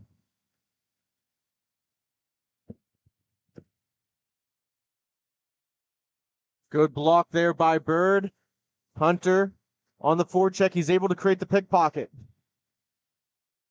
Stick handling in, gives it to Schwarr. Backhand feed, it's loose in front. Tarpinian. He starts lunging out again, and then he finally sees Hagerman, who's going to help clean up that trash.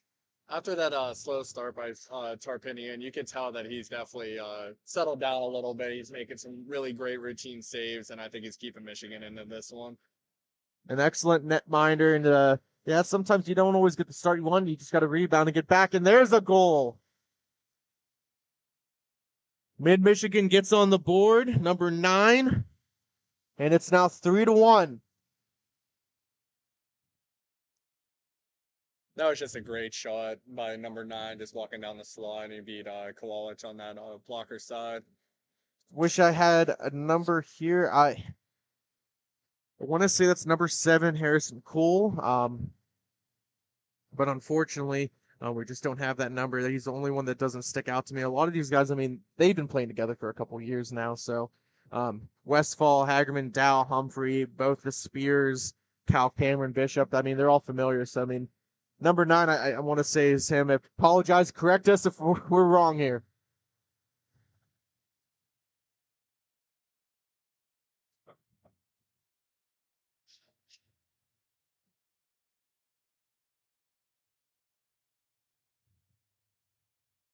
Face off to the right of Tarpinian. Shore trying to win it back. And it's going to go to Bishop. He's going to wrap it around. And now go in the opposite direction. Coming up on the final minute here of the first period. 3-1's the score. Good up and down action. Here comes Schwarr. He's going to carry it in. Toe drag. Oh, but he loses it. And now Hannah with the back check. And it's going to dump it in down low again. Bishop's going to go for the resets. Humphrey's going to swing with them.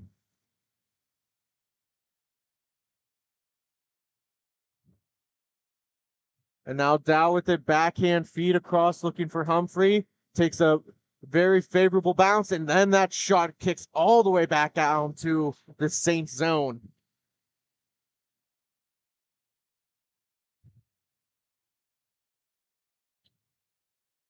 Poked in. We got both the Zons coming down. Trying to make some magic work. He skates by. Oh, what a tip in front by Hannah. Almost worked out in the Thunderbirds' favor. Great feed by Hannah. Backhand. Oh, and then Tarpinian's going to get it with the right shoulder.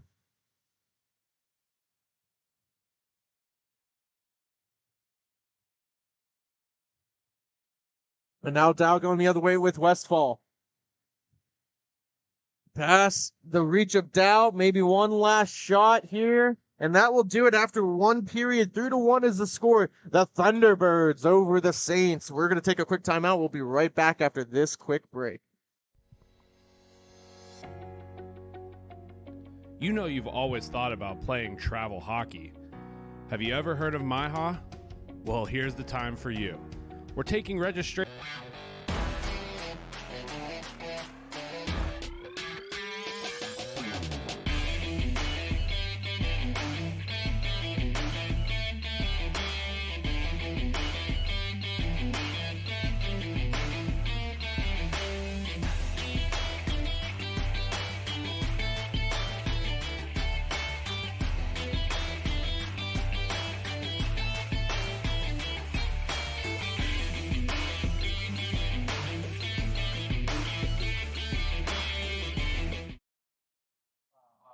We are back here for the second period.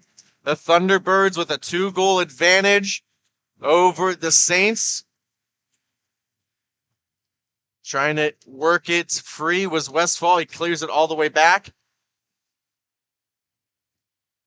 Reminder, after this game, we have the T2A Championship. That's going to be the Cincinnati Kings taking on the Fresh Coast. That's going to be an interesting matchup there, Sean. Two powerhouses going after each other. That was the game last night that did not go the way the refs wanted, or I think either of the teams.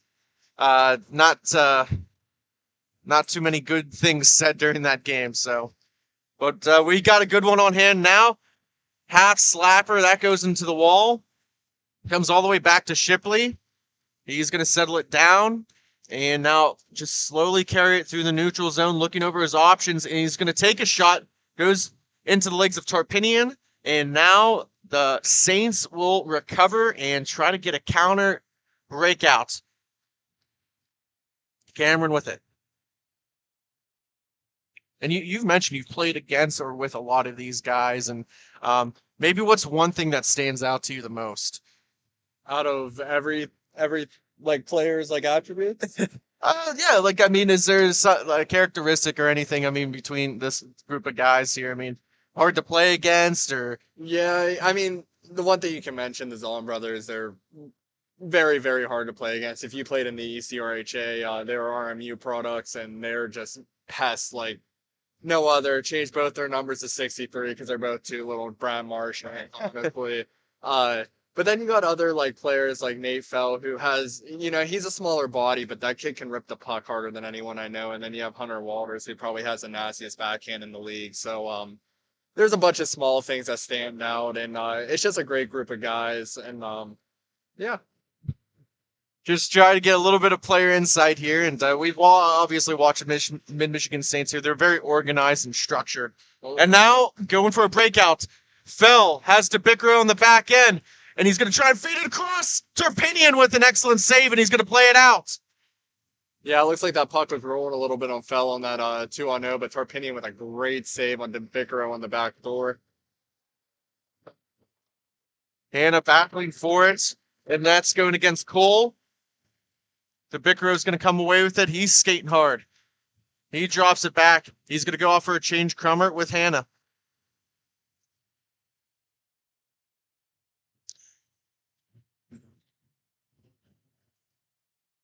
Finally able to work it together and gets it over to Walters. He's going to carry it on through. Pressure there by Humphrey. That shot's blocked. We have a loose stick here. It looks like that's Dow's stick. He's going to go back and play it.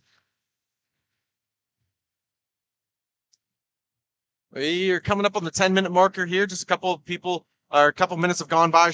That hits Shore's hand. He kind of shakes it off, able to settle it down. Yeah, it looked like that little slash on his hand actually broke the other player's stick. You don't see that too often.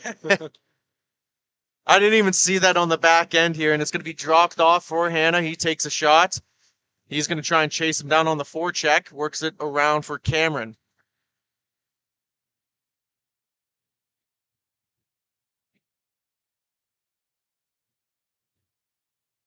It'll be interesting to see. We haven't seen too many broken sticks here this weekend, so we'll see how that kind of plays. It's just sitting here on this near wall. We're going to look for a stoppage. Good pass through, and what a save by Kowacic. It's still loose, and then finally in the back of the net. Kowacic made the initial save. That's just a high-end garbage goal right there, but hey, a goal on the goal sheet shows up as a goal. So yeah, all counts the same. Yes, sir. Now we're looking at a 3-2 hockey game, I believe. It is 3-2. We had 3 consecutive goals in the first period to start off the game by the Thunderbirds, and one within the first about 10 seconds of the game. And now we've had 2 consecutive goals by the Saints, so that momentum's starting to switch over here a little bit.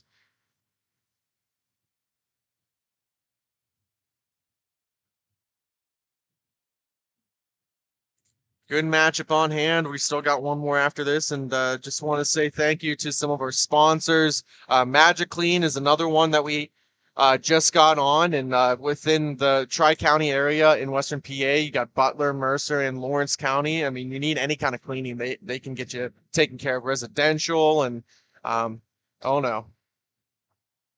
We got someone out to play. Oh boy, maybe this is the swing the Thunderbirds need to get momentum back because we got Screech is out to play by He's got his bird handler, Mark Modlewski, with him. Let's see if he's going to be friendly here. Every time I talk to him, he just pecks at me. Do you blame him, Sean? I don't. That shot gets directed into the netting and out of play. And we got a visitor here in the broadcast booth. We would put him on on the broadcast, but he doesn't really know too many words, so we'll let him swing this flag back and forth a little bit behind us to get these Thunderbirds going. Zahn with it now, fakes a shot, toe drag on Tarpinian. Oh, tries with the backhand. Under 8 minutes to go.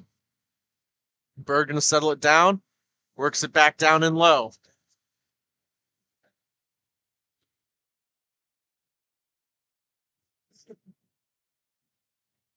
Puck still deep in the Saints zone, just trying to get some kind of lane free. Couple of changes being made. Long stretch pass for Bird that goes right on Tarpinian, trying to tuck it. It's the Zons, man. They are just buzzing around.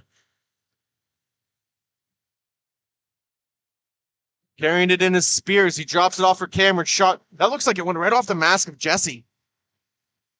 Looks like he's okay, and that's just going to be cleared out by Shipley. Yeah, it looks like Jesse might be a little shooken up on that one, but I think he should be all right to stay into the game.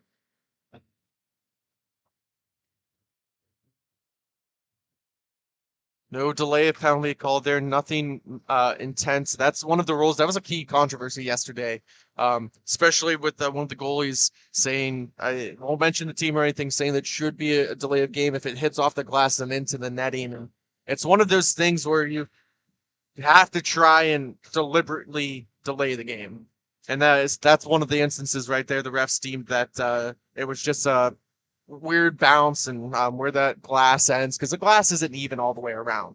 And whenever you have a penalty like that in the rule book, you're not gonna have a happy party. You know what I mean? Like one team's gonna like it, the other team's not gonna like it. It just happens. So you just gotta play on. Hannah now with it. He takes a shot that goes wide.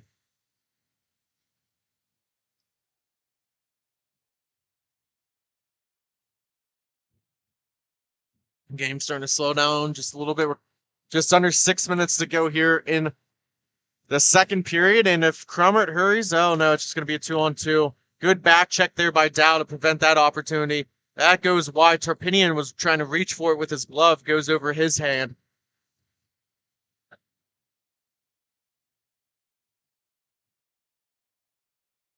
And that's going to be a penalty. And that's going to be finally touched up.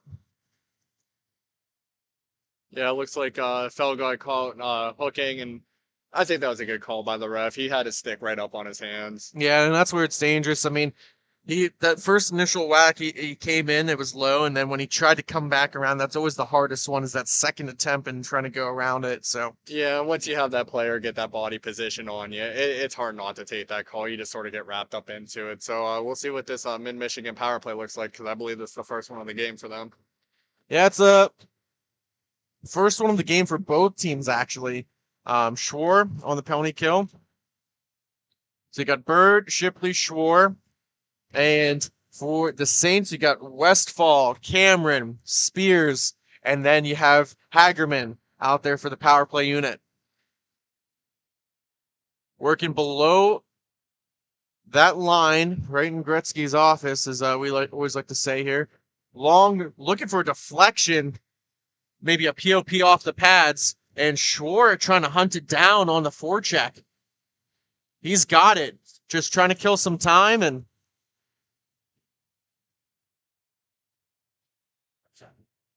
whistle's going to be blown dead. Oh, no, that's from the volleyball game. Play continues. Spears just couldn't get anything on that shot. That puck was rolling on its edge. Kowachich now with another big save. Looking at Mid-Michigan's power play, it looks like they like to rock that little box instead of a diamond that you see a lot of other roller programs run. So it's cool seeing different aspects of the power play this weekend. It's also very interesting too because they suck in down deep. It's not like they're just too even like at the face-off dots here. They like to work it in down low. And then with all that extra space behind the net as well, it's like that seems to be the best option if you think, they might have adapted, notice down low is so much room, adapt the power play a little bit and see if things can open up a little bit more for them. Now we have Hannah and both the Zons out there. Works it across Spears, looks at it, give it back. What a great deflection. Kowachich had his stick on it. Face-off's going to stay in the defensive zone. Again, was just looking for a clearing, and there's our man, Screech. Let them know. Waving that Grove City Thunderbirds flag.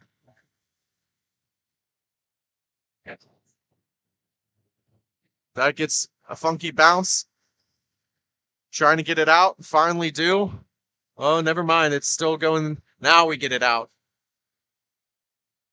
Dow on defense. Zon carrying it in. Trying for a wraparound feed. Bishop's going to hold on to it. And drop it in down low. We're coming up on the final 2 minutes of the second period. 3-2 the score. Grove City over the Mid-Michigan Saints. Both teams undefeated this weekend. Both 3-0. Both have played excellent hockey. And we have a great one on tap so far. Yeah, after that slow start by Mid-Michigan, they really settled down, and you could tell the second period they had a lot more control than the first one. So this third period coming up is going to be very, it's going to be very exciting to say the least. Trying for a deflection down low and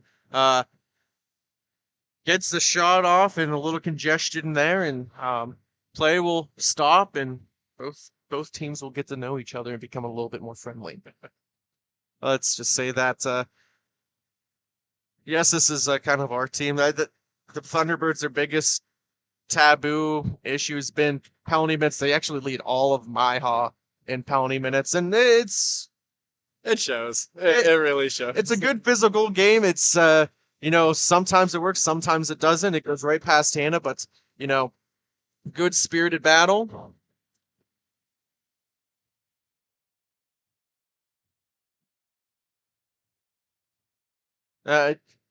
Gets a shot off on Kowachich from a very long distance. And, just watching Mid-Michigan, I think my biggest thing, watching them is something that they could do better is they seem a little passive at times. Yeah, I agree with that. And that could come back to bite them, but sometimes sitting back on it's not necessarily bad. But the other thing I've noticed with them is they really grind the boards. Like they're definitely a physical team, and it's sort of, you're going up against a team that's leading the league in penalty. You always wonder how that's going to go. DeBicaro on the back end with a nice chip, or a nice pinch, I should say. He was able to beat the own defenseman who won the puck backwards to him. He beat them to the point and won that puck battle. Puck gets dumped in, Kowachich by himself. Shipley helping save it as that will do it for the second period. So after 2, the Thunderbirds 3, Mid-Michigan Saints 2. We'll be right back for the conclusion after this quick commercial break.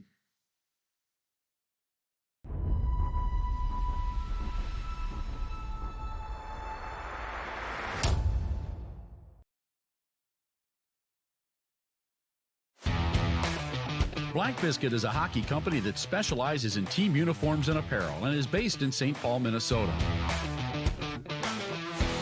We have been working with teams throughout Minnesota and all around the world.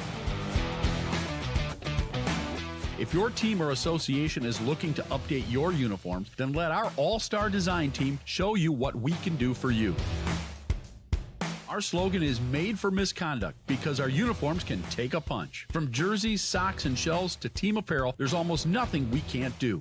If you can imagine it, we can design it.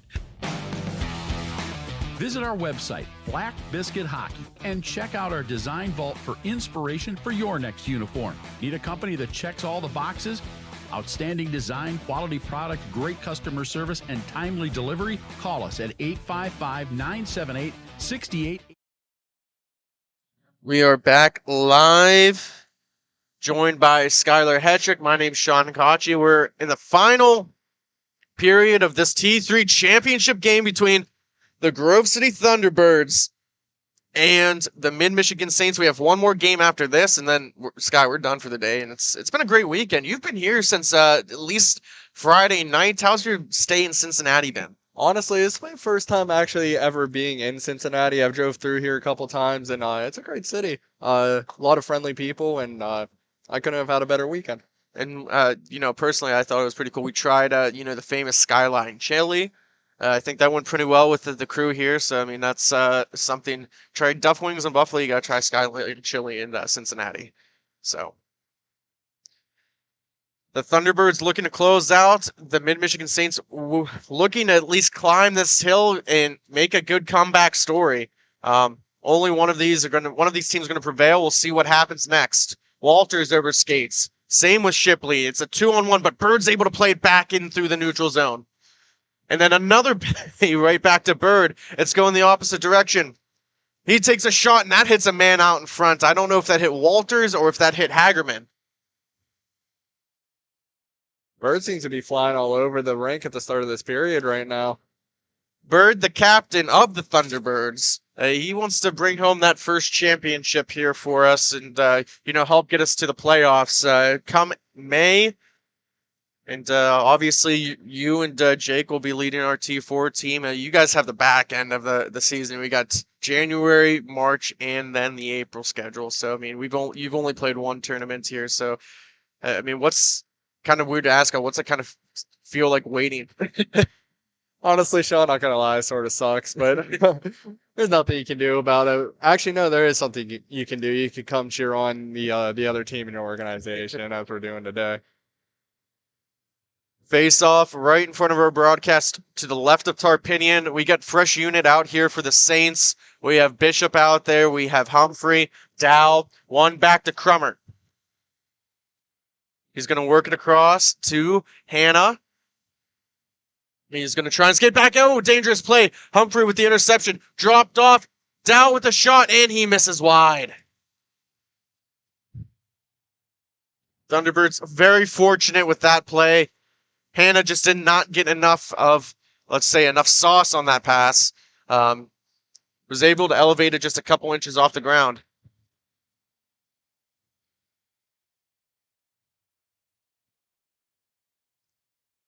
Coming all the way back down the other end, and good forecheck. Humphrey and Hannah down low. That goes right to the slot, and Zahn will pinch it out. Going to come all the way back down to the Thunderbird zone. It looks like both teams are kind of struggling to get possession, at least at the beginning of this third period. We're just a couple minutes gone by. We're coming up on the 10-minute marker of the third period. 1-goal lead for the Thunderbirds. Taken away. Fell turns it over. Hannah with a great defense. Possibly going the other way. Fell scoops it up. Saved by the Fell. He's going to walk in. Oh, and he misses it on the back chance. He had Tarpinian beat. That was a great opportunity by Fell, using his speed to get a nice little move. Had Tarpinian beat, but it looked like the puck might have just rolled up on him a little bit. And now here comes DeBicro, shot out of a cannon. Cuts it to the slot. Fell with it. Drops it off for sure. He takes a shot. Tarpinian. Oh, it comes right back to him. What a funky bounce. Yeah, this rink has been pretty lively this weekend, Sean. We've seen a couple of those, especially in Indianapolis. We've seen bounces like that. That one was odd for Cincinnati here. I was not expecting that. Face off down.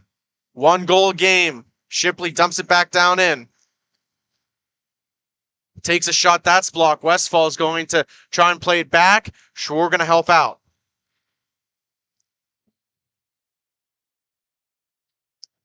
Dangerous pass right across the net mouth. And now here comes Azan. Schwar trailing. He takes a shot. Puck's loose. Torpinian, it got enough of it. Puck's going to get cleared out, but Shipley's going to pick it back up. 9 minutes to go. Championship T3 game. We got a good one on hand. And Skylar, what does the Thunderbirds need to do to close this one out? I think they just need to play their game, slow it down. Don't be afraid to just take it behind the net. Don't try to rush anything because whenever those on-man rushes is what's going to kill you. So just play what they need. Just play their typical style of game, and I think they'll be able to close it out. Good stick checking there by the Zons. Puck's going to come out to Spears. They work it across. It goes underneath the stick of Cameron right at center rink. Hagerman slows it down himself. He's taking your advice. And, you know, if you are Mid-Michigan, what do you got to do to come back? You're down by one. One goal's not hard at all in inline hockey. Not at all. So what I do with Mid-Michigan, if I were them, would be the same game plan as Grove City Hockey. You just want to make the pace your style of play. Like, don't try to pinch up too hard yet. You know, if you're getting down to those last couple minutes and you need that goal, yeah, you're going to take your chances, but there's still a lot of hockey left. Just play your style and it'll come. Shot in goal! A blistering feed! And it's been all Zons all day here in Cincinnati. Yeah, Cameron with a rocket of the shot. Blocker side on Torpinian, goes post in, and gives a nice little comfortable 2-goal lead for the Thunderbirds. And we'll see if Mid-Michigan can answer back. It's a big goal there as we're coming up on 7 minutes. I mean, really, the only one was Hannah that wasn't a Zon for the Thunderbirds so far today. They came to play, and we'll see how Michigan responds here. Dow with it. He's one of the goal scorers for Mid-Michigan. Puck's bouncing around. Cole, the other one, number 9.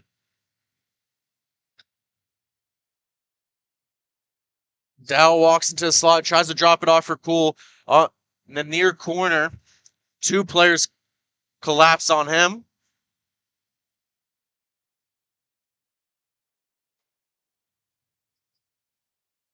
Good feed to Hannah. He's using his speed. He's going to walk around. Feeds it in front of Walters, and he was just on the back doorstep, and Walters with a great back check to keep it in the zone. Wide open net for Walters. It looked like it was just out of the reach of him. Maybe just an inch or two off. Play continues. Nothing called there. Yeah, Fell got away with one right there. That was a pretty obvious trip, but they're going to let the boys play. It's gone both ways so far today. Schwar with an in-between-the-legs pass. What a nifty little move. Hannah with a shot. That goes wide. That hits a couple bodies in front. Fell with it. He's going to dump it all the way back. Shipley going to hold on to it coming up on the 5-minute marker.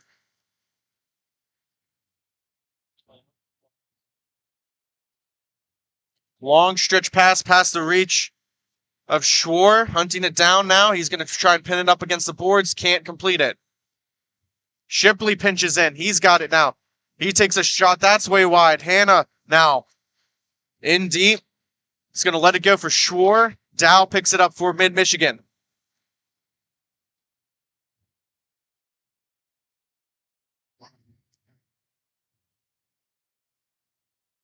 So slap shot. Trying to pride feet was Fell, and he couldn't. A lot of back and forth action here on in this third period, Sean. Very entertaining hockey. It is very entertaining hockey, and Jesse's looked great so far today. I mean, the whole team's clicking, gliding. Mid-Michigan, they've played a great game. It's just they haven't been able to capitalize on all of their opportunities. I mean, they've gotten good shots off. They've created 2-on-1s, 3-on-2s, and you can't say there weren't opportunities. Yeah, it's hard whenever you're playing Jesse, who is a higher caliber goaltender, and he's a bigger guy too. He takes up a lot of the net, so he doesn't give you much. So you got to capitalize when you can, but sometimes you just can't do that. Little give and go action, and right into Tarpinian. He's looking for it, and he covers it up. Cam was trying to get his second. He doesn't say he doesn't want his brother to get more goals than him. You already know it's going to be a fun car ride home if that happens. I mean, hockey's always been a family sport. It's always been a lot of, brothers, sisters that play in it. So it's pretty cool to have that on our side now, too. Hagerman defending, taken away by Spears, and he works it across to Cameron. Under 4 minutes left to go. 4-2. The Thunderbirds with the lead. Got their first win between both teams, in franchise history, and now looking for their first championship. Oh, Zahn by himself. He goes 5-0. 5-2. Thunderbirds extend the lead. Honestly, Sean, how do you contain the Zahn brothers? Because, having one on your team is such a benefit, but whenever there's two, it's hard. It really is. I just signed them to a contract this weekend. Unfortunately, their signing bonus isn't great, but, they're willing to play. They can't. It doesn't hurt. They're very good players, and they have that no quit mentality, and that's what you look for. You got to look for that dog in them. They for sure have that dog in them. The Bickero drops it off. Gets some help from Landon. Hannah's going to carry it in. The assistant captain, he's going to use his speed and just go all the way around. He goes all the way back to his own D zone.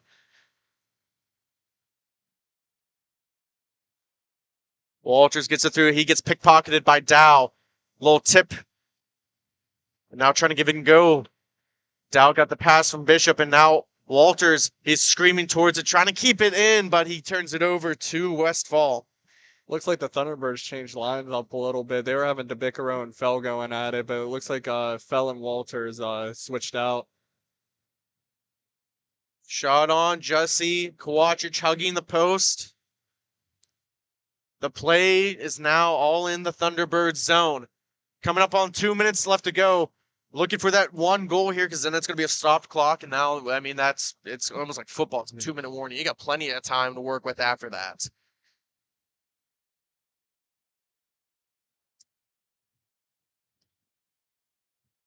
Westfall gets the Cameron. Now it's a foot race for it. Here comes Hunter, and just an errant pass as he was looking up, and he saw a Zahn in a sliding play and then a goal. And now we're in stopped clock. 132 left to go. It's going to be 5-3.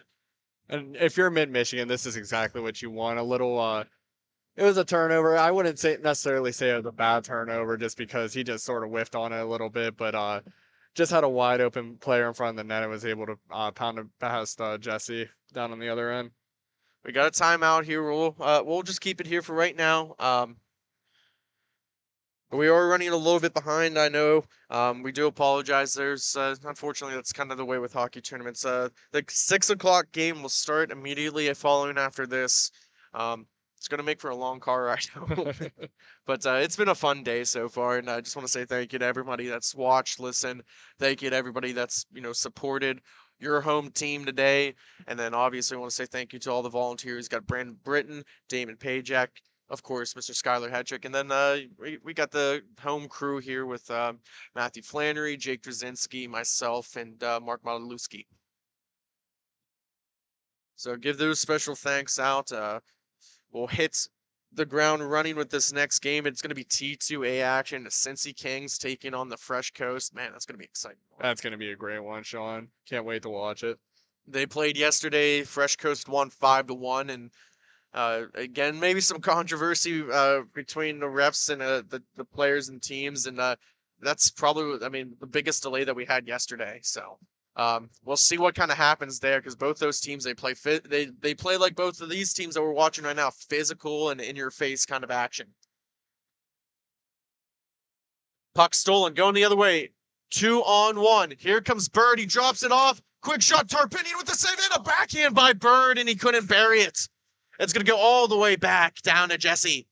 What a great opportunity right there by Bird. Just smacked it just a little bit wide. Looking for a stretch pass for Crummert. He's going to carry it in to the zone himself. He cuts to the slot, goes up high, and shoots it into the netting. Another stopped clock. About 52 seconds remaining. Face off is going to go towards center. There was no stick that touched it. So kind of a big break here for the Saints. Yeah, I think Crummer would want that one back. He had a nice lane coming in, just got a little too much under it. Face off one. Shipley. Zonch going to poke it up forward through the neutral zone. Shipley's going to settle it down again. And he's going to curl back, but there's 2 Saints players on him. But he clears it all the way down. Cameron, Zon's run into each other, looking for Dow.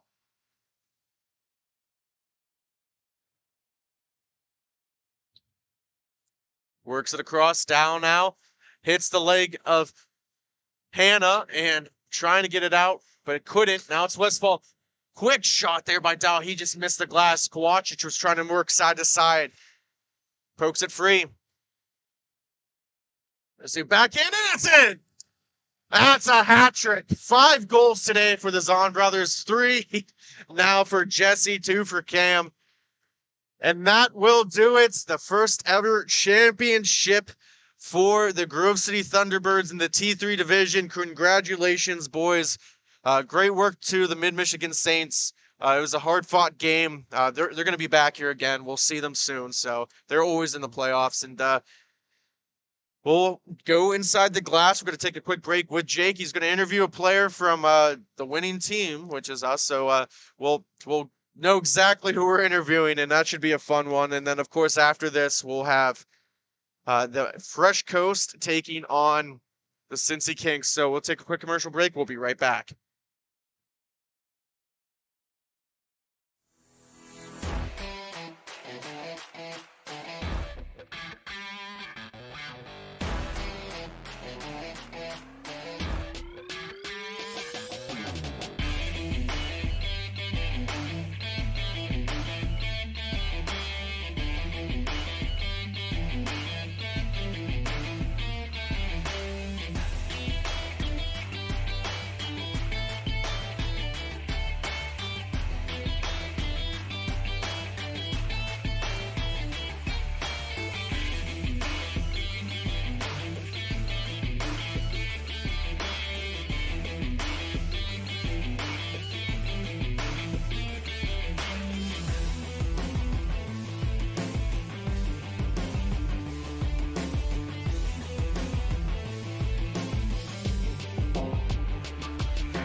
We are back. We got Jake with Inside the Glass with the captain, Brian Bird. Jake, take it away. I'm here with the captain, Brian Bird. Brian, not only is it your first tournament win, but your first weekends in Miha. What's this team like, and what do you have? You know what? We're all kind of like play here at a higher level. We've all played, different places at a high level, at a high pace. We're kind of putting it all together as a team. It's really come together here this weekend. Things really didn't go the way we wanted in Indy, but I think we kind of all put our heads together. We said, all right, what do we have to do? No one out here is worried about their stats. No one's worried about, who made mistakes, who did what. Everyone's trying to figure out how they can contribute to the team. They know when they're playing well, they know when they don't. They doesn't need for minutes, who doesn't. So I think we came together really well this weekend. Obviously, you didn't get the outcome you wanted weekend 1. What did you guys change and talk about and discuss to prep for this weekend? I think weekend 1, we were a little bit helter-skelter. Still trying to work our way into playing a little more patient with the game, working the puck around a little better, utilizing our teammates, finding their strengths. And I think just a month off, playing a little bit, and getting a little more familiarity with the system and each other, really kind of runs together. Obviously, if you, again, see the results. Speaking of time off, you can't get much better than undefeated on a weekend. What do you guys have to discuss before the next tournament? Well, I mean, there was a lot of good things. Obviously, if you win every game, you can't complain. There's certainly we're going to work on. Hopefully, a couple of chances and getting the team together. Maybe a nice Christmas party, New Year's party. Get everyone to some camaraderie off the range well done. Really helps for them going into next tournament home weekend at Grove City. As much as I'd like to keep talking, I don't want to get hit by practice. Sean, we're going to send that back to you. Make sure you guys stay tuned for the last T2 championship game. Brian, thanks for your time. We'll see you next time. Back to you, Sean. Thank you, Jake. We'll step aside, and coming up after the break, the Fresh Coast and the Cincy Kings. Thank you for watching Grove City Hockey. Hey guys, you know what time it is. Back to school and back to hockey. Visit Epic Hockey online to check out the newest and greatest in the hockey industry. They've got custom sticks, custom gloves, and oh yeah, they're all at a great price. Make sure you visit them on their social media and their website to find out all about this new cutting-edge company. Visit them at epichockey.com. Epic Hockey, a proud sponsor of Grove City Hockey.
Well, we are back. Thank you for watching Grove City Hockey. The final game of the day, Sky. Man, we got a good one on tap. Fresh Coast versus Cincy Kings. I think this is the matchup we're looking forward to here, Sean. Yeah, it's going to be a good one. Stay tuned. Thank you for tuning in, obviously. We just saw our Thunderbirds win T3 championship. We saw a couple other victories earlier today. Backhand pass. One of them was the Southwest Ohio Outlaws. They were winning on their home turf. That was a great game from them. Came back against the Revolution. I was about to say, Sean, they out of all the playoffs so far, I think they were the most impressive because they had that comeback win against the Columbus Heat to get get back in, and then that comeback win against the Detroit Revolution. It was just they were exciting to watch this weekend. Yeah, got the support from their home crowd here. So obviously that helps. And now we got the Cincy Kings. They're hoping to maybe make it 2-0 for the two teams that are in the championships here. Working in the whites and kind of the, I almost want to say it looks like a White Claw jersey, is the Cincy Kings. And then the Fresh Coast is in the black and the blue. So they're going to be the dark, light will be Cincy Kings. Fresh Coast was the #1 seed coming into the game. And, Cincy, they were the best seed out of the T2B division, so they kind of got pushed into this one. So it'll be interesting to see. They played a lot. They didn't play as well as they should have. There were expectations for this team coming into this tournament, first home tournament weekend. So. Yeah, the Cincy Kings, they play with a little bit of bite to their game, I've come to notice. They're not going to be afraid to get to the corners, but the one thing that the Fresh Coast team has is I think they might have a little bit of an edge in goaltending, so we'll see how this one pans out. So starting in net for the Fresh Coast is Jacob Robinson and Mitch Harden for the Cincy Kings. Cal Sipperly with the puck. He loses it, trying to go back in, and what a great save by Harden. Got the save against Nick Opeda. That's going to go into... Well, let's see here. Is that... Are we sure that's Jacob Robinson down there? Because that's a Columbus Heat jersey. No, we got Jacob Robinson right here, but yeah, you're right. There is a Columbus Heat jersey. There might have been like a little switch up in goaltending, maybe an injury, maybe something along those lines. Yeah, we'll have to find out here. I don't know exactly what that issue is. Maybe that might be Lane down there. Yeah, that's definitely a Columbus Heat jersey. So Just ignore that. Dog just wanted to say hello to some fans in the stands. So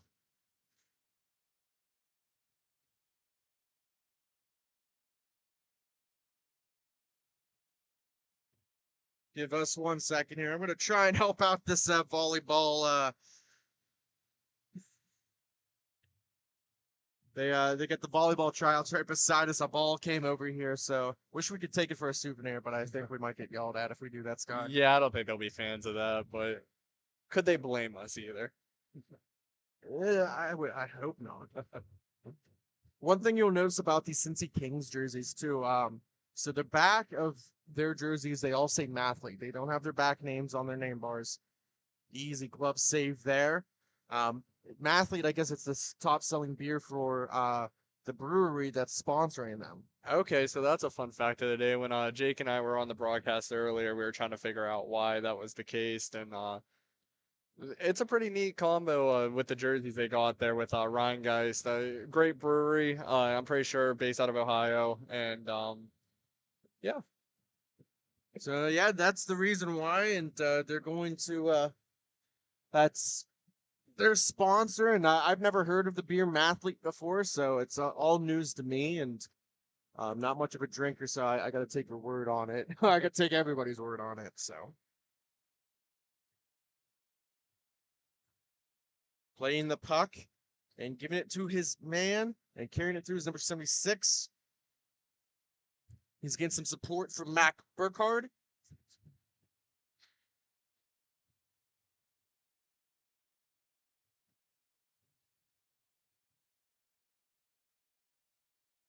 Holding on to it now is number 76.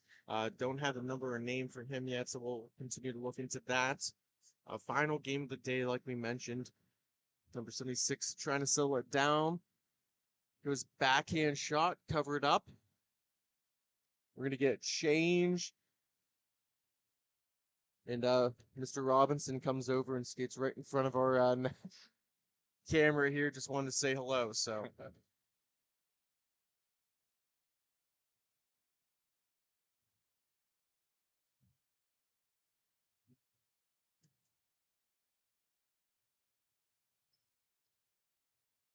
Carrying the puck now through the offensive zone. Rolls to Robinson and goes for a cover. That was Jack Telford who was following up on that. Puck was just kind of rolling and bouncing on an edge. You've been seeing that a lot this weekend, Sean. The puck doesn't want to stay flat on this rink. It does not, and good tie up there at the face-off dot. Michael Vandenberg, the one who kind of won it forward for the Fresh Coast. And if you're not familiar, this is usually the Detroit Mission Stars. So guys like Cal Sipperly, Michael Vandenberg, Cal Chambers, they've just kind of rebranded the name, but very familiar faces. The Cincy Kings team, obviously, is their first time playing in a very long time. And what a goal! Number 2, Chris Weiss, goes bar down, and he draws first blood in this T2A championship game. Yeah, Robertson might have been screened on that one. I don't think he saw it 100% going through, but he had a accurate shot coming in. It went right past his ear, which is always a great spot to try to score on a goalie. So the Fresh Coast, well, they're going to look for a fresh start. Let's say that. It's 1-0 in favor of the Kings. They're going to look for that equalizing goal. The Kings, they're going to obviously try to correct their problems that they had yesterday. Backhand feed that hits off the left leg of Robinson, and the goal scorer Weiss was the one who created that scoring opportunity. Now Sipperly dumps it in.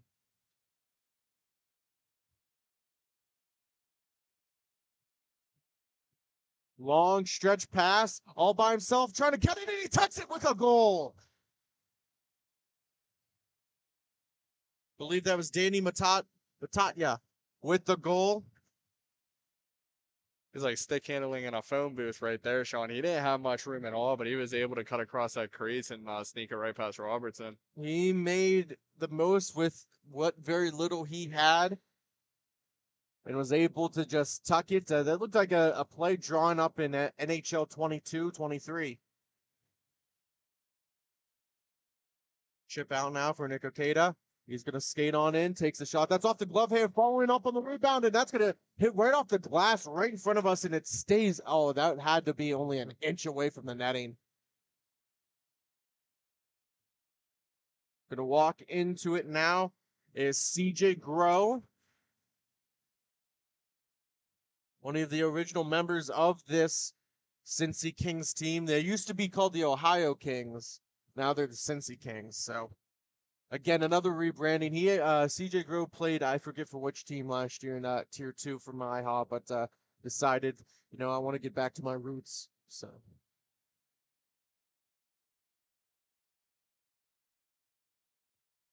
slow methodical movement, Grow. Throws it across, and this is Lemming. Tried.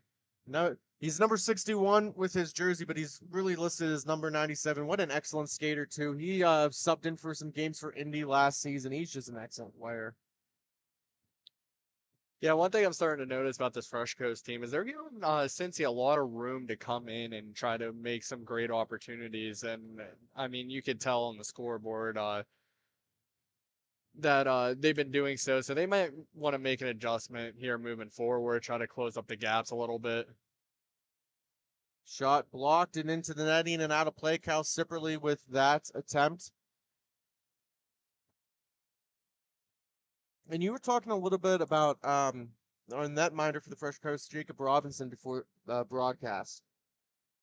Yeah, he's a solid goaltender. I remember watching him back in the day. He played D1 for Lindenwood University, and for those of you who don't know, that's one of the higher end roller hockey schools in the nation, and they still are even throughout the years. They have a very very solid program there, and their ice hockey program's also really good as well.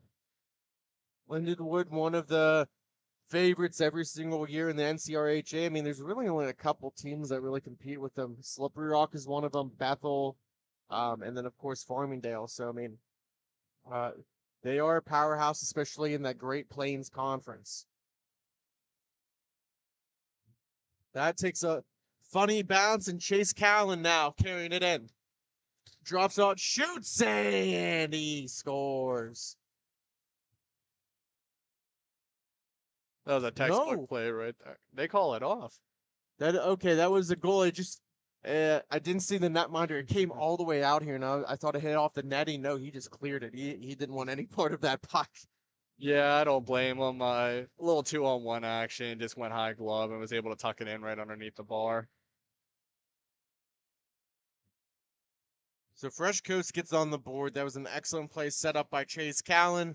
An excellent finish. And now we got both teams on the board. It's 2-1.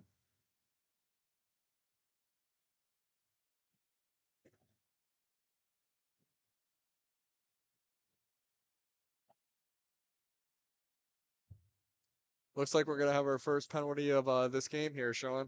Sipperly draws a penalty.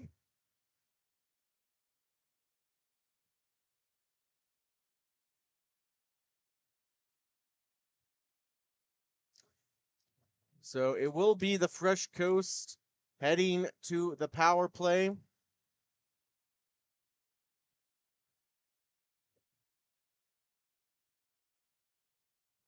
Official goal scored by Chris Weiss, Danny Mihata, and then it was Devin D'Angelo with the goal for the Fresh Coast.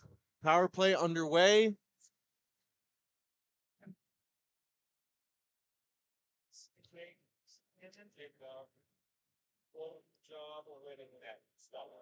Thank you, sir. Good work here for the Fresh Coast. Number 8 at the top of the point. Working it around, trying to get a shot off. That's Kyle Chambers.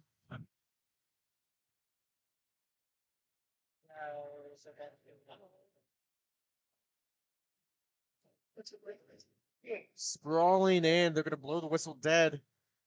That was a great save right there. The goaltender for Cincy Kings cutting across.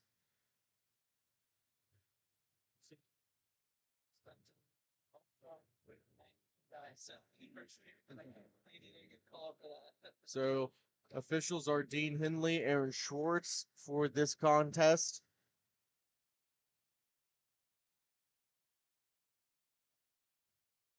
A foot race into the corner.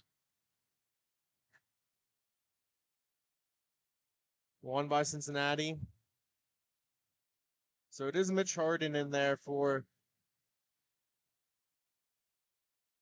oh, man, the name's escaping me for the Cincy Kings. I do apologize. There we go. So more work here. That penalty was on Timmy Thurnell. Shot on nets. Gets kicked out. That was by number 23, Josh Ward. Still working on the power play. Another save by Harden. Still got a little bit time left on the clock. The penalty is about to expire. It's now even strength. Maybe one last rush here before the period ends. And now here come the Kings. 1-on-2, trying to make a move. Nico Cato with the shot and into the netting and out of play. And that will do it after one period. 2-1 is the score. Kings over the Fresh Coast. We will be right back after this quick timeout.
We are back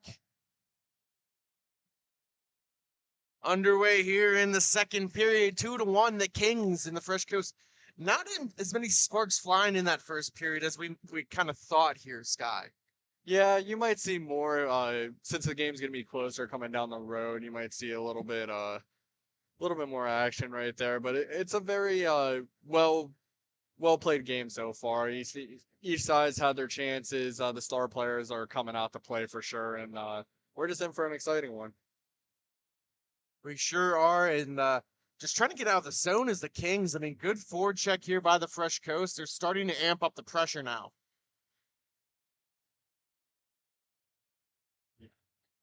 Now going the other way is Okada. He takes a shot. That goes way wide.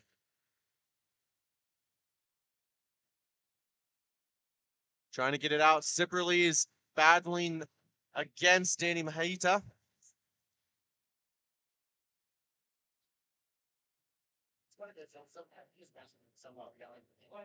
Over the stick of Sipperly, and they're in the neutral zone now. Trying to work it down in, just past the reach of Ward, Josh Ward. He's going to try and stop up. Mahita now works it around. He carries it on in, right-handed shots right at the dot. Switch places. And just going to hold on to it. Almost overskated it. Now he's going to throw it all the way back down to Weiss. Weiss going against Ward. Using that big frame of his to defend the puck away. Hayden out. Feeds it across. Here comes Timmy Thurneau. He blows an edge, and they're looking for a whistle, and they finally get it. I don't know how I feel about that. I mean, it is a good call from the sense that it didn't really affect the play, but also in the same aspect, I mean, I don't think it was that much of a shove. So. Yeah. Yeah, considering how much they've been letting the T2 kids play, definitely a little bit on the softer side, I would say, but definitely a call, nonetheless. So we'll see what this Cincy Kings power play has to say. So it'll be interesting how that breaks out. Power play opportunity here for the Kings. Yeah, that was what I was thinking. I was like, out of everything I've seen so far, I wasn't expecting that one to be kind of what sets it off. But given maybe the circumstances, who knows? It's a championship game first weekend. Maybe want to set the tone here for future weekends too as well.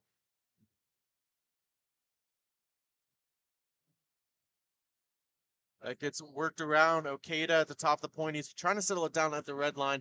Throws it down low for Lemmink. He's surveying his options. Weiss down low, trying to hack away at it. Finally, the whistle blows free.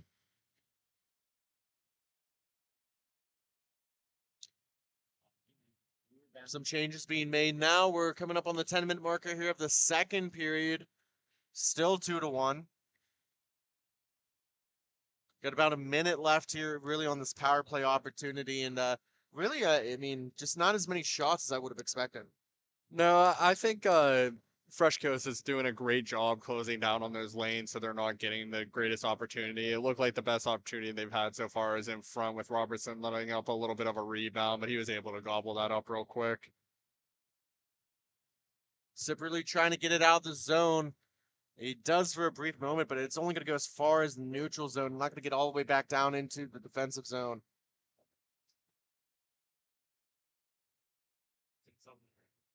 Trying to go down to one knee and just stuff it home, and Telford finally gets it, and it's in.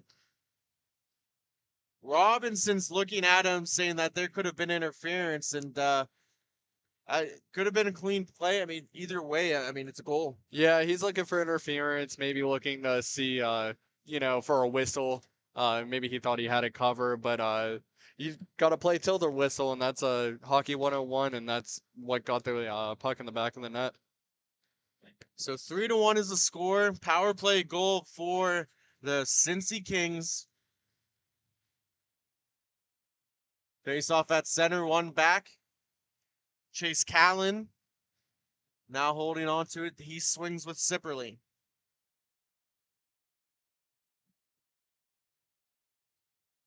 And now coming through the neutral zone with some acceleration, getting those legs churning, as they might say.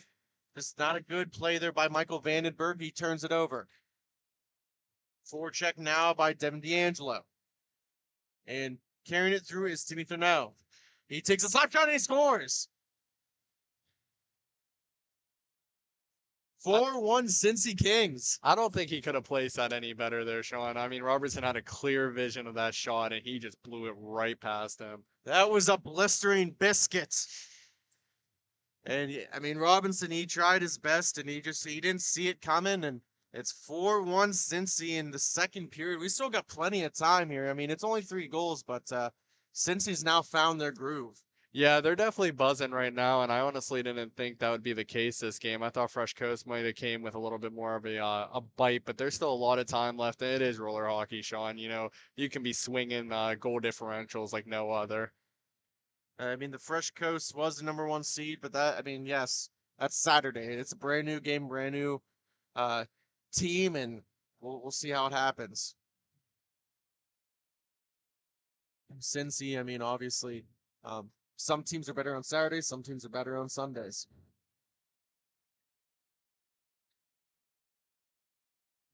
Trying to get it out, fighting is Telford, and it gets ended up back down, and there's going to be another penalty. Yeah, it looks like Cincy's going to be heading back to the power play. Unfortunately, I missed what the call was, or what happened, but it looks like Cincy's going to be pulling their goalie and see get that extra guy on.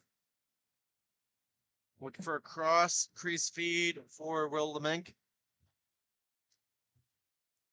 Holding on to it. Fisher.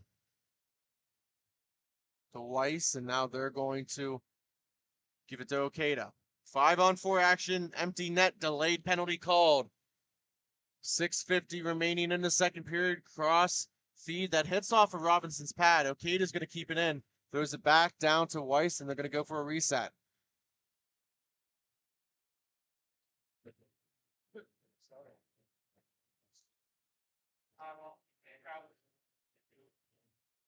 Fisher chips it up to Okada. Shot And that goes in. Delayed penalty is going to result in a goal by number 5, Matthew Fisher. Yeah, I think Robinson's going to want that one back. Little cheeky 5-hole goal right there. And Cincy's just piling on and adding on to their lead. So it's going to be 5-1. Timeout call. We'll take a timeout. We'll be right back after this station identification.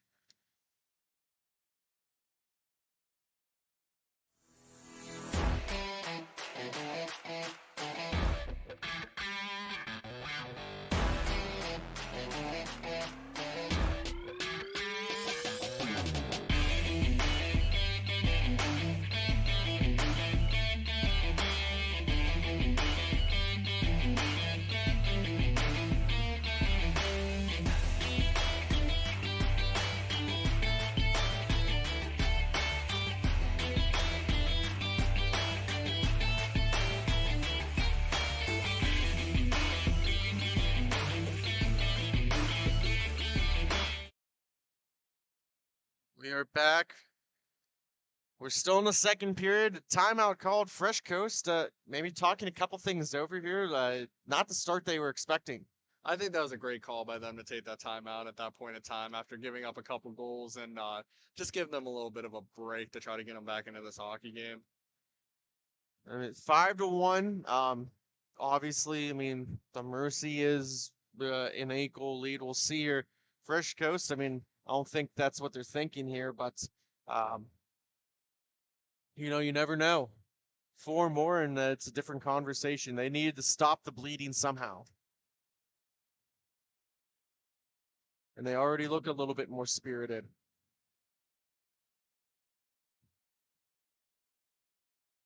Coming in, quick shot. That hits off the left shoulder, just skimming. And that is Nick Lane from the Columbus Heat in net. Now, good jousting match down low between Weiss and Sandberg. And going the other way now is Okada.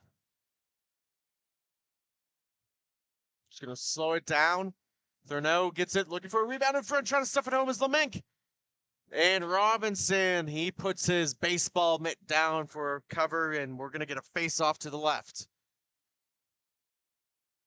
But listen, my goal is to make you laugh while you're on the broadcast. Ease it up, ease up the tension after we're coming up on hour 12 of just working. You're doing great there, Sean. I mean, the listeners might not be able to see, but I've been chuckling here, a little bit. This is our final game of the day, and when it wraps up, we'll be on the road back to Pittsburgh. Tune in for our next broadcast in Indianapolis. Should be the weekend of the 11th and 12th in December, so stay tuned for that. That should be another good tournament. We'll make our last return of the season to Ellenberger Park, and then we kind of have a gauntlet in January. We're going to have Detroit a couple times. We're hosting our Pittsburgh weekend, so it's going to be a busy January, and another goal goes in. Yeah, this Fresh Coast team is falling apart a little bit. Just a bad turnover leading to, the puck back in the back of the net behind Robinson, which seems to be the trend in this game. 6-1. Fisher gets his second tally of the game, and we still got about 2 minutes left here in the second period. A little spinorama, false start, 5-yard penalty. Just trying to get a little bit of a head start there and maybe showed his cards with Jack Telford. He's going to skate it in. Good work and edge work there as he goes in and out and able to get a clean shot off. Now another one backhand. He's able to follow up on his own rebound.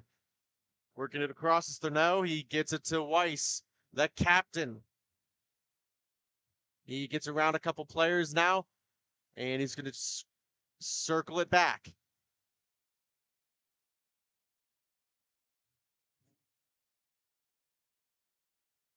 Now resets, gets it up, slap shot, and that is a good blocker save.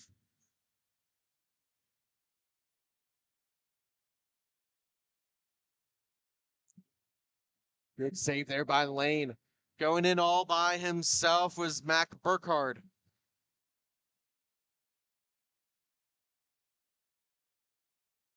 Now carrying it through is Danny Maheda. Separately defending, he goes down to one knee. Works it all the way back.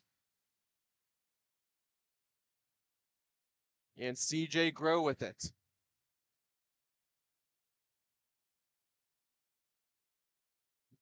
Good passing. And a whiff shot there by Miha.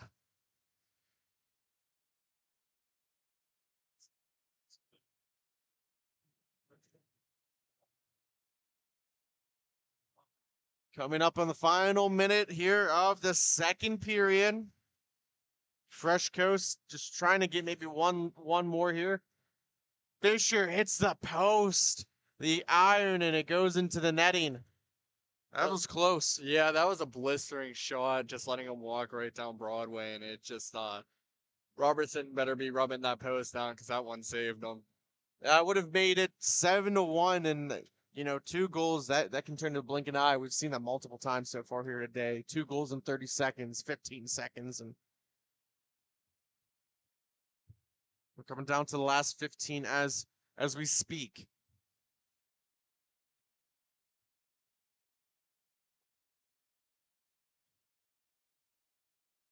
Now trying to just get one last opportunity.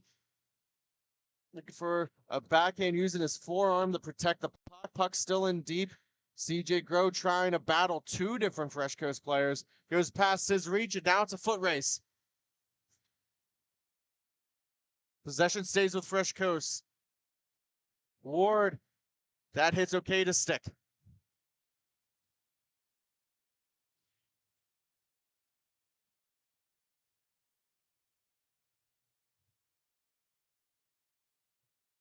One last shot. That gets blocked by Grow.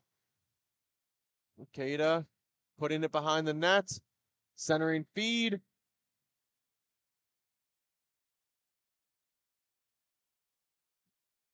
Long distance shot. Glove save by Lane.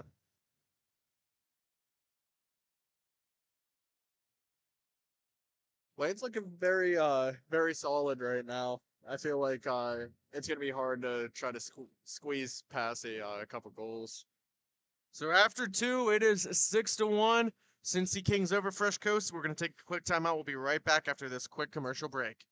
This copyrighted telecast is presented by Grove City Hockey. It may not be reproduced, retransmitted in any form without the expressed written consent of Grove City Hockey, LLC.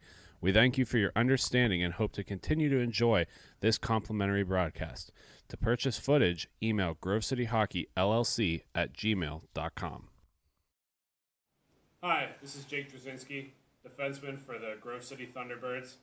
Thank you for watching Grove City Hockey. Make sure to like and subscribe.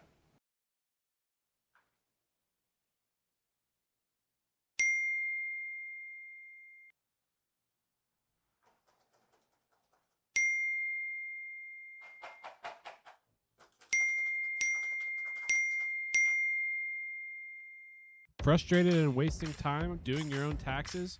Getting confused by complex forms? Waste your time no longer. It's time for you to check out Bonus Accounting. Kenny and the team will help you with taxes, bookkeeping, and payroll services. We are back for the third period. And that's going to be a tripping call right as we started here. Cincy, unfortunate penalty there, just caught the stick blade in the feet, and that just impeded Vandenberg from making any effort. So the Fresh Coast will go to the power play. We're in our final period of the day. 6-1 score, Cincy over Fresh Coast, and T2 action, both first tournament for both teams here. And Sky, I mean, what have you been thinking about here, at least between the T2 division? There are definitely some great players. They move the puck so well, which I think is what makes them stand out among the other divisions. And they definitely just put on exciting hockey, and very happy to get to watch them play this weekend. Cover in stoppage and play.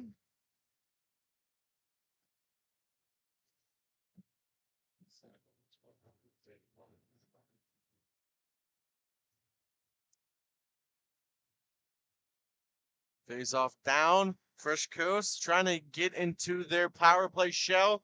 throwing it down low, but that hit stick was Kyle Chambers.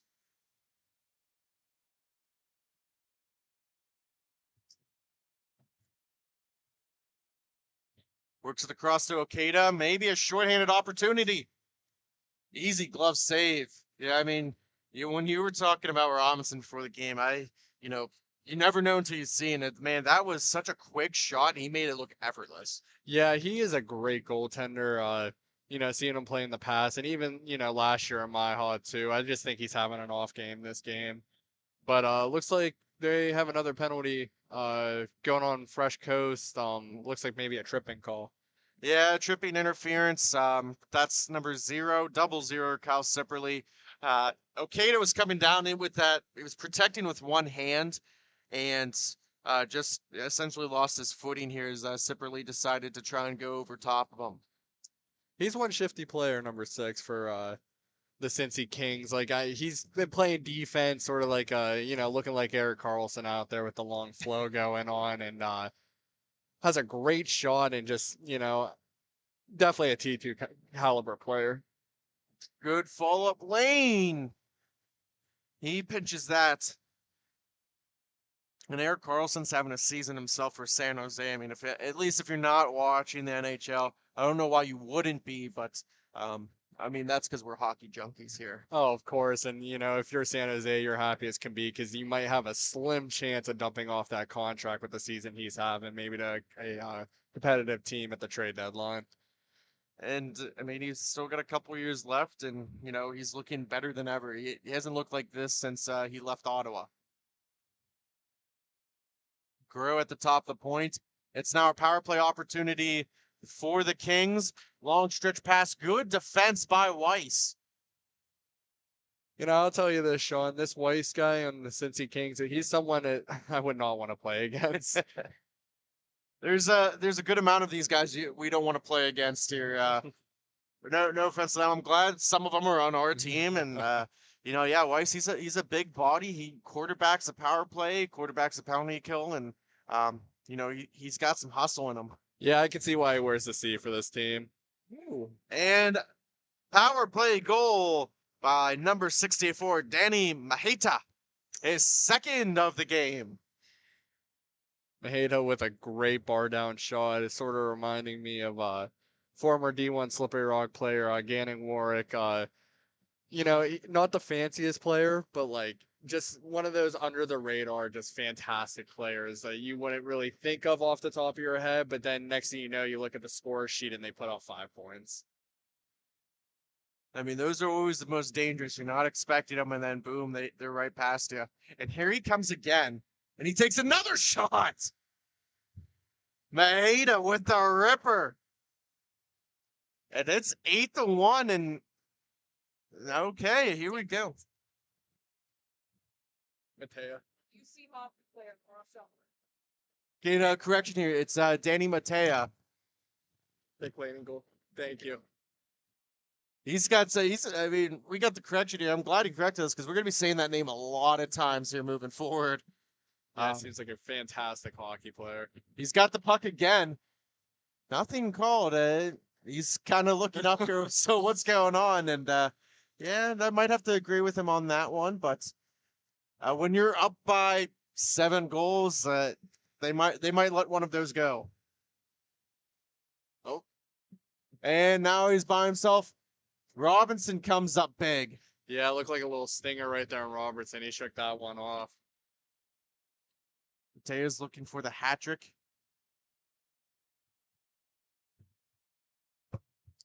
Plays for the University of Cincinnati, and we're familiar with him as a kind of a football powerhouse. Not always expecting hockey, and who knows? I mean, if you can get more players like Danny Matea, who knows? And all by himself, he tries to go in between the legs, and maybe a little too fancy. Just maybe should have tried to end the game, but you can't blame him. No, I applaud the effort, and honestly, it wasn't a bad move in the end. Robertson stuck with him that whole way, so I feel like if he would have actually got a more decent shot off, he might have put that one right behind him. Lamink now trying to cut through backhand. He's fighting for it. See, that was not Grow. That was number 29. Works it across on the back end. Number 76 clears it. That goes between the legs. See, it's a foot race. Finally, Fresh Coast is going to get a hold of it. Coming up on the final 7 minutes.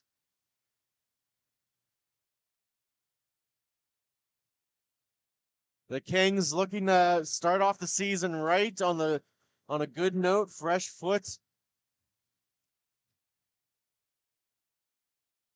Because it's an 8-1 game. If the next goal by the Kings, if the Kings get the next goal, I should say, that the game will be over. So we'll see how Fresh Coast goes about this, and looking for a redirect, and that's a good save by Robertson. He saw that the whole way. He wasn't even attempting to save the shot. Yeah, and also with Robertson, if you want to think about it, he 8 goals against this game, but he's been seeing a ton of shots. He's being peppered, and he immediately just went over on his angles over to the pass. He knew the pass was coming. That's great anticipation. Yeah, it sort of reminds me of like a Jonathan Quick type of save, like sort of just anticipates the play and able to make a.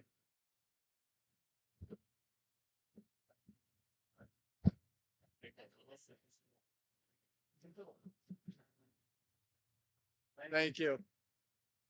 Looking to feed it across, settling it down is Vandenberg.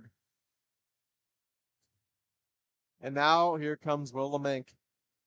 Oh, puck just bouncing at the end there. He was looking to put it away for the Kings. Again, we were familiar with him subbing in for Indy Inline a couple times last year. He helped him at least take home a tournament championship in Fort Wayne.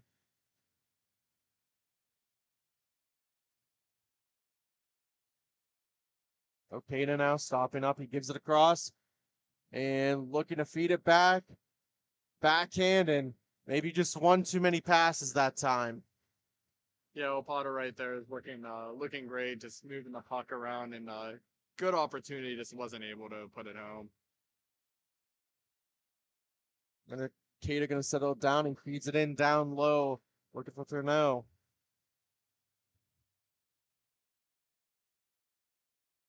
Coming up, we're just less than 5 minutes remaining. Final game of the day, and just want to make sure, everyone's having a great time here. If you have any, corrections and, issues, don't hesitate to reach out to us. We try to be friendly with everything we're doing here, so don't hesitate. We'll be here in Indianapolis again. Okada, he's made a couple excellent moves there, passing it off the boards to himself. Grow now against Sipperly.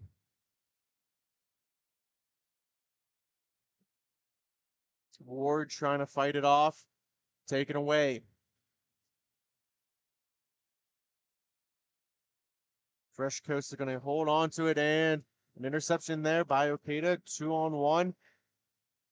Trying to go short side. Is right in front, and then the missed net. Weiss, the captain, he was right on the doorstep. The puck was just bouncing right there in the crease. Yeah, he probably wants that one back, just pushed it a little bit wide, but a few minutes left in this hockey game. They were trying to end it a little bit early, but I guess they're going to have to wait for the next opportunity. So face-off will be at center. They're deeming that this was a deflection by the offensive team. No, are they gonna put it back? Yeah, it's gonna be down in the offensive zone. So face-off to the right of lane. Filling in here for the Cincy Kings. His team went home a little bit early with Nasher. Not trying to brag, they lost to the Grove City Thunderbirds, but it was a good game. Lane maybe didn't have his best efforts, but he's looked great so far today, at least in this game. And look at that. Spread bald eagle, picks it up with the glove hand. Honestly, my groin's hurting just from watching him do that. I don't know how he did that, but that's why he's like that. You played goalie before too. It's maybe not your natural position, but I mean that move like that, you have to be very athletic and very nimble to pull something like that off. Oh, without a doubt. I give goalies the biggest props. That's probably the hardest position playing hockey, and Definitely a great save by Lane right there. Face off one, a little congestion down low, and Cincinnati's going to break it at Telford. Works it down low to Fisher. He's got 2 goals. It's loose in front, and he's able to get the save. He's going to blow the play dead, and we'll have a face off. Honestly, I wouldn't be surprised if Robertson's hearing ringing in his ears the next week, because I think that's probably the 3rd or 4th one he's taken off the cage. Yeah, you always have to be dangerous, especially this day and age with concussions. And you're very familiar with them in the NFL, maybe in ice hockey, but they can happen on a simple shot like that off the head. Yep. Lemig now with a shot that hits a stick in front, and Kareem's over into the corner. Now dancing around through the neutral zone, looking to get a backhand shot off. He does, and that's going to settle on the near boards right in front of our camera.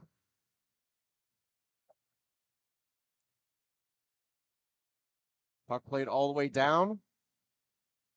Callan.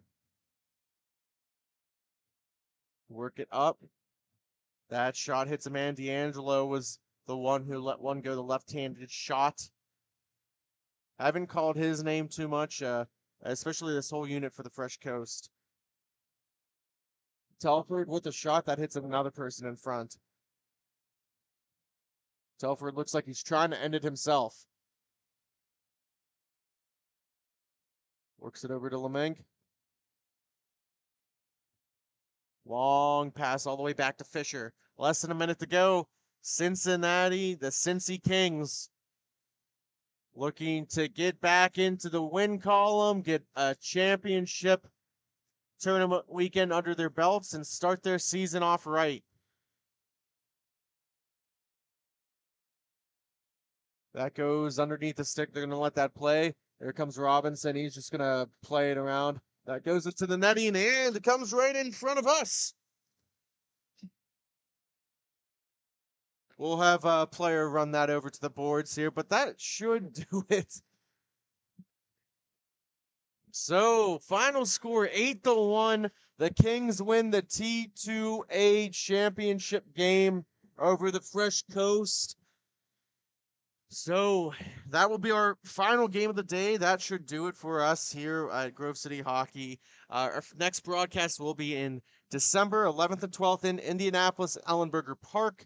Make sure to stay tuned for that. We'll have more information come out.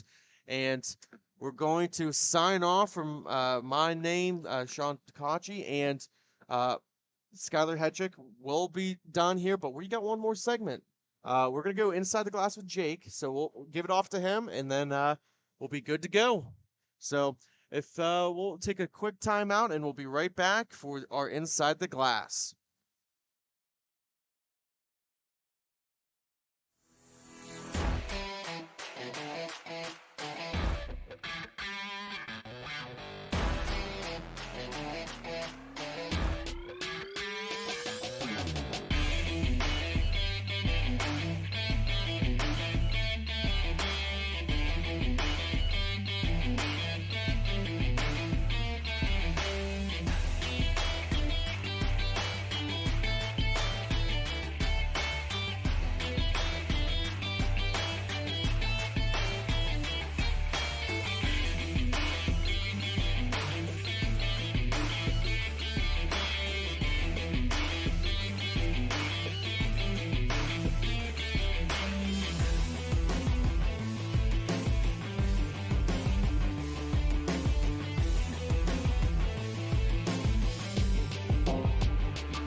We are back for our final segment inside the glass. We're going to hear from Nick Lane, the winning goaltender. Normally plays for the Heat, but he's going to walk away a champion this time around with the Cincy Kings. Jake, take it away. I'm here with Nick Lane, Sean, and a little bit different here because we actually have a goalie who doesn't normally play for the Kings, but filled in excellently. Talk about the game and the new team. Well, they're a stacked team. It was my first game in Tier 2. They scored 8 goals, and you can't ask for much more. They kept shots to the outside. That makes my life a lot easier. So we'll take it. First championship in Miha. So, I mean, yeah, they got 8 goals, but you only let one in, and you had some unbelievable saves. What's like the challenge with playing inline goalie versus ice goalie? Well, I don't use the roller fly, so moving side to side is a little bit of a challenge. I would say that's the biggest thing. You got to be square to the shooter, or else you're going to get picked apart. And so I felt like I did a good job of that today, and we got the dub. Long season ahead of us. What are you looking forward for the next tournament? Well, hopefully bring a championship for our Heat team. Maybe playing for the Kings. We'll see. So that's a long season, as you said. A lot of opportunities. Well, Sean, that's all we're going to have for today. Thanks again for your time, Nick. Sean, we're going to wrap this up here for the end of the day, but that's Nick Lane for you, everybody.